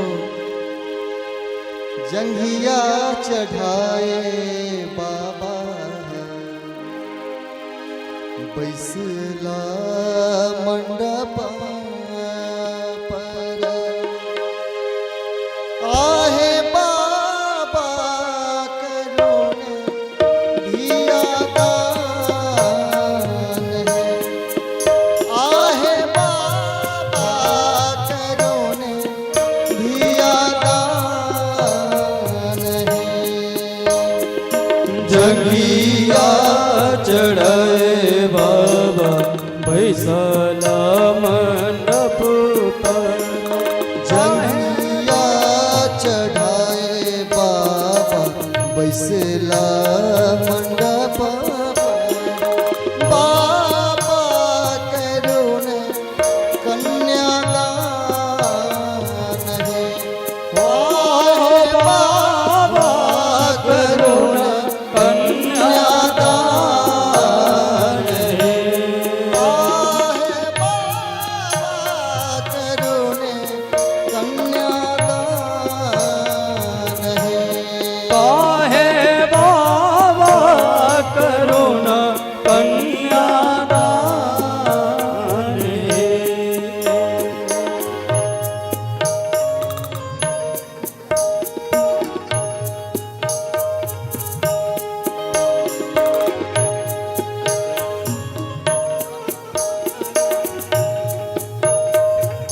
हरि बोल।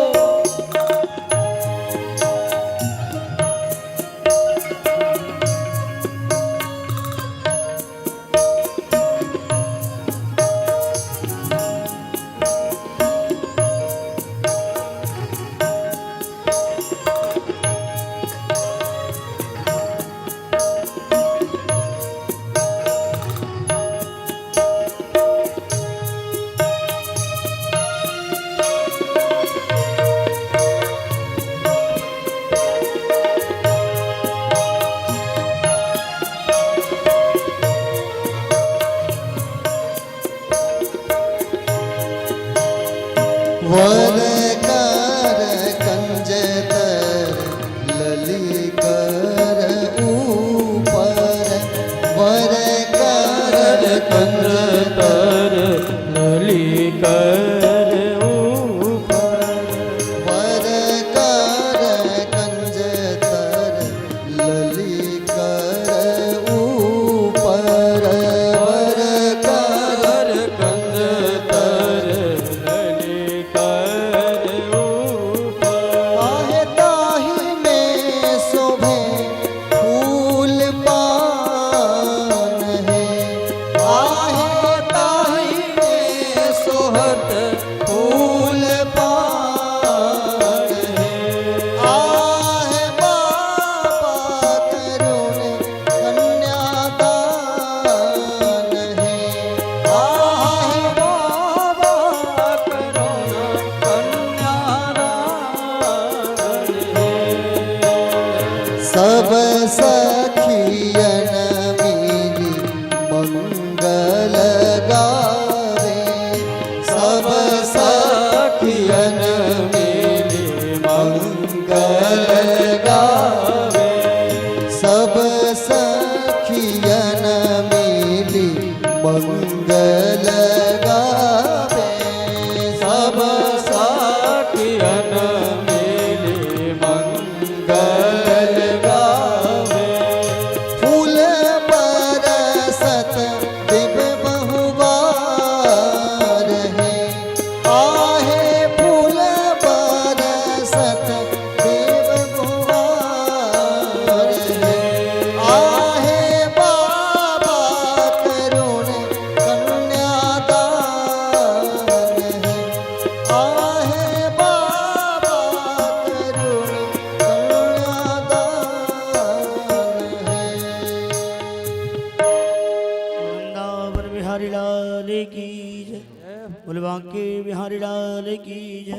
द्वारकाधीश भगवान की जय।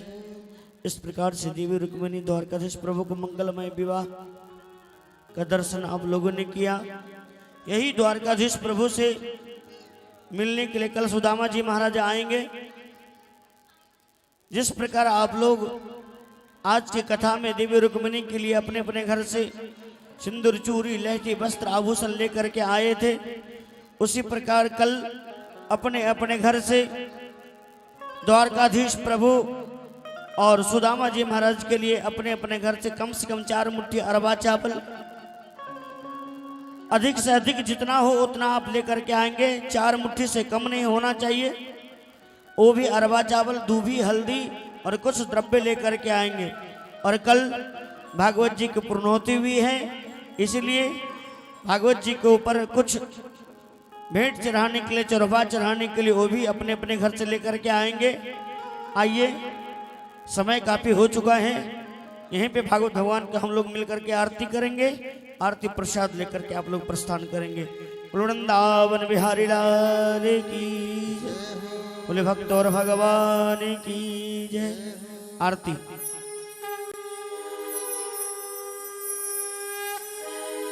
हरि ओम।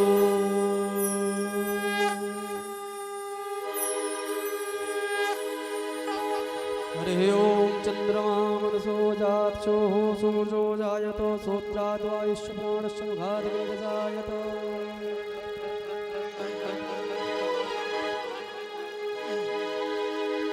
कृष्ण रुक्मणी जी के आरती उतारो है सखी।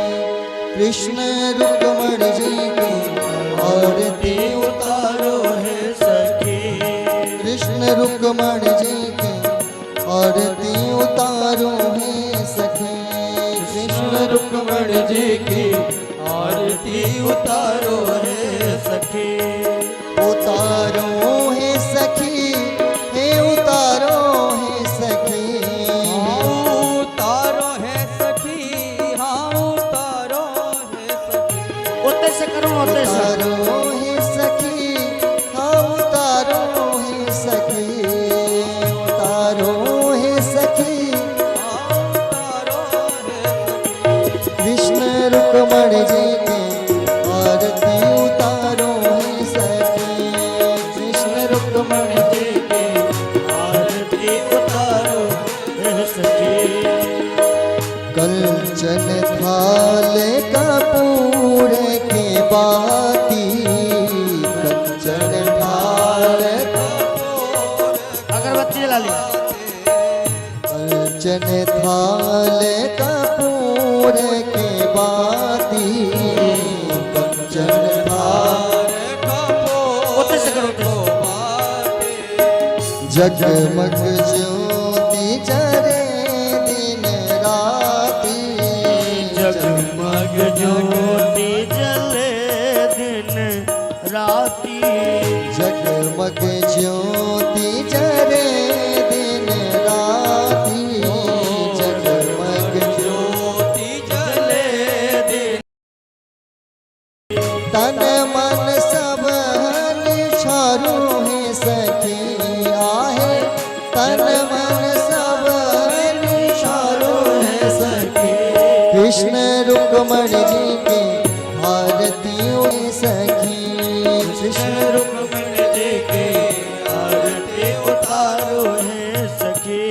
कृष्ण रुक्मणी जी के आरती उतारो है सखी। कृष्ण रुक्मिणी जी के आरती उतारो है सखी। दुल्हन श्री राशेश्वरी प्यारी। दुल्हन श्री राशेश्वरी प्यारी। दुल्हन श्री राशेश्वरी प्यारी। दुल्हन श्री राशेश्वरी प्यारी। दुल्हा दुल्हरुआ श्री बाकी बिहारी। दुल्हा दुल्हरुआ श्री बाकी बिहारी। भारी भारी नैना निहारू है सखी। आहे भरी भरी ने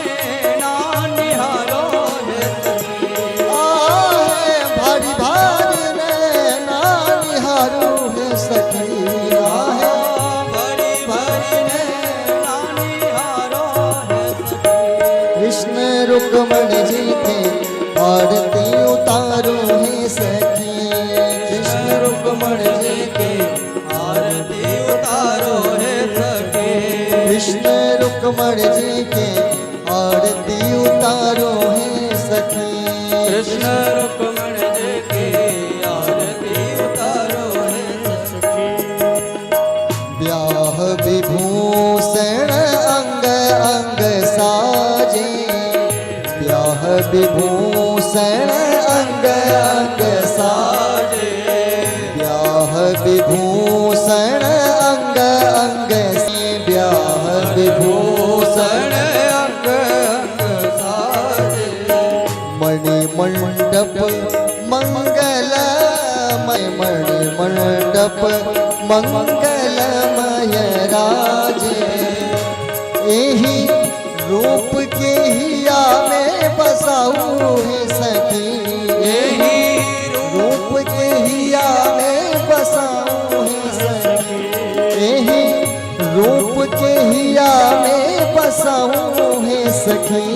यही रूप हिया में बसाओ है सखी। कृष्ण रुक्मण जी के आरती उतारो है सखी। कृष्ण रुक्मण जी की आरती उतारो है सखी। कृष्ण रुक्मण जी के आरती उतारो है सखी। कृष्ण रुक्मण जी की आरती उतारो है सखी। उतारो है सखी, ए उतारो है सखी। ए उतारो है सखी, हाँ उतारो है सखी। ए उतारो है सखी, ए उतारो है सखी। हे उतारो है सखी, हे उतारो है सखी। कृष्ण रुक्मण जी के आरती उतारो है सखी। कृष्ण रुक्मण जी के आरती उतारो है सखी। कृष्ण रुक्मण जी के आरती कर्पूर गौरंग करुणावतारम संसार सारम भुजगेन्द्रहारम सदा वसंतम हृदयारविंदे भवं भवानी सहितं नमामि। त्वमेव माता च पिता त्वमेव, त्वमेव बन्धो च सखा त्वमेव, त्वमेव विद्या द्रविणं त्वमेव, त्वमेव सर्वं मम देव। हरे कृष्णा कृष्ण कृष्ण हरे हरे, हरे राम राम राम हरे हरे। हरे कृष्णा कृष्ण कृष्ण हरे हरे, हरे राम